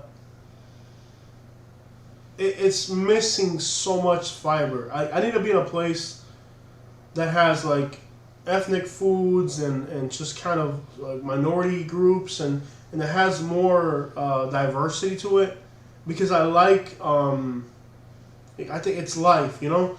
I feel like Pennsylvania, despite being affordable, and it was beautiful, one of the most. When you say that Pennsylvania is one of the most beautiful states in the country? Yeah, I really like Pennsylvania. I want to go to more states though. Yeah, Pennsylvania is beautiful. It is. I want to go to Hawaii. Ohio, look, Ohio's weird. The southern half of Ohio is basically Alabama. Yeah.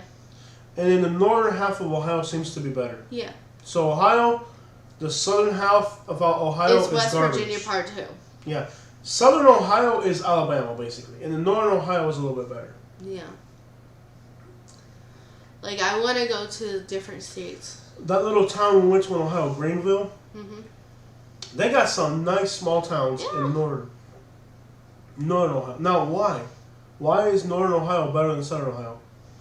Because it's closer. It's a whole different world. Yeah, it's closer to Michigan, closer to the bigger cities. Bigger if cities. you're more... The bigger cities are usually more progressive. Yeah. And they're more, how do I say this? More industrious. Yeah. From what I saw in Ohio, the whole southern half of Ohio is basically like mining towns and poverty. And then when you get to northern Ohio, like we went to this one place called Greenville. Yeah. I loved it. Now, they were very racist against Michiganders because I was wearing a Michigan sweater. This right here. Yeah, he I was wearing actually this wearing exact this sweater. Okay, so I get off in this tiny little town. Do you remember what the town was called? Was it Greenville or was it some other little town? The one where we went to the pizza place? Yeah, what was that town called? I don't Middle of nowhere. It was middle of nowhere in Ohio. And let me tell you, like, in the pizza places, one guy came up to me. He was like, "What's up with all that Michigan crap? We don't want you. We don't. If you ain't from here, like kind of like the way people act in Alabama. Like they was remember was that smart comment about oh yeah, something about Christmas. Yeah. Yeah, he said Santa Claus ran out of Ohio State gear. Yeah. So I'm in this pizza place waiting for my pizza, and this guy comes up to me. He goes, "Did Santa Claus run out of Ohio stuff for Christmas?" And I was like, "This is on clearance at the Mayor's, so this is what I bought." Either way. And there was no Myers anywhere near there. Myers. Mayor's.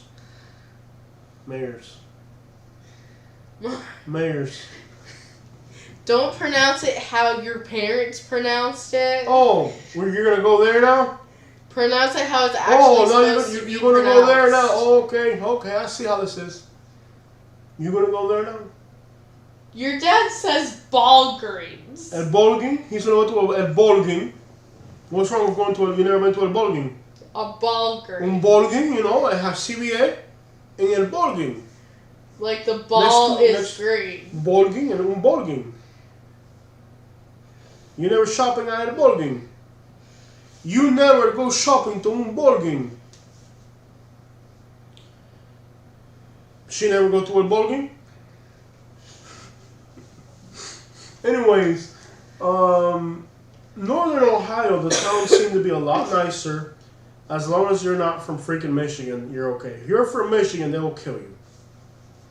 Don't be from Michigan in Ohio. At least small rural parts of Ohio. Yeah. Because what city in Ohio was it that everybody was a Michigan fan?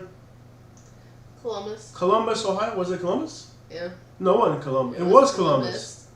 Yeah.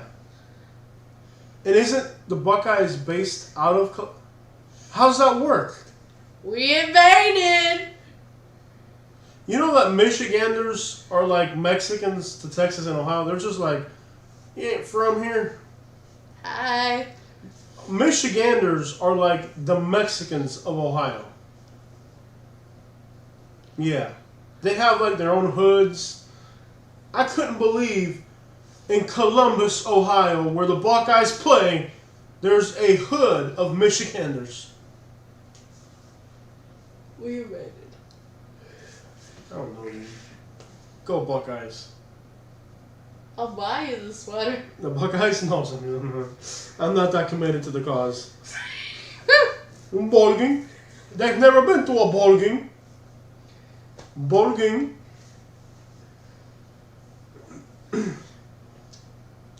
So, just finished watching your 10 worst neighborhoods in Tampa and your Key West video. The Tampa video was spot on. I live in New Tampa, but I used to live in the university area. Alright, welcome on board Blue Lotus Hill Designs. Thank you so much for watching our videos. Yeah, thank you. I actually do have, I've never lived in Tampa, but my mother was a patient at the Moffitt Cancer Center, so unfortunately, my memories in Tampa are not always the best. And my aunt also lived in Tampa, also died from cancer, so for me, a lot of the things that I've done in Tampa are tough. Jose, Tough memories. What? how often do we go to Tampa? A lot. Nowadays, before I met you, my mother was in the Moffitt Cancer Center. And I understand that. I would go to Tampa like literally I lived at a bus stop in Tampa for a few days while the whole thing was going on. You haven't made better memories in Tampa yet? With you? Yeah. Not really. Are you gonna threaten me again? You are going to die. Okay. So, welcome on board if you're from Tampa. I couldn't believe the video that did so well. I got like 10,000 views, so we now have a bunch of people from Tampa joining our channel. So it's cool that Tampa video did well. The university area is called Suitcase City. I guess you can figure out why. Yeah, I've heard of Suitcase City. I know that, yeah. And you know that the Moffitt Cancer Center is in that part of Tampa, so I've been familiar with that part of Tampa for a while. Unfortunately, through the Moffitt Cancer Center, and my aunt lives off the one that passed away from cancer. Now, we were really close to her, so when she got sick, we took care of her, and we were with her a lot. So she lived off of Himes, way off on the west side, northwest, by Waters and all that. I got a lot of family in Tampa.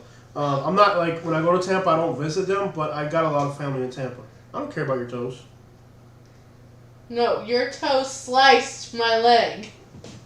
So, I was just watching your Alabama videos. Ashley Garcia. That's cool, yeah. My grandma and grandpa died of cancer in the year 2000. I'm sorry to hear that. Were you alive? I didn't know Key West had hoods they've been keeping. Oh yeah, they gotta have hoods in Key West. Somebody's gotta clean the golf course. Somebody's gotta clean the pool. Unfortunately, a lot of people that work in the Keys have to commute all the way back to Miami, bro. Can you imagine working in the Florida Keys and then commuting all the way to Homestead or Florida City? Yep. Because you work in the Keys. The Florida Keys are great, but there's some poverty down there, man. Mm. There's some poverty in the Florida Keys, and population density is high in the neighborhoods in the Florida. Yeah, they got hoods in the Florida Keys, and they actually have gangs in the Florida Keys. And I had heard the opposite of Tucson. See, when I went to tell you a little detail about the Florida Keys, now that you mentioned that, I was wearing a Michigan sweater because she's from Michigan. So I'm wearing a Michigan a T-shirt that says the M on it, and I had somebody come up to me in Key West, and they threw up their gang signs because the M in Florida most likely is associated with a gang that uses the letter M for their gang signal. So they actually not only do they have hoods in Key West, but they actually have active gangbangers. So if you're wearing the wrong crap, they come up to you and be like, "You my hood dog, you my hood dog." I was I'm wearing a Michigan hoodie because my wife's from Michigan. Yeah, I mean, does that make me a gangster around here? Apparently, wearing a Michigan sweater in the Florida Keys makes you a gangster. So, yeah, not only do they have hoods, they even have like gangbangers in the Florida Keys. I threw me off guard. But I yeah, am from Ann Arbor, Michigan, so I'm a Michigan fan. Anywhere you go that is But I live expensive and throughout the rich state. is going to have hoods.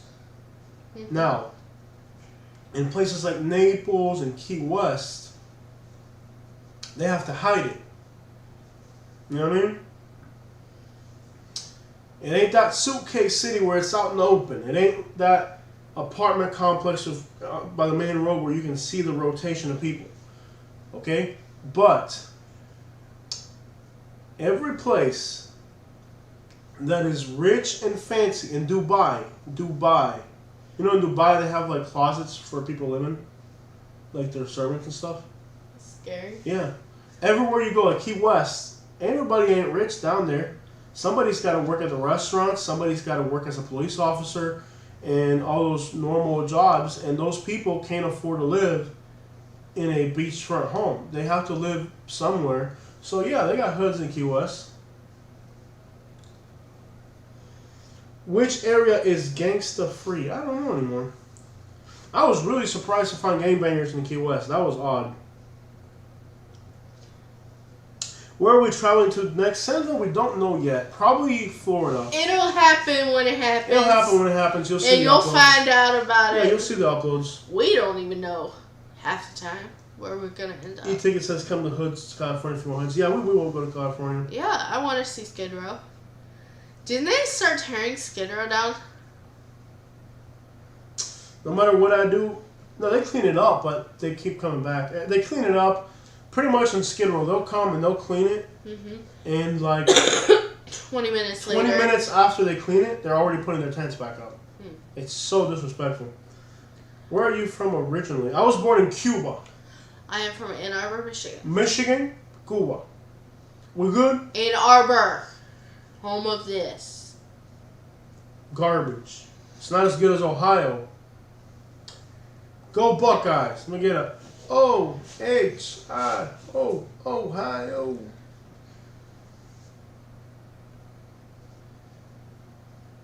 What are you doing? What are you doing? What you doing there?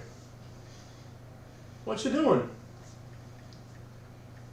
O-H-I-O, Ohio. Let me get a O-H-I-O, Ohio. What are you doing? What you doing? What you doing? What you doing? What you... Ohio State? I would never wear that. Honestly, I would never wear that. People from Ohio are jerks. I would never wear that. Like, I already have enough of it. I already look like a...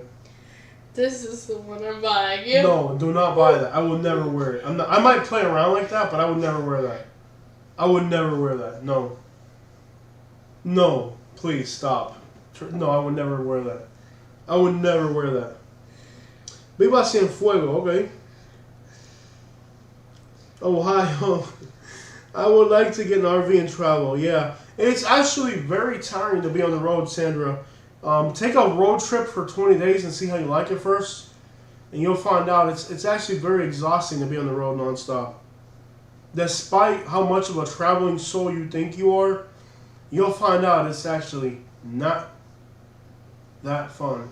After you've been on the road for like 20 days, you're just like, take me home.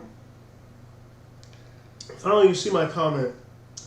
Skid Row's pretty bad. Hi from Chicago. What's up, Chicago in the house? Ocala worth looking at? It's growing. It's not a special place. It's a place you end up... I know people in Ocala hate me for saying this. I figured out your shirt that I'm going to make you wear as punishment. I'm not wearing an Ohio shirt. I'm a Buckeye girl. I'm not wearing a Buckeye girl shirt. Why would I wear that? I'm not even a girl. Why would I wear that? Punishment. Okay, so, no. I'm not wearing an Ohio shirt. They can't see it. There's so much glare. They can't see it. They still can't see it. Don't even try. So, Ocala, I've said, and then people in Ocala hate me for saying this, but Ocala is a place you end up there because you have to. So it's nothing. There's nothing special in Ocala. It's a place you end up in if you have, like, no other choice. So it's not, you know. Like we almost ended up there. Yeah, like we almost ended up there. That's how bad it is. Everybody saying, yes, sir, a lot of Skid Row. Packers lost my money. Oh, no, the Packers lost. I'm a loud Cuban from Hialeah. Pete takes, he's a loud Cuban from Hialeah. Cool. Oye, mi número, ¿qué pasa con ustedes? ¿Qué pasa, brother? Oye, tremenda bulla, Cere. Tremenda paloma, No, esa paloma está buena, brother. No, esa paloma está buena. No, tú estás como que esa música para conmigo. ¿Qué pasa? Tu paloma, tremenda casquero. No, casquero tú, yo casquero. Sí. No, tú casquero eres tú, que tú sabes. Casquero. Tú no sabes nada de paloma, Casquero. Cere. Tú no sabes, Casquero. Tú no sabes de paloma, Cere. Casquero. Tú no sabes de paloma, Cere. ¿Qué tú vas a decir como paloma, Cere? He's a loud Cuban from Hialeah.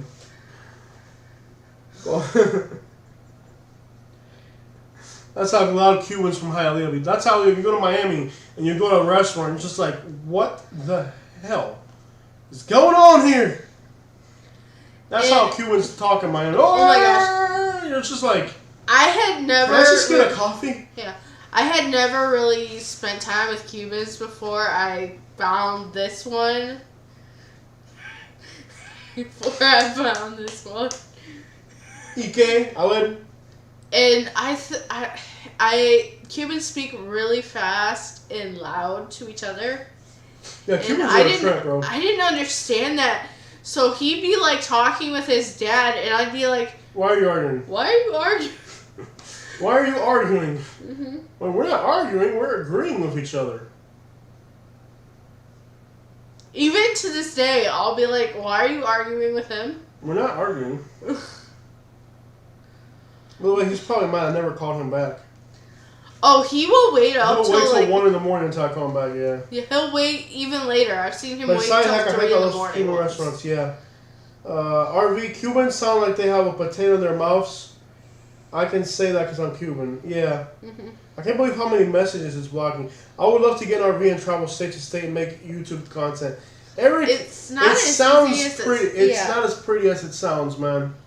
And you'll realize that like most of America is like backwards inbred people that want to kill you. Yeah. Like you think America, like traveling America, you're just gonna end up in these great places, and like the reality is half of America. It may be pretty, but the people aren't pretty. Wow, that did not come out right. Whatever she said, no association disclaimer. I don't know who she is, why she's on my channel today. I don't know her. Let me just move this camera over out of the way a little bit so that we don't. I don't know you, basically. If somebody could please call law enforcement so we can have this person removed from my house, because I don't. You're stuck with me. I have enough problems as I got is. papers. I got papers. I have enough problems as is. I don't need this in my life. I got right now. papers. I got papers saying. But anyways, people say Cubans in Florida are stuck up. Yeah, Cubans are very. Is she from Hialeah? No, she's not from Hialeah. But I'm working on her. I'm working on it. Okay, we'll get her there. This should have been your clue. I'm working on it. Show. This Okay, should say it have with me. been your clue. Que vola hacer? Michigan. No, hacer men. Michigan. No, hacer men. Michigan. Hacer men. Michigan. Hacer men. Michigan. Cuban. Michigan. Cuban. Michigan. Can't be a Cuban if you're from Michigan. Exactly. I am from Michigan. Whatever. You're not Cuban, get out of here. If you're not Cuban, you need to leave.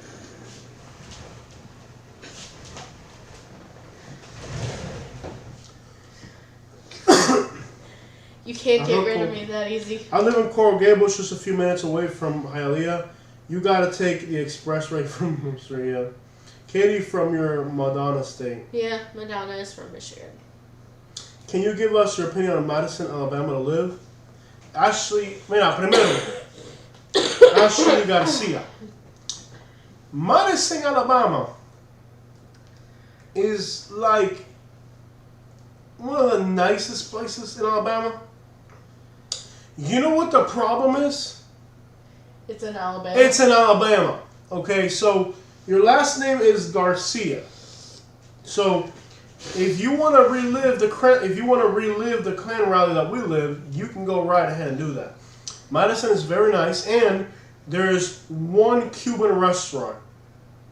One Cuban restaurant in the whole state of Alabama, and it is in Madison, Alabama. It's like a filet mignon in a toilet.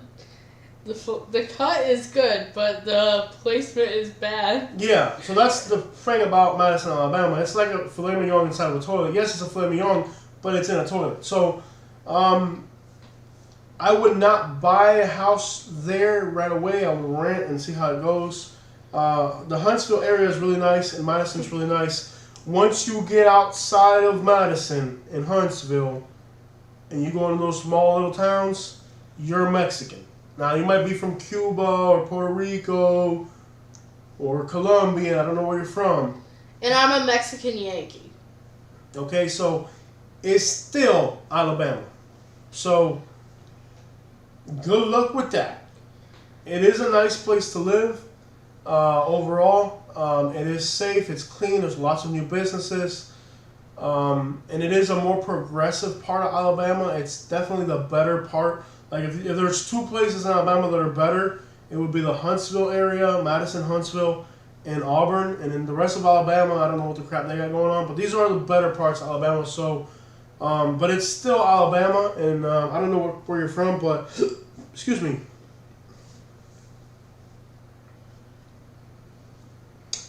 So that's pretty much that. Montana's beautiful, but can you picture Jose with a cowboy hat on? I've seen him with a cowboy hat on. He looks cute. I actually heard that Montana is like really backwards. Yeah. People Like, they from really, Alabama are moving there. Yeah. I had people in Thank Alabama. you, Pete. Whoa, for real, bro? What happened to you guys in Alabama that was that bad? Well, Pete, el problema es que esa gente no quiere saber de uno, bro. It's going to take more than $2 to spill that one. Oh, yeah. Appreciate the $2, but it's going to take a lot more than $2 to talk about that one. Mm-hmm. It's in the past, bro. It was like a lot of different things. Different stuff. Mostly, to elaborate it, just to like put it into a nutshell. And I really don't want to go on this topic right now. We're having just a nice conversation, and you want to know why we left Alabama. We're trying to have a nice conversation. Pero tú quieres hablar de esto, hacer it. A lot of things, but to just summarize it, we get robbed while we're on a road trip. We travel. When we're gone, we get robbed. We call the police.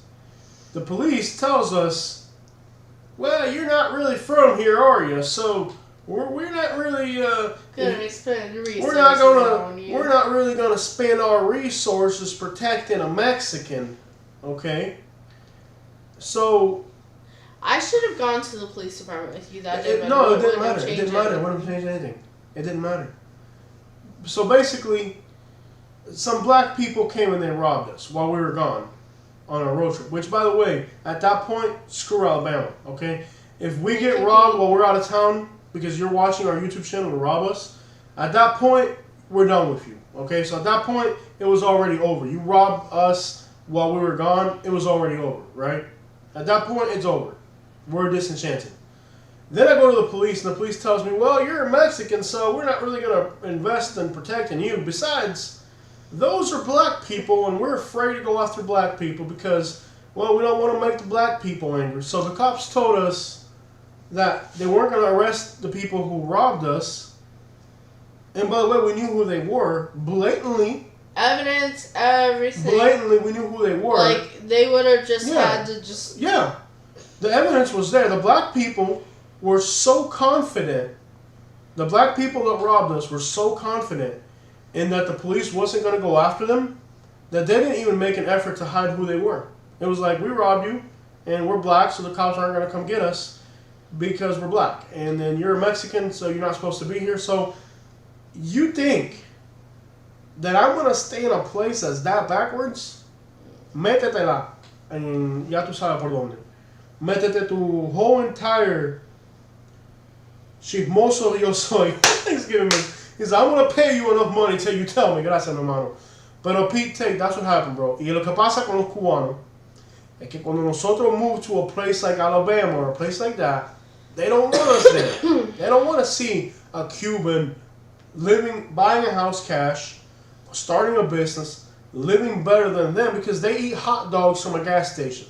Okay? So when you show up from Miami, and now you got all this Miami money that they've never seen before because the only thing they ever see is their food stamps to buy crack. So when you show up with your Miami money and your Miami car and you go to restaurants and you buy clothes and you're buying real estate and they're still inbreeding with their sister, they have a problem with that. So that's the reality, and I'm trying to tell all you other Spanish people that are moving that when you move to one of these little hick places, it's going to happen to you. And I'm not, that's what happened in Alabama in a nutcase is that we go on vacation, we get robbed.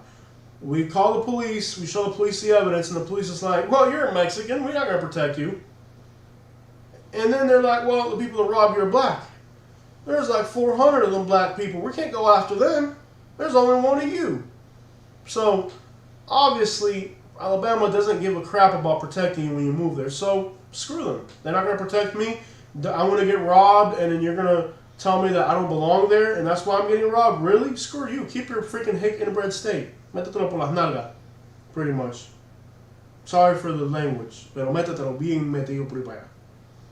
And that's what I'm telling you guys that, if you're moving and you're from Alabama, that's Alabama. That's how they work. They're racist, they're backwards. And it's not just Alabama. After I went through this experience, I talked to a bunch of Cubans that were in Tennessee, and they had the same problem. Yep. I talked to a bunch of Cubans that were in Alabama, they had the same problem. I was Cubans in Georgia, they had the same problem. Not everywhere in Georgia, some parts of Georgia, they had the same problem. I talked to Cubans that have been in eastern Kentucky, they had the same problem. All these people reached out to me. After I went through my experience, I had a bunch of other Cubans reach out to me, even in Texas. California. I had a Cuban that moved to Northern California. All these people started reaching out to me, telling me, hey, I believe your story because the same exact thing happened to me in this or that place. So the lesson is this. Alabama will always have that high rate because they don't do anything to prevent So here's the problem with, and it's not just Alabama. It's, if you're a minority, people think that minorities like to live in big cities. Minorities don't like to live in big cities. Minorities get killed when they move somewhere that's not a big city. That's America for you. Embarrassing, may it be, but that's the truth. Do you think Indian people like to live in Detroit, in New York City? No, they don't. They want to live in a mountain in North Carolina just like you do. The only difference is that when they do it, they almost get killed out of the place. And that is the embarrassing reality of America. And a lot of Cubans are in Tennessee, but I've met Cubans in Tennessee who have gone through stuff like that. Now, I also know Cubans who move to Tennessee and start incredibly large businesses, and they don't give a crap. And I hope the best for them. Because the reality is, people think that as a Cuban, oh, you want to live in Miami. I don't want to live in Miami. I have to be in Florida because if I move somewhere else, look what happens. You know?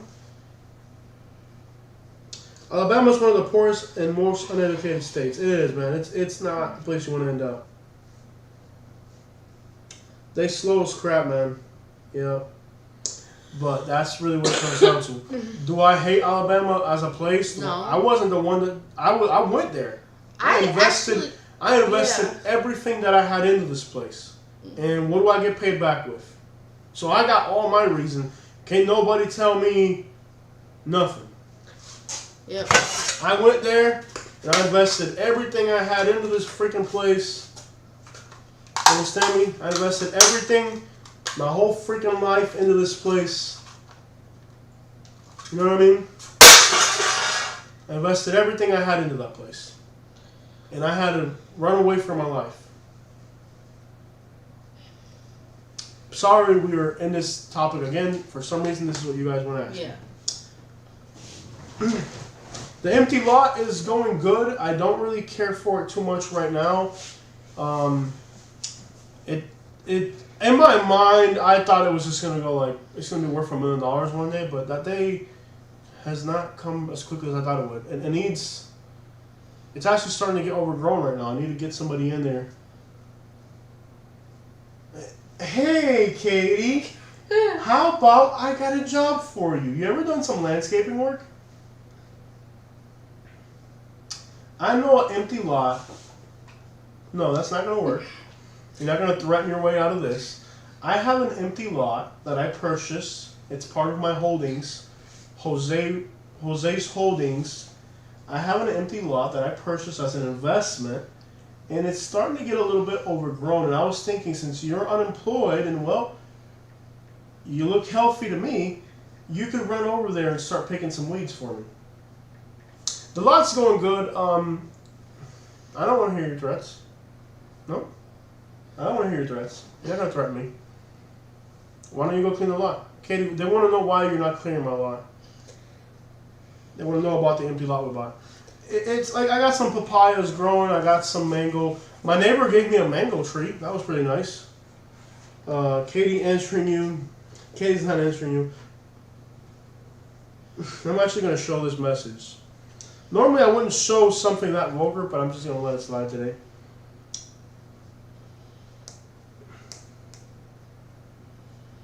Yeah, Florida's awesome. Go you Trojans. Katie not answering you. It's in Buckingham. Yeah, it's in Buckingham. And it's got some papaya trees on it. My neighbor gave me a mango tree. What else? I got a bunch of banana trees, sugar cane. Has anything started flowering yet? Yeah. The On our lot? loquat tree's flowering. Loquats usually flower before everything else, though. Yeah. The mango tree hasn't flowered. I want the mango to flower. I like mango. I think we're going to have to buy our mango trees and plant them early. Why don't we go The out? homestead and buy some mango trees? You want to do it? Yeah. You can do it. I'm almost like, should we keep buying trees? We've already spent over $1,000 on trees for this empty lot. Yeah. And I'm like, when we go to sell it, the buyer probably won't give a crap how many trees you have on there.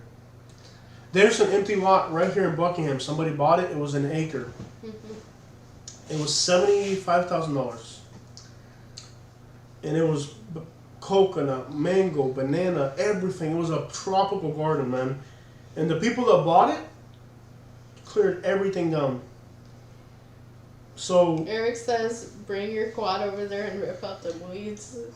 Yep. Yeah, I could do Well, that. no, because there's these vines that are like that thick, and they're actually like I'm actually afraid that the vines will. I do need to get somebody in there and clean that.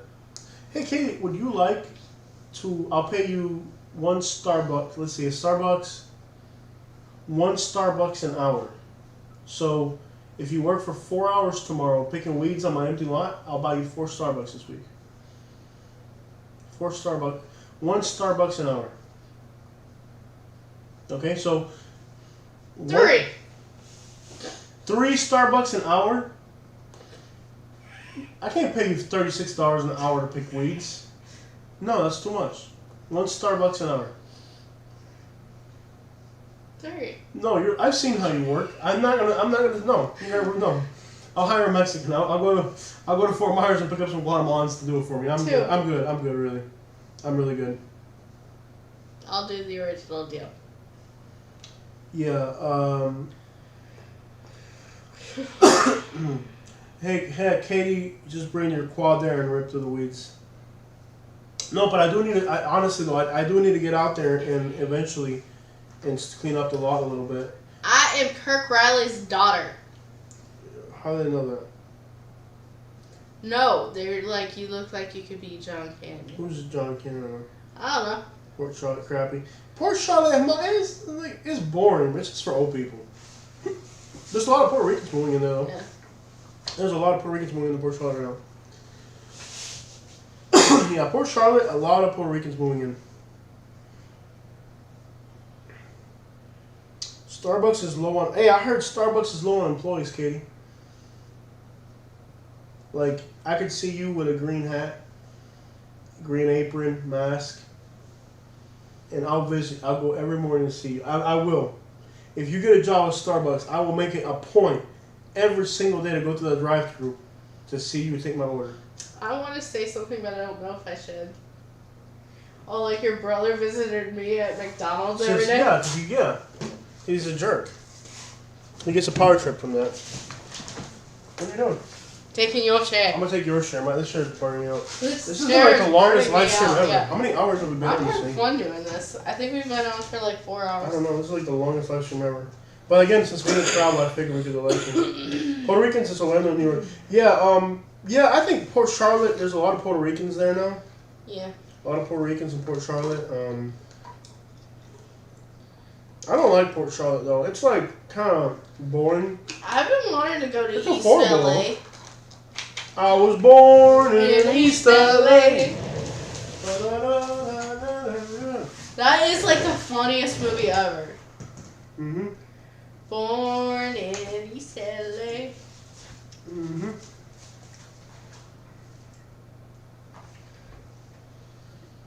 So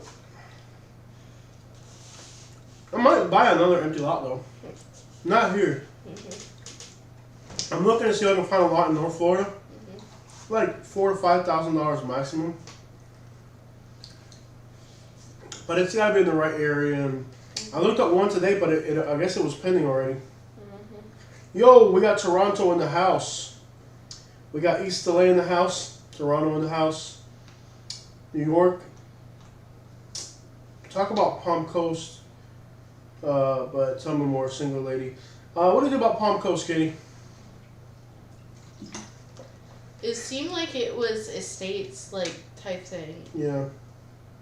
That's like right outside of South of Jacksonville, right? Oh yeah, Palm Coast. Yeah. Well, you're between St. Augustine.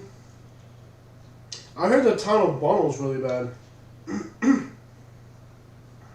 That's like anywhere in Florida. It's kind of like right down the middle. You know? Because I know there's a... it's kind of south of St. Augustine. It's a big area, actually. It's kind of by Flagler Beach and all that. Looks really nice.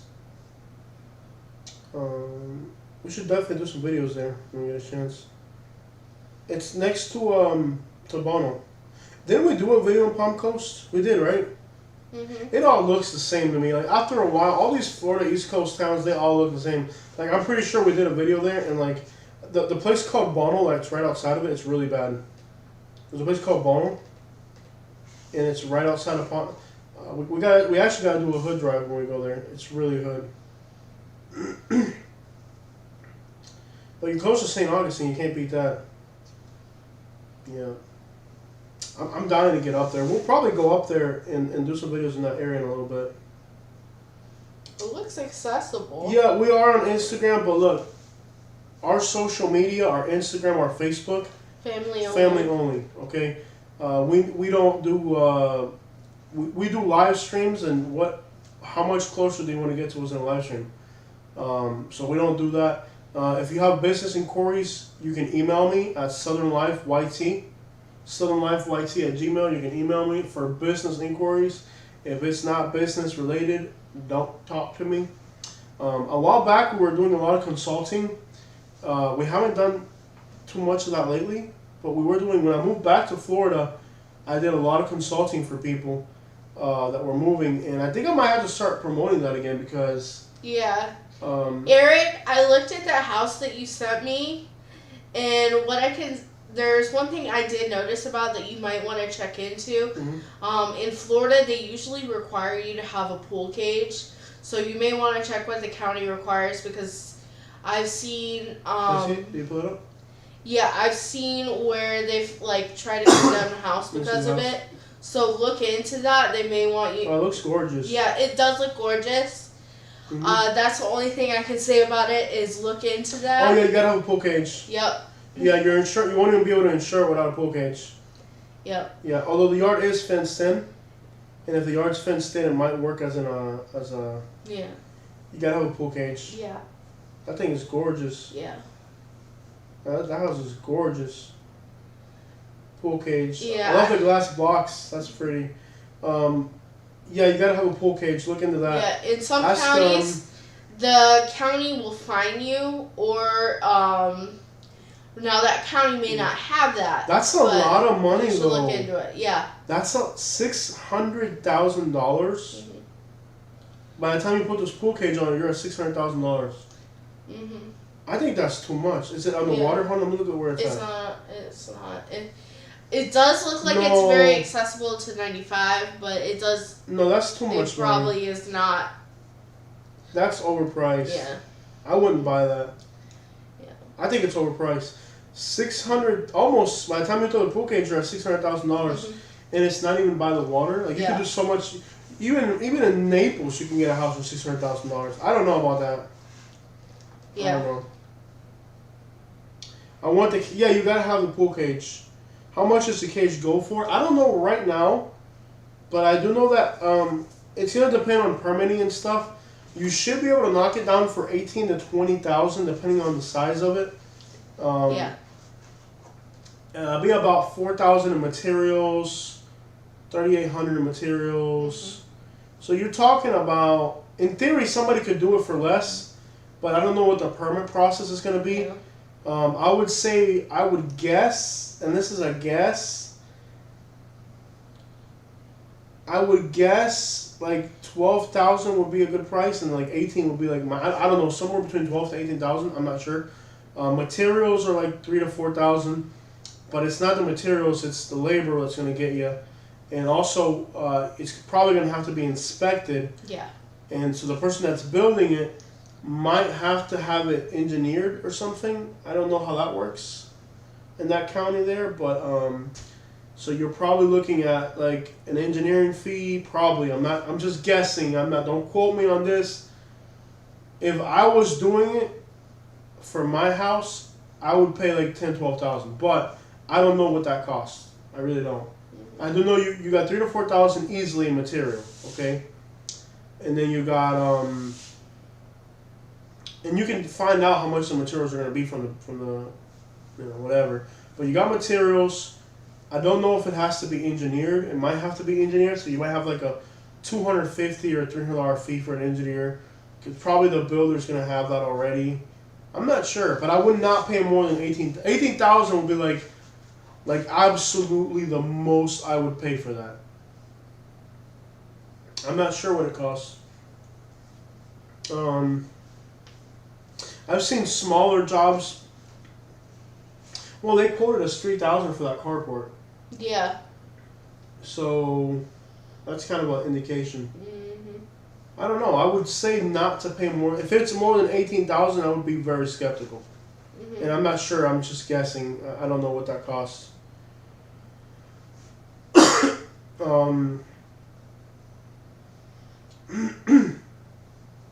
But I would so under 20, yeah, for sure under 20,000. Like, I think 18,000 would be like your threshold. Get several quotes and see what they tell you. And again, I'm not 100% sure on what it would cost, but anything over 18,000, I would be very skeptical. I would be like, and make sure that whoever does it's licensed, insured. Get a few quotes going. Get a few quotes and see what they come up with. Nick Johnson. Let me see what we're talking about. Nick Johnson. Toronto is very diverse, third population. Yeah, Nick Johnson. I watch his videos all the time. And I've actually been featured on several of his videos. Big channel. I think he's got like 500,000 subscribers. Yeah, it's not bad. I do think though that Eric, I mean, I know real estate is expensive right now, but $600,000. If I was spending $600,000, on a home. I would try to get more home than that. It doesn't seem like that. It seems overpriced to me, but I don't know what that. I know that area is getting expensive, and I don't know what what the allure of Port St. Lucie is to people. I personally don't see it myself, but hey, to each their own. It's your money, so you know how you want to spend it. You know what I mean? I'm not that big of a fan of. If I was paying $600,000 for a home, it wouldn't be there. It would probably like I would get a house out. Everybody's different. That's the thing, Everybody wants something different. But I mean, for that kind of price range, I don't know. Yeah, there's expensive homes everywhere, so I don't know. That's a very good question. I just think if I was in that price range, I would want to be in a little bit more notable place, maybe like Jupiter or Naples or I don't know. Maybe I'm saying too much, but what do you guys got going on? How's it? Yeah, it's just maybe I'm just not up to date on what things are costing right now. My wife hasn't let me alone about it. There's to stay close to my daughter. I get you, being close to my. Let me look at it again, baby. Let me look at the house again. Can you pop it up again? You still have it open? I want to see where it's at a little bit. That's a lot of money for a house. If I was spending that kind of money on a house, I would be so picky. It wouldn't be like settle. It wouldn't be like settle for a home. It would be like The house is gorgeous. There's no doubt about it. But you could get that house here for like half that. But I get being close to family. And it does have a pool. The pool puts it like a little bit more. Mm-hmm. But look at how close the neighbors are and everything. You know what I mean? Like, you can literally, like, your neighbors are literally on top of you. I don't know. There's definitely, it's a beautiful home. There's no doubt about it. Let me look at it on the map real quick and see where it's at. If you want a map. So, let me see what area it's in. It's right by the highway. I guess that's a plus.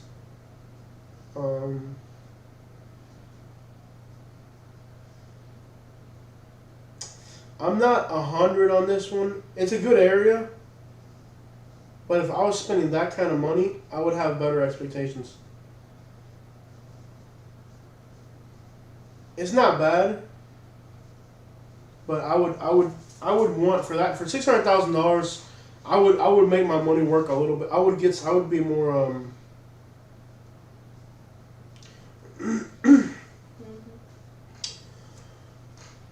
So she said that house that's pending, they won't accept offers under $3,000. What? This one right here, they won't accept offers under $3,000. The one in Lake Placid, the lot in Lake Placid. Mm. So that's not gonna happen. Mm-hmm. That's not gonna happen. So, but you can do better than that. Mm-hmm. He put it in the comments earlier. Exactly. Like, I don't want to see my neighbor's backyard. I think for $600,000. What can you get in Marco Island for $600,000? Let's look. Let's look at it real quick. I can actually do this. Hold on. I think I can just flip the screen real quick. Hold on. Hold on, guys. Let me see if I can do this real quick. Let's see what you can get for $600,000 right now. Let's flip the screen. I know you guys would rather look at our faces, but let's see here.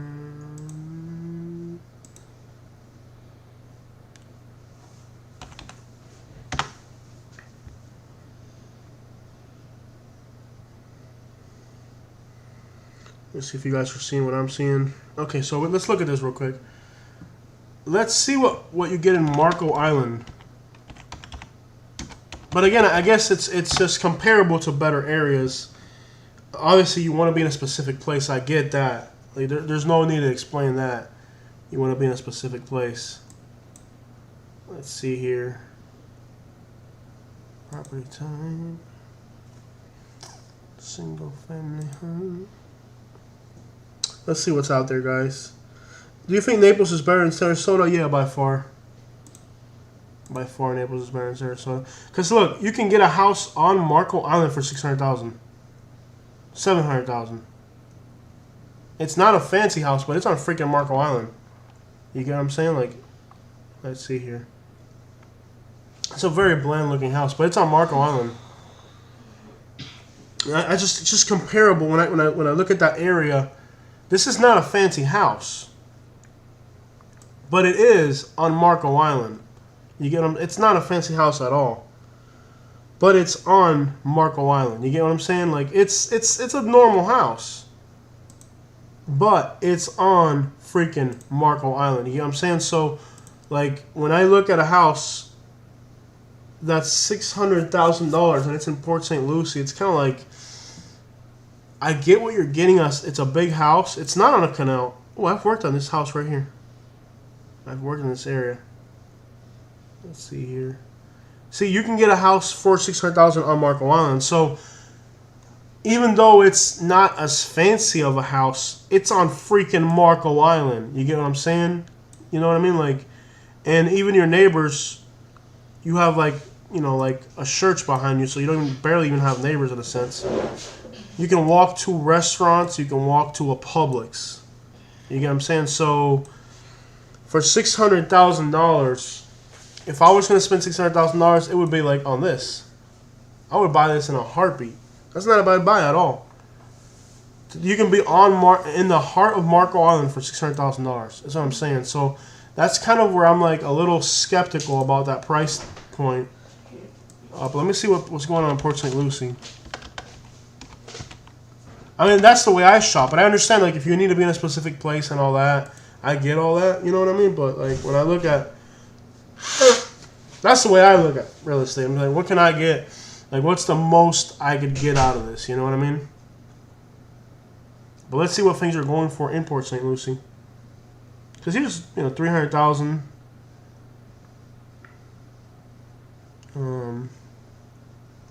Let's see the list here. Yeah, big. Let's look for a big, pretty house. There's still houses for $300,000. So I mean, every price point offers different deals, you know. And in certain places, certain price points are not deals. You know what I'm saying? So let's see here. Like you know, there's different price points where, like lots, for example. I would never buy this lot. People are paying $100,000 for a lot in Port St. Lucie. I would never pay that. Because I can get a lot in Fort Myers for less than that. Or the Golden Gate Estates, I can get a bunch of acres for that. And I would rather be there than Port St. Lucie. But I get being there, family and all that. I get all that. You know, I don't know. It just seems like there aren't that many really... like here's one for $470. Looks pretty big. The yard's kind of small. I don't know. It just seems like in that price point in that city, you're not going to get much of a deal. And it depends a lot too. Like there's places where there's places where at a certain price point you get a good deal, and then there's places where at certain price points you don't get a good deal. You know.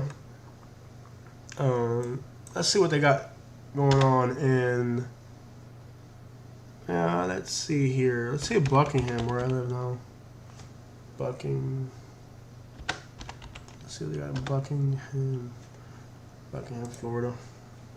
See what's going on over here. I heard Citrus Park and Odessa are expensive. The other got expensive places everywhere. Let's see what we got going on here. Like, see, 300,000. Okay, let's save shares. So let's look at Buckingham real quick. What are your thoughts on northwest area of Cape Coral? Cape Coral, una cosa. I think Cape Coral is so overpriced right now that I wouldn't touch it. Why isn't this going, by the way? Buckingham, Florida. There we go. Oh, look at this on Staley Road. Somebody got a deal, $135. That's crazy. Like something that cheap actually hit the market. Oh, that's that one crazy. That's the crazy guy who lives on that street, though. I can't believe something that cheap hit the market around here. There's actually cheap stuff in the area.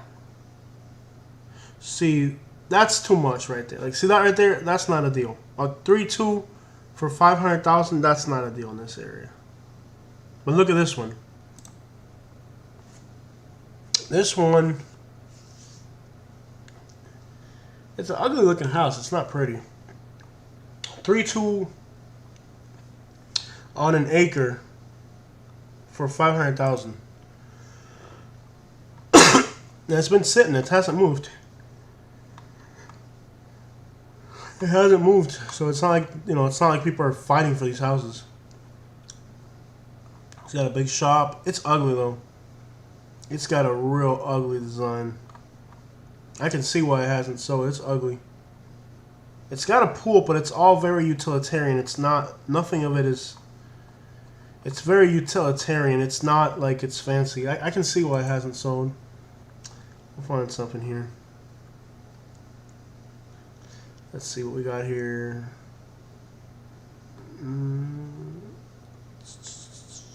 Okay, so look at this one right here. It is in off of Orange River. It's on an acre. That's got a good piece of land. It's a big house. Built in 2006. Not bad. And it's 630,000. Let's see what it looks like.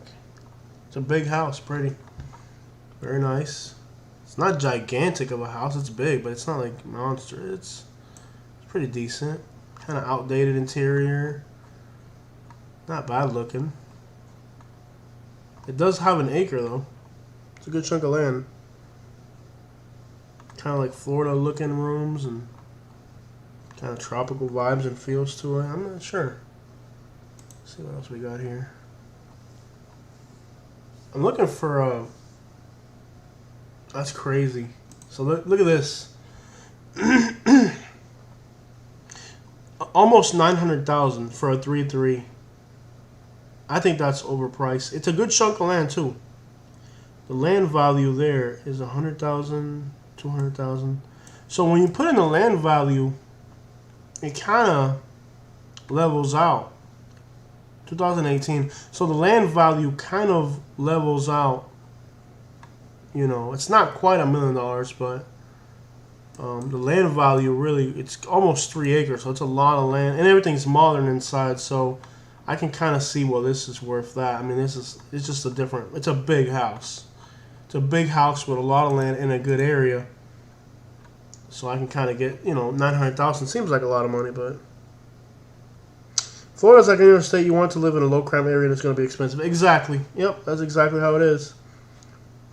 Jose got here live for over 5 hours. Jeez. Okay, so Fitzcam, thank you for joining our live stream. But if you use profanity, you're not going to be welcome on our channel. Do not use profanity. I like living away from my neighbors. I do like land. I will admit I like land. Let me see what I haven't found anything that's like a deal or like incredible yet here. So actually mostly seems like kind of overpriced.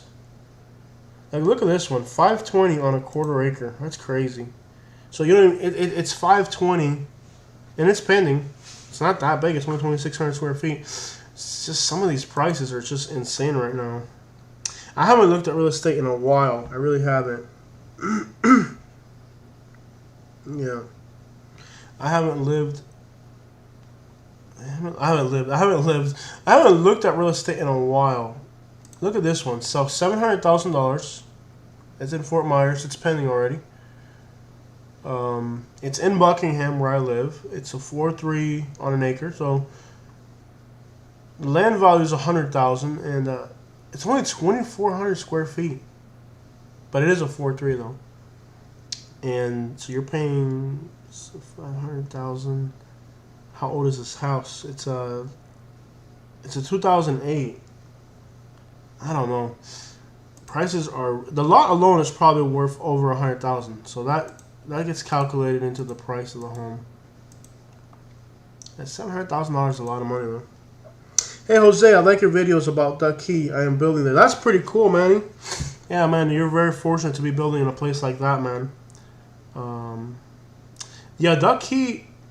That if I had the money, I would definitely have a place down there just to enjoy it and all that. Some of these, this is a new construction for $425. That's too much. See, I'm not seeing deals like I'm really not. I'm going through here, and I'm not seeing any deals.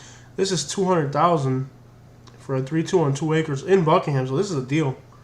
If I had the money, I'd buy it, even if I need all the work in the world. Because you're getting 2 acres.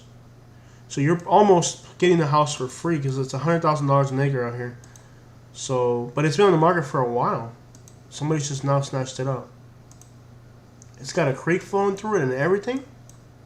That's a deal right there, man. I'd have bought it if I had the money right there. I would have bought that. Needs a lot of work though. That's a good deal. I can't believe it actually sat on the market that long. Yeah, that's not bad at all. You can find something quiet and cheap in Florida, but it's going to be far inland. Exactly. Yeah, man, I hope you do well, Manny Lopez, and enjoy your build, man. I would love to be building a house in Duck Key. That's awesome. There's not too much going on. Let's see. I'm really not impressed. What are the houses in LaBelle going for? Now, in LaBelle, you don't even have a Publix in LaBelle. Let's see Port LaBelle. And you don't even have a Publix out here, so it's not an impressive area. This live stream has gone on over for 5 hours. My throat's starting to hurt from talking. My throat's starting to hurt. Why isn't it going? Can you bring me a water? This live stream's gone on for 5 hours. That's crazy. I know, it's awesome. It's fun. Yeah. I don't know why it's not going. Like when here we go. Dude, they still got houses for $120,000 in Port LaBelle. Where? A little house for $130 in Port LaBelle. Where? LaBelle? Yeah, there's still cheap houses in Port LaBelle. Like, look at this, $170 in Port LaBelle, $170. Like, they're not that expensive. Like, they're still cheap houses. Yeah. You got a cupcake? You want one? I want something. I don't know what. Can you make me like a toast with butter with like? I love how you picked where I'm having my hands full. To ask for something? Yeah. Exactly. I can't believe some of these prices. It's actually pretty reasonable. It actually irritates me, Jose. So look, somebody just bought a house in Port LaBelle. A 1-bedroom, 1-bath for $130. You know the little tiny ones they got in Port LaBelle? Ooh, I like those. Yeah, $130. That's not bad right now. Crap, I'd have bought it. I wish I'd have known I'd have bought it. In other words, there's still deals out there. You know, like the tiny little houses they got in Port LaBelle? For $130, that's not bad at all. No. I'd have bought it in a heartbeat, man. Yeah. We gotta get our credit fixed up. Because, see, I would take a mortgage on something like that. Because you can pay it off. Yeah. You know? Like, they still got... If you look, you can still find deals. The lot prices... So here's a new... This is a new build. So here's a new build for $250. But it is a 3-2.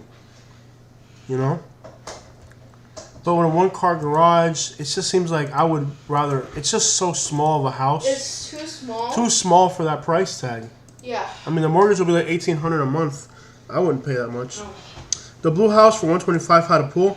No, Eric, it's part of a community. That one, it's part of a community watch. Like the pool, it's not the actual house has a pool. It's a community. Port LaBelle is a community. I'll show you real quick. It's like a community, right?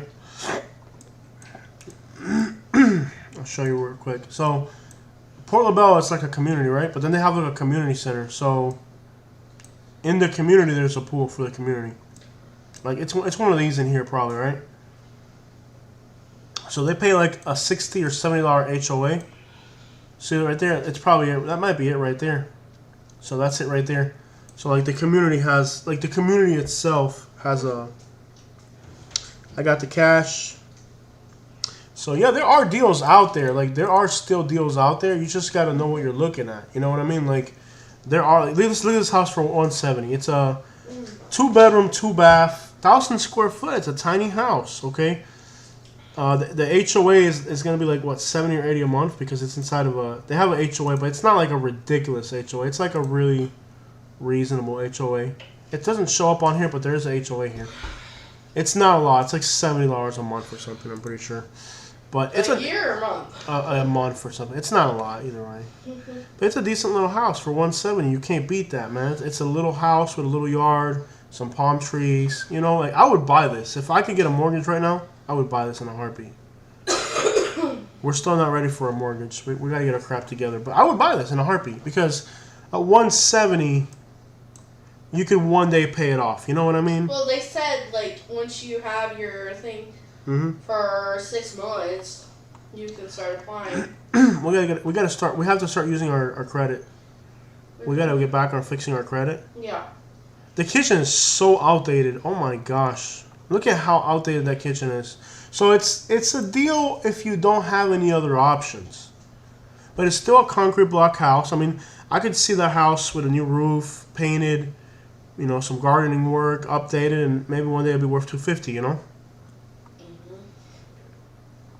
So there are deals out there. Now, what I'm not seeing though, let's see what they got in Lehigh. Makes no sense right now because Lehigh, it's not fancy. There's a few good parts of Lehigh for the most part, but for the most part, it's like it doesn't. A lot. There are deals out there. There's just you don't want to be in an HOA, no doubt. Like some of these houses in Lehigh make absolutely no sense, and there are deals in Lehigh too. Like there's ridiculous prices in Lehigh, but there's deals too. Like look at this, it's got an acre though. But still, man, $400,000 to live in Lehigh? That's crazy. And Cape Coral's not any better. Cape Coral right now is like... Cape Coral's not making any sense either. Look at this. A big house in Cape Coral. 4.3, $600,000. Wow. Quarter acre lot. Makes no sense. Now, what are you doing? Now here's a normal little house in Cape Coral, a 3.2, 1,200 square foot house for $215. So there are affordable houses.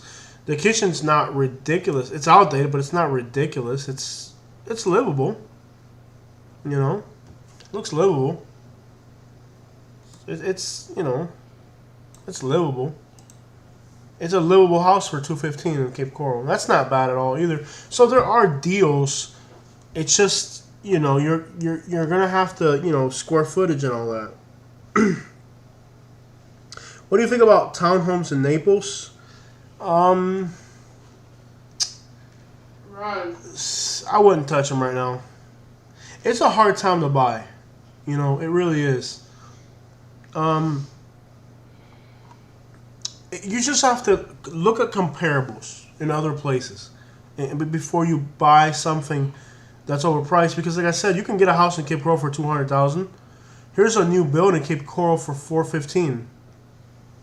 But you can get that new build for what's going on? Let's look at Naples real quick. Let's look at Naples. I don't know. You got to look at what's out there and just kind of compare price points, and every price point is going to have a sweet spot. People are moving to Raleigh from all over for jobs. Stay home prices still up crazy. Yeah, I get you. Yeah, I get you. I mean, when it comes down to, we're back on this side. Say hi, Katie. Hi. So yeah, it's been about a 5-hour live stream. That's crazy. Yeah, we've been it's a sitting lot here. of fun though. I don't know. I'm tired as crap, man. I like talking to other people though. It's Cape Coral. Yeah, Cape Coral's a good area, but I would buy a house like Cape Coral. If it was a $200,000 house, I would buy a $200,000 house in Cape Coral. If I was spending $400,000 or $500,000, I would want to be somewhere better. You know what I mean? So it's a price point thing, but everybody knows at the end of the day what they want. I mean, can't nobody other than yourself know what you want. You know what I mean?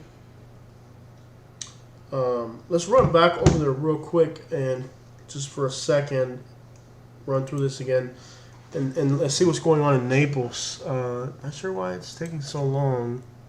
There we go. So in Naples, for example, okay, they have a 4-bedroom, 2-bath. It's on almost 3 acres. It's in the Golden Gate Estates off of 29th. It's not an incredible area. But this is almost $1 million with a pool. It's a pretty house, though. Like, this would be my dream home right here. If I was just buying, anything didn't matter, I would buy this in a heartbeat. It's in the Golden Gate Estates. It's got 3 acres, so you don't have to worry about your neighbors too much. 3 acres, 4-bedroom, 2-bath. Caribbean-looking house. Nice. With a pool. It's a lot of money, though. But you got 3 acres, so that's $300,000 in land. Assuming $100,000 an acre, which is a lot. It's a lot. But you're in a good area. Yeah, I would love to have a place like this. That's what I call it. Like, if I had money to buy a house, that's what I would be buying. And you got your garage.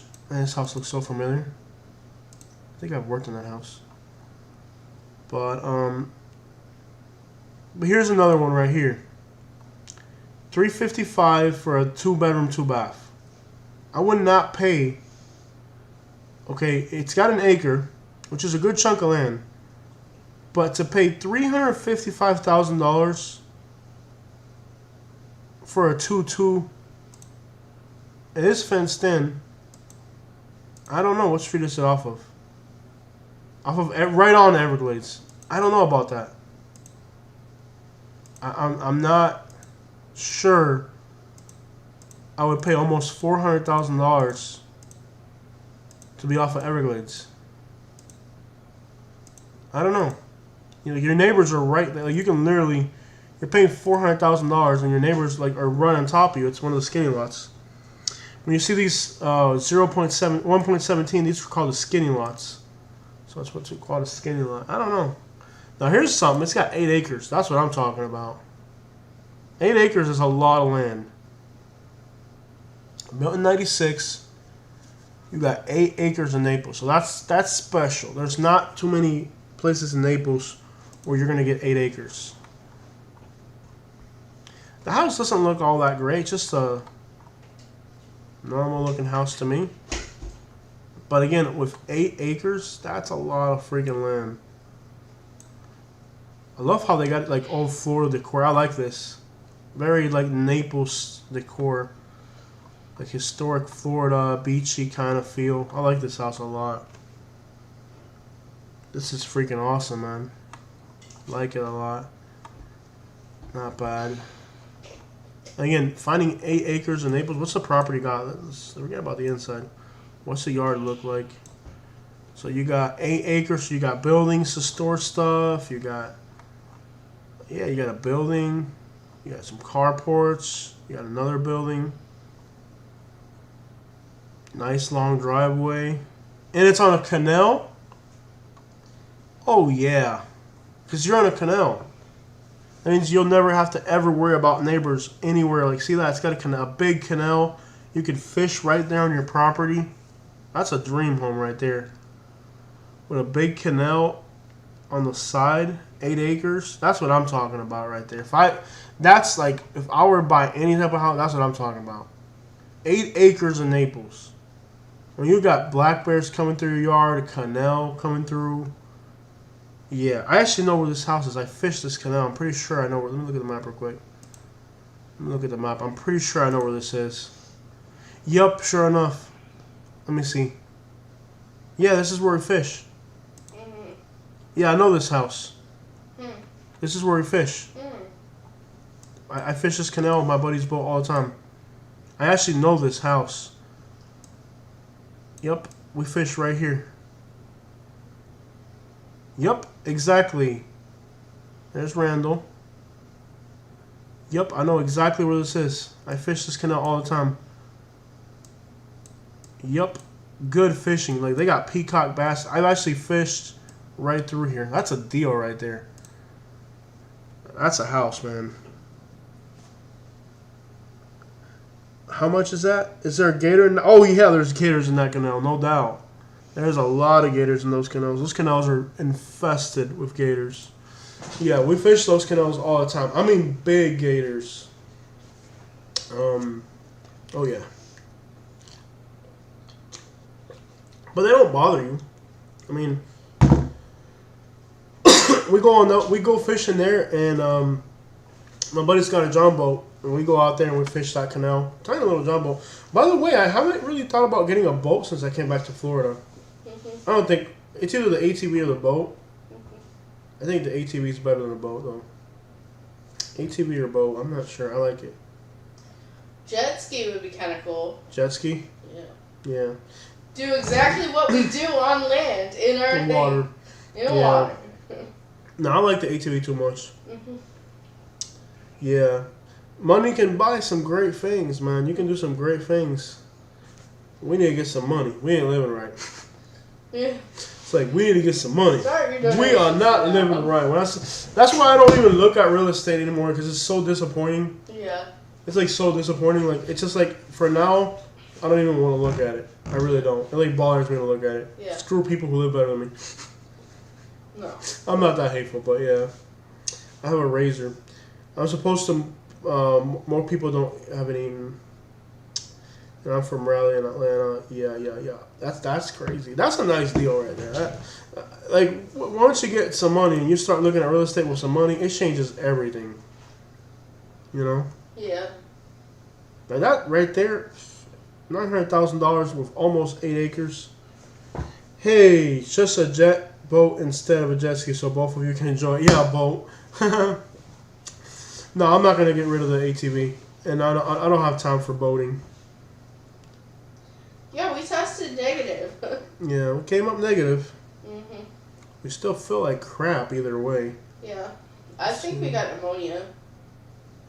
Look at this, Katie. In East Naples, a mobile home built in 1974. $185,000. No. Look at this crap, man. I don't care how nice it is. It's No. not nice at all. It's like nasty. Mhm. Well, it's a look at this crap. $185,000. Yeah.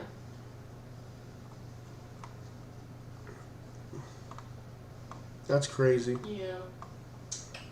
And it's in East Naples. They got like different floors and stuff going on. For some reason, they threw a monster bathtub in it.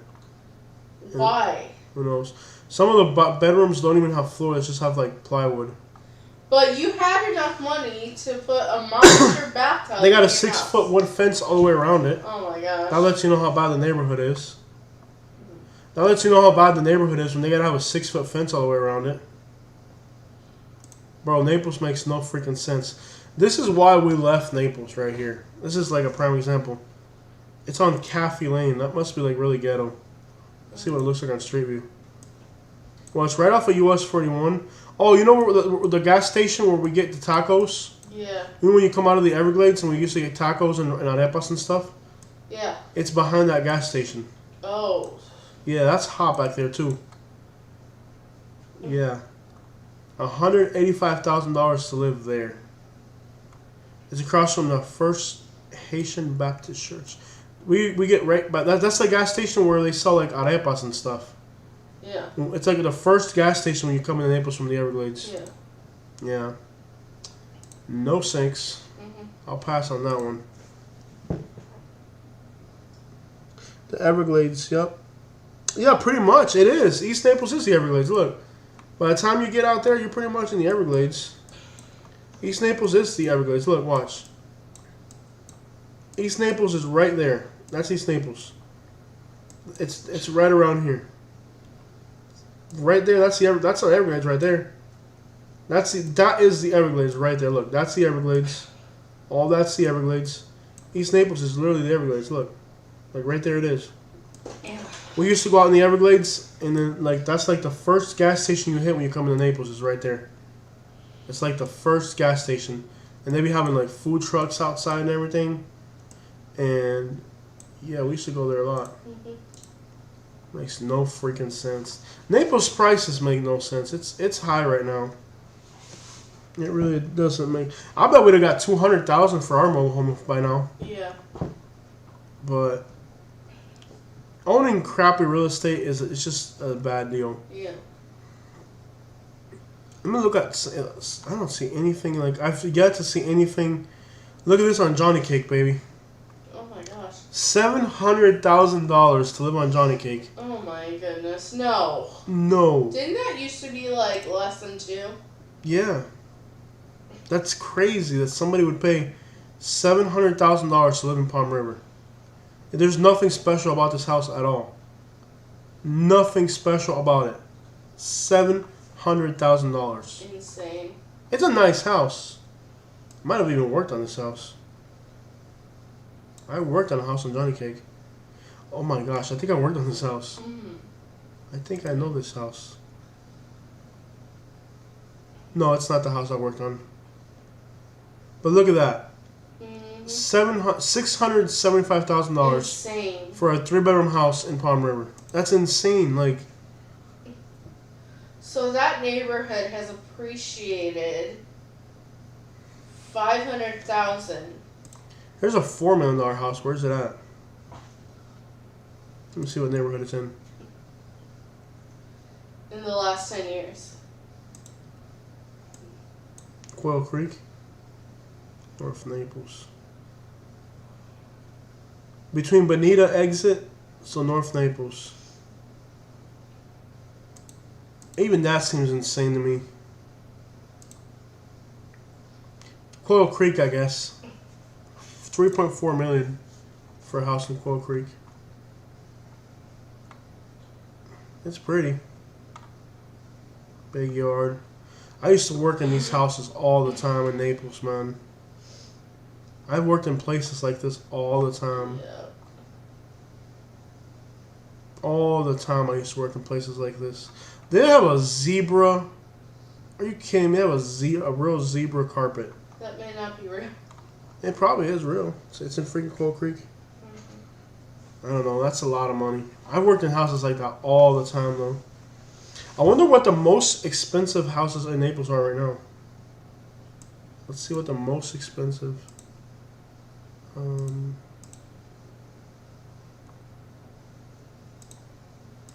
Let's see. How do you get it to show you the most expensive houses?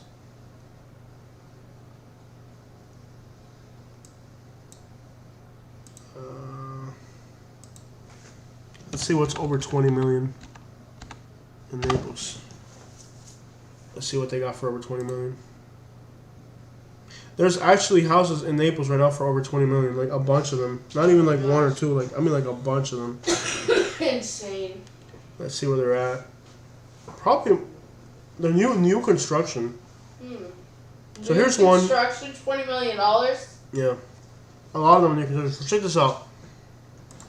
Right on the beach. They only have 6 photos, so go figure. They don't need photos. It's on the beach. Yeah. So right on the beach in Naples. Yeah. It's on Gulf Shore. 5 bedrooms, 6 bath, 1.6 acres. The home is going for $27 million. Yeah. And it's pending. Yeah, Naples is good during recession years. And it's an older house, by the way. It's like one of those older beach houses. It's not new at all. It's not even that big. It's on the beach.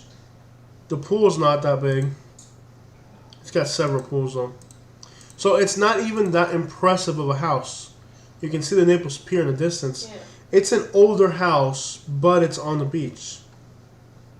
So the price of the house is nothing. It's an older house, but because it's on the beach, it's $27 million.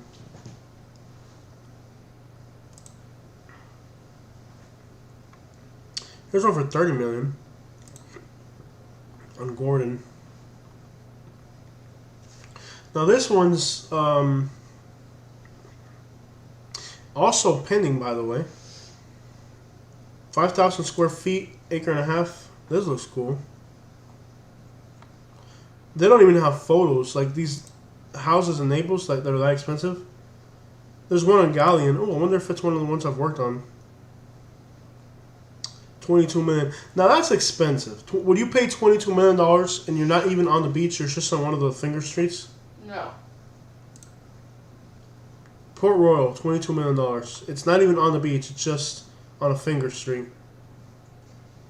This might be the house I worked on. Let me see. Oh my gosh, I think it is, baby. Mm-hmm. Let me see if it's the house we worked on. I've told stories about this house. I hope it might be that one.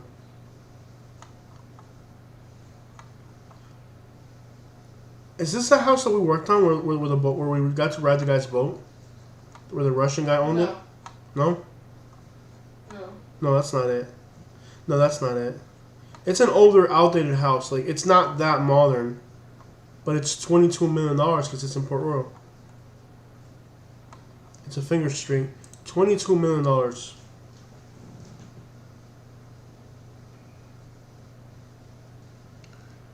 Okay, this person wants to buy a house in Alabama that doesn't get hit by a tornado every year. In Alabama, tornadoes are part of life, man. If you're gonna move to Alabama, you're always gonna deal with tornadoes. I mean, Alabama is like the new tornado alley, pretty much. So, say hi, babe. We're back home. Critter. Critter. Yeah? Somebody says they want to move to Alabama, but they don't want to get hit by a tornado every year. All right, Eric. Have a good night. Eric's out. He says it's late. It is late, man. This is the longest live stream ever. Mm-hmm. Jose, do you know that there are no private homes in Miami along the beach except for the town of Golden Beach? That's cool. Yeah, if you're buying in Alabama, you're always going to deal with tornadoes. And it's terrifying, too. And it's unpredictable. So, let's see here. 22 million. So, they're not even posting pictures of these houses. Mm-hmm. I mean, quite literally, there aren't even that many houses in Naples that are that expensive right now. Yeah. What's going on in Huntsville? Let's see. Huntsville, Alabama. Let's see what's going on in Huntsville. Let's see what's going on in Huntsville, Alabama. Yeah, so much more reasonable. Florida makes no freaking sense, man. They really don't. You go look at these prices. Like, here's $1 million. $1 million home in Alabama. 5,000 square foot. It's big. Look at the back. Yeah.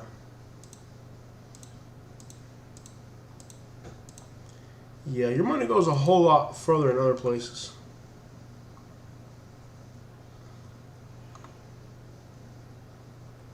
Look at this. Mm-hmm. In Huntsville, Alabama. 3.2, 280. Not bad.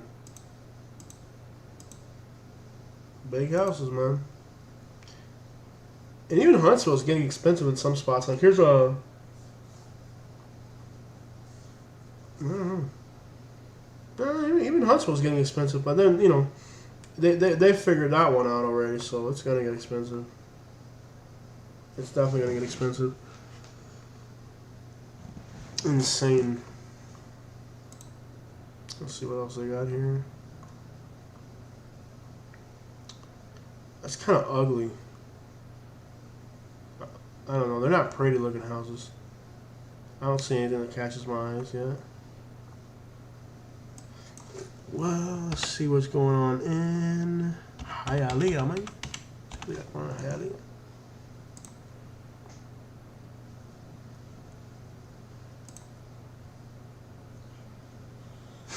Hialeah doesn't make sense either. Hialeah is like one of the craziest markets ever. Yeah. In Florida. Like, this is a 4-bedroom, 2-bath in Hialeah on a tiny lot for $500,000. Almost $500,000. On a corner lot. That's a lot of money. I bet you can get some deals in Puerto Rico. Let's see here. Let's see what we got going on here. Hialeah. Look at this. Would you pay $800,000 to live in Hialeah? No. What the crap? Okay, $800,000. $800,000 for a 1,200 square foot home in Hialeah? Like, who does that? Like, who actually says, I have $800,000, now I'm buying an $800,000 house in Hialeah, but it's only 1,200 square feet. Dude, $800,000.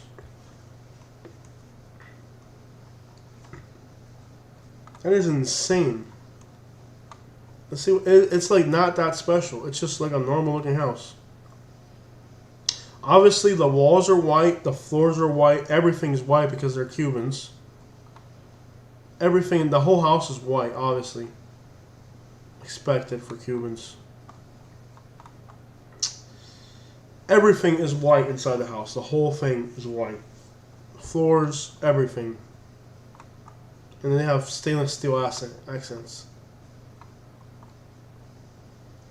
It's just like looking at a sea of white on the inside. Like, no character whatsoever. Mm-hmm. Can you imagine paying $800,000 to live in Hialeah? I couldn't imagine living in a sea of white. This house is a sea of white, man. Like, the whole thing. And then they have, like, the carport around the back. They have, like, tile on the outside. That tile's not cheap, though. But it's not special. Like, it's a normal... It's a tiny little house. Dude, like, it's neat. But for real, somebody's going to pay $800,000 to live in a freaking house in Hialeah? Mm-hmm. Like, it doesn't even look all that great. It's like... You get what I'm saying? Like, it's not... Everything's white. The bathrooms are modern. It's like modern looking, but... I don't know, bro. That is crazy. That's the ugliest toilet I've ever seen. Bro, that is insane. $800,000 to live in Hialeah. Let's look at Puerto Rico real quick. I'm getting ads for, like, hotels in strange places. I just got an ad for a hotel in Savannah, Georgia. Mm-hmm. Look at Puerto Rico real quick. Mm-hmm.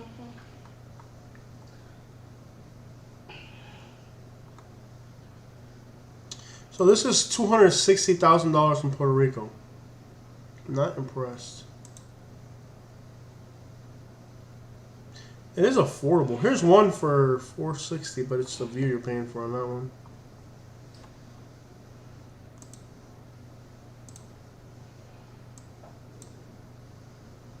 What is like a nice place in Puerto Rico?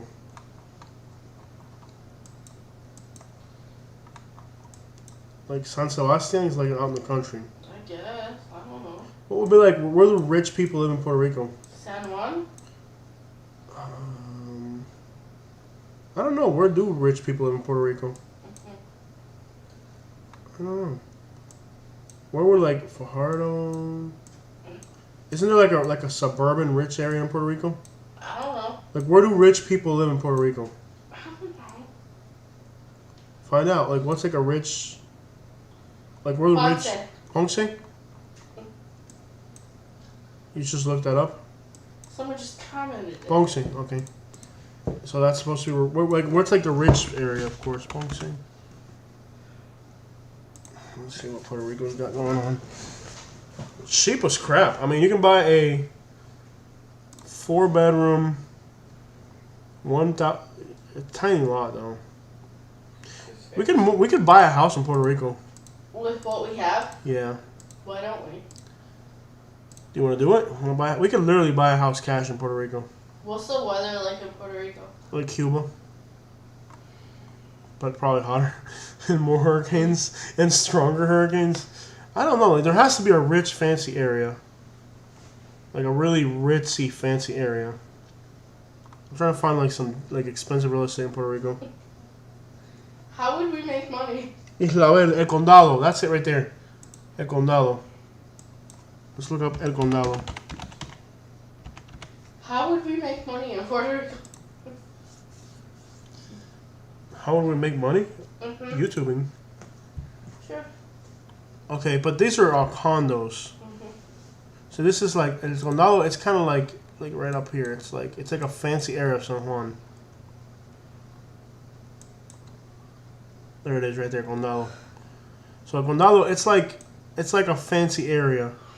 But I guess they don't have suburbs in Puerto Rico like we do here. Can we go to Puerto Rico? Let's start looking at really let's actually go to Puerto Rico.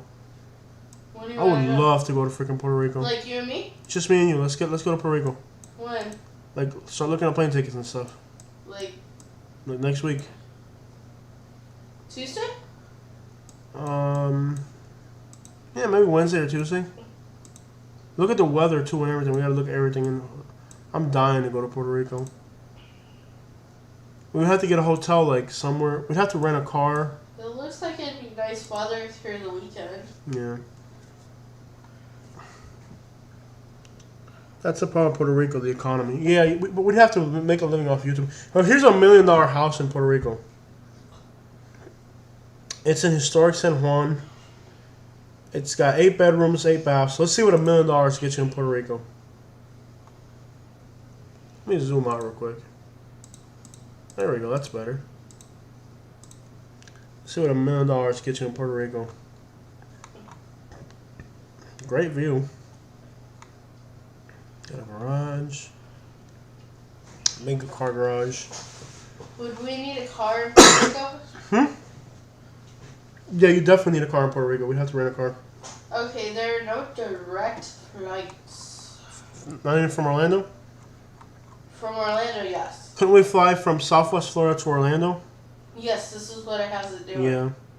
It doesn't look impressive, the house. It's not that it's like 3,800. It's like $400 a person. Okay. Oh, this is pretty. Here's a pretty one right here. So this one, it's built in 1966. It's $3.6 million. Let's see what it looks like. $3.6 million house. Guaynabo is a nice area. Okay, I'll look that up. Looks beautiful. Oh wow, look at the gardens in this house. Palace. Wow. Love the tile work on the interior. It looks like Naples designs, very similar to Naples. Oh, I love how this outdoor space almost feels like an indoor space. That is so cool. Like, wow. If we were to just go straight to, We'd have to rent a car for sure in Puerto Rico. yeah, for Puerto Rico, if we flew straight out of Orlando, could do non-stop, and we would save like the amount of one plane ticket. It'd like drop it dramatically in half. But we'd have to drive to Orlando. But then you got to get to Orlando, and then you got to pay a park in Orlando, and it's just it's the same. You know what I mean? Puerto Rico is a very beautiful place, though. Yeah. And we speak Spanish, so it wouldn't be a problem. You speak Spanish. You speak Spanish. A las buenas o a las malas, you're going to have to learn, Katie. Alabama didn't work, so let's try Puerto Rico. We're going to find a cheap place somewhere. There's bars on the window, and it looks nice, right? Oh, this house, as I was looking at, was like $3.6 million. But it's like in like the most expensive. Send me like what we can afford. You're not going to like it. I'm not going to like it. Just send it to me. So let's look at Aguadilla.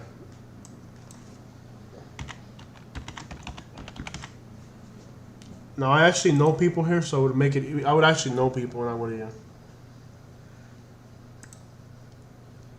Yes, send me our price range. Okay, so let's find something here. So for...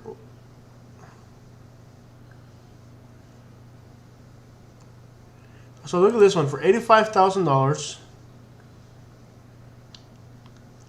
it's already sold, but just to get an idea, it's a tiny little house for $85,000. It's got a kitchen, living area, window unit, air conditioners, so no central air. Bathroom kind of looks trashy. It's not that much of a deal. Like, it's actually comparable to like what you would pay in the United States for something similar. So in other words, Puerto Rico prices are kind of almost comparable to America prices. The only difference is, look at this one for $300,000. So in Aguadilla,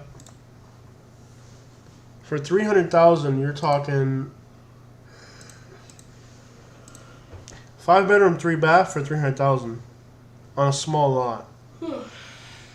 So it doesn't seem all that impressive. Yeah. I mean, it's kind of like, it's almost like Florida prices. It's not like, you're not getting that great of a deal in Puerto Rico. You're really not.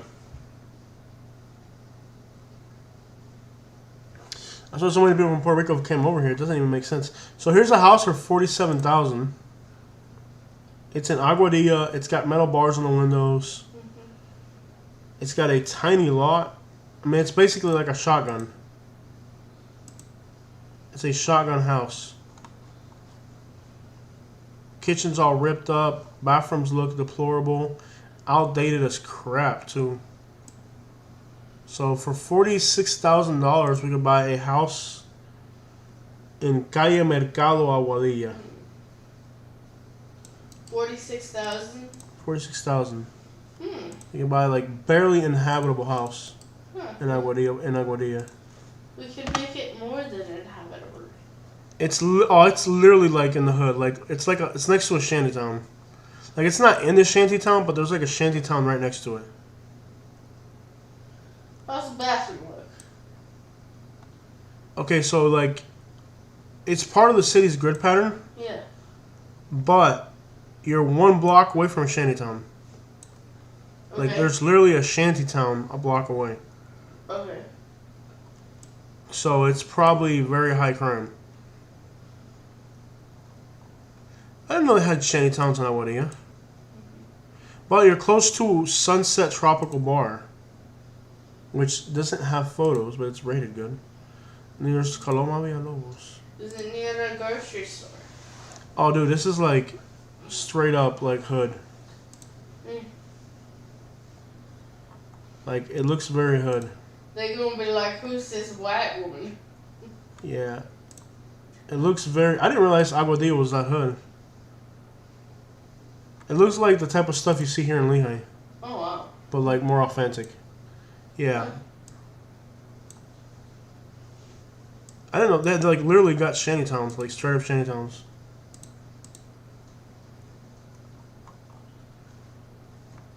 They have, like, a homemade Starbucks. Looks pretty neat, though. A homemade Starbucks? Yeah. Like, up in the hill in the shanty town.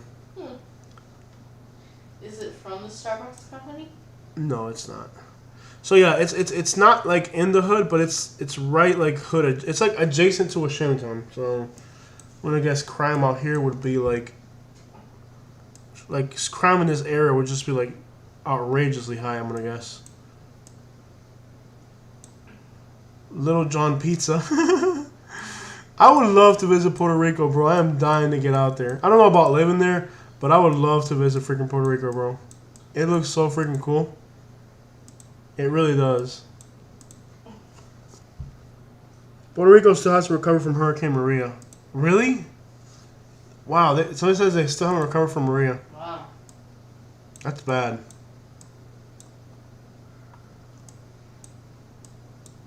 Very narrow alleyways and stuff. I know people in Aguadilla. I literally, I got people there, so we should be alright.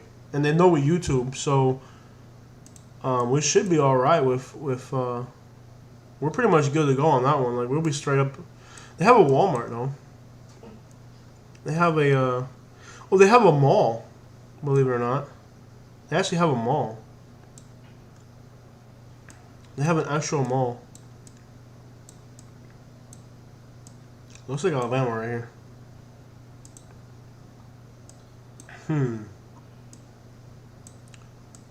But they got like some real dude. They got like entire shantytown looking neighborhoods,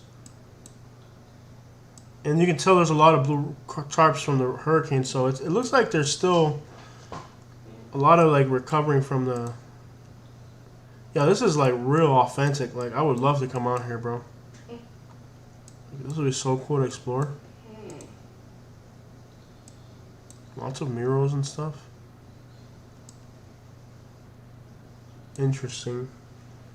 You might get island fever. Stick to San Juan metro area to look for houses. Yeah, I would guess.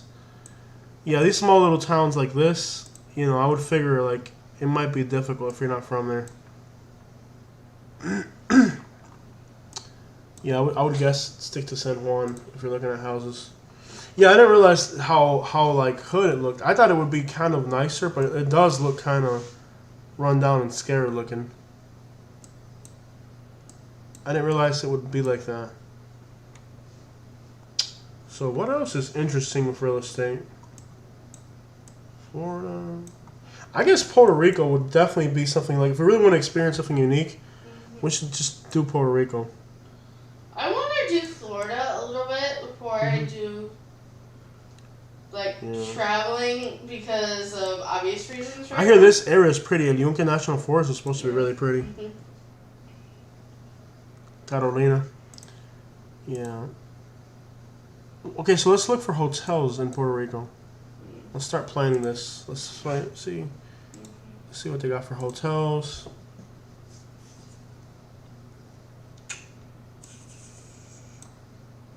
The most expensive hotels they got.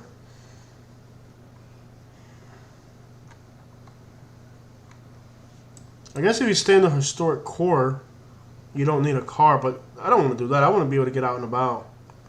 This one's $350 a night. What do you get for $350 a night? Casa Trip Go-Go. The rooms look kind of small. I don't like these themed. Oh, it's kind of like, I get it. It's kind of like a historic looking. Bro. Looks neat. But it's like an older, remodeled. They don't really seem to have big name brand hotels like you do here. Like I have yet to see like actual like Hiltons or. Let me see. We do Marriotts mostly, right? Yeah. Let me see if they have any Marriotts. There's one that's $2,000 a night. What's that look like? We need that one. Oh, it's a Ritz-Carlton. They have a Ritz-Carlton. Mm-hmm. No, of course we can't do that. I'm just curious what you get for $2,000. Mm-hmm. We actually could. It would be our whole entire YouTube check for one hotel night. Yeah. Kind of be stupid. Yeah. It would be ridiculous. Yeah, it would. Sun Life, what's up, my dude? Glad to see you gave it through live podcast idea you have, guys. Thanks, no problem, Daryl. Welcome on board. Glad to see you gave thought on the live podcast at the end here. You guys are so cool. We've been doing live podcasts for years now. Lately we haven't been doing. Since I've been sick, I figured this is the only way I could reach out to you guys. But we try to go on here live. We've been doing live streams since we were in Naples, Florida. So it's been 2 years now since we're doing live streams, and we're just chilling at the house, trying to plot our next trip. Trying to figure out what the next ticket, Yeah. You guys keep talking about Arizona. I'm ignoring that one. I want to do Arizona. I think it'd be interesting. They keep talking about Nevada and Arizona. I want to do that. When I will, yeah. The thing about the way I like to travel, well, it's good to plan stuff out, really. But they don't seem to have like Hiltons or nothing like the type of hotels we stay. Let me see if I can find like a Caribe Hilton. So there's a Hilton that's about $400 a night. Let's see here. Caribe Hilton is $400 a night. Oh, look at the view of this place, though. And I do believe, like, when you travel, like, to world destinations, like Miami, New York City, Chicago, or, like, San Juan, like, to stay at the most ballin' hotel because you get a view.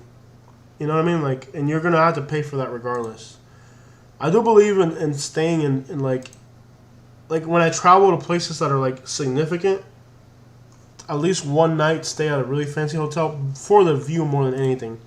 Not that I care so much for the services of fancy hotels, but for the views and stuff like that, you definitely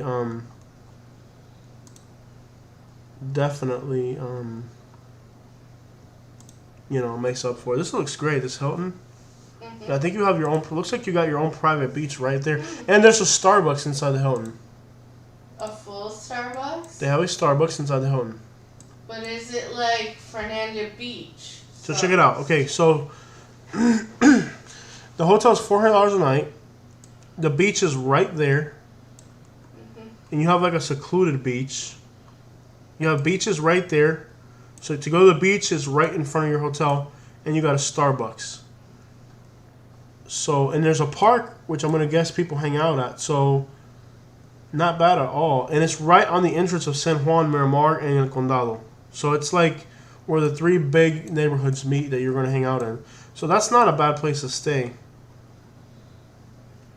You know? So, it looks like this Caribbean Hilton might be a good option. It looks like a good option to me. $400 a night. Probably, if you don't have parking, how far is it from the airport? Bro, the airport's right there. Is this an international airport? It's probably a shuttle. Wait, is this the international airport right here, or is there another one? I think there's another one. In Bayamon? So wait, the airport is right there, or is there another airport? Because if the airport's right there, you don't even need to rent a car. You just fly into the airport and probably just like pick up a taxi to the hotel, and then you're there. Like you don't need to rent a car. If you can fly into San Juan and the hotel's right there in the middle, you don't need anything. You're just ready to go. I mean, you don't need to rent a car, nothing. This might not be a bad destination. I think that's the airport, though. Is there? Oh, here it is. No, the airport's over here. Okay, so here's the airport. So here's the airport right here. And there are hotels right near the airport, but I guess we'd have to rent a car. But what would it cost to rent a car in San Juan?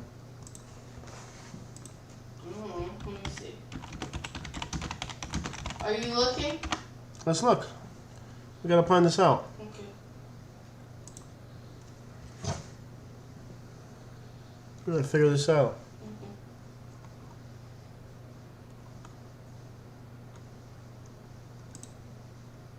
It might not be a bad deal, man. We might be able to make this work. Bebel's Barbecue. That's how you die right there.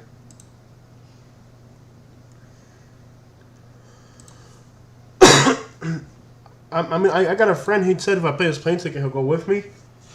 But I think he's probably working more realistically and not gonna be able. At least I can call him and figure it out. I got friends from Puerto Rico and kind of figure it out. But here's the airport. You land here. Guess you could rent a car from the airport and stay at a beachside resort. Like, what crap could go wrong? Maybe 3 days at most. So 3 days would be, the hotel would be 3 times 12 would be like, so you know, $2,000 for hotel. It'd be worth it. We'd probably spend like $3,000 or $4,000 doing this. It'd be worth it though. I'm pretty sure our phone would work from over there. There's La Perla right here. Beautiful, man. I'd be dying to do it. Alright guys, we're going to check out. It's been a very long live stream. Probably the longest live stream we've ever done. Yeah. So we're going to check out. I hope you guys have a beautiful day. We're going to start planning our trips here. And yeah. We got to start doing better stuff for YouTube. Our YouTube keeps going. We got to just keep pushing with it. Yeah. This has probably been the longest live stream we've ever done. So I want to thank everybody who gave us super chats. Thank you. Yeah, buddy. Y'all check out for real. Thank you guys so much for joining us on this live stream. We gotta start doing something different. I'm kind of getting tired of traveling in the United States, so maybe it's time to try something different, like going to Puerto Rico or flying to LA, something like that, and just switch it up. So I'm gonna check out, and you guys have been awesome today. My voice actually hurts from talking so much, so yeah. Peace out, y'all. We're out. Y'all have a beautiful day. And hopefully we can start feeling better so we can start giving you guys the content you want soon. We're out. Let me, Yeah. Jose is Cuban.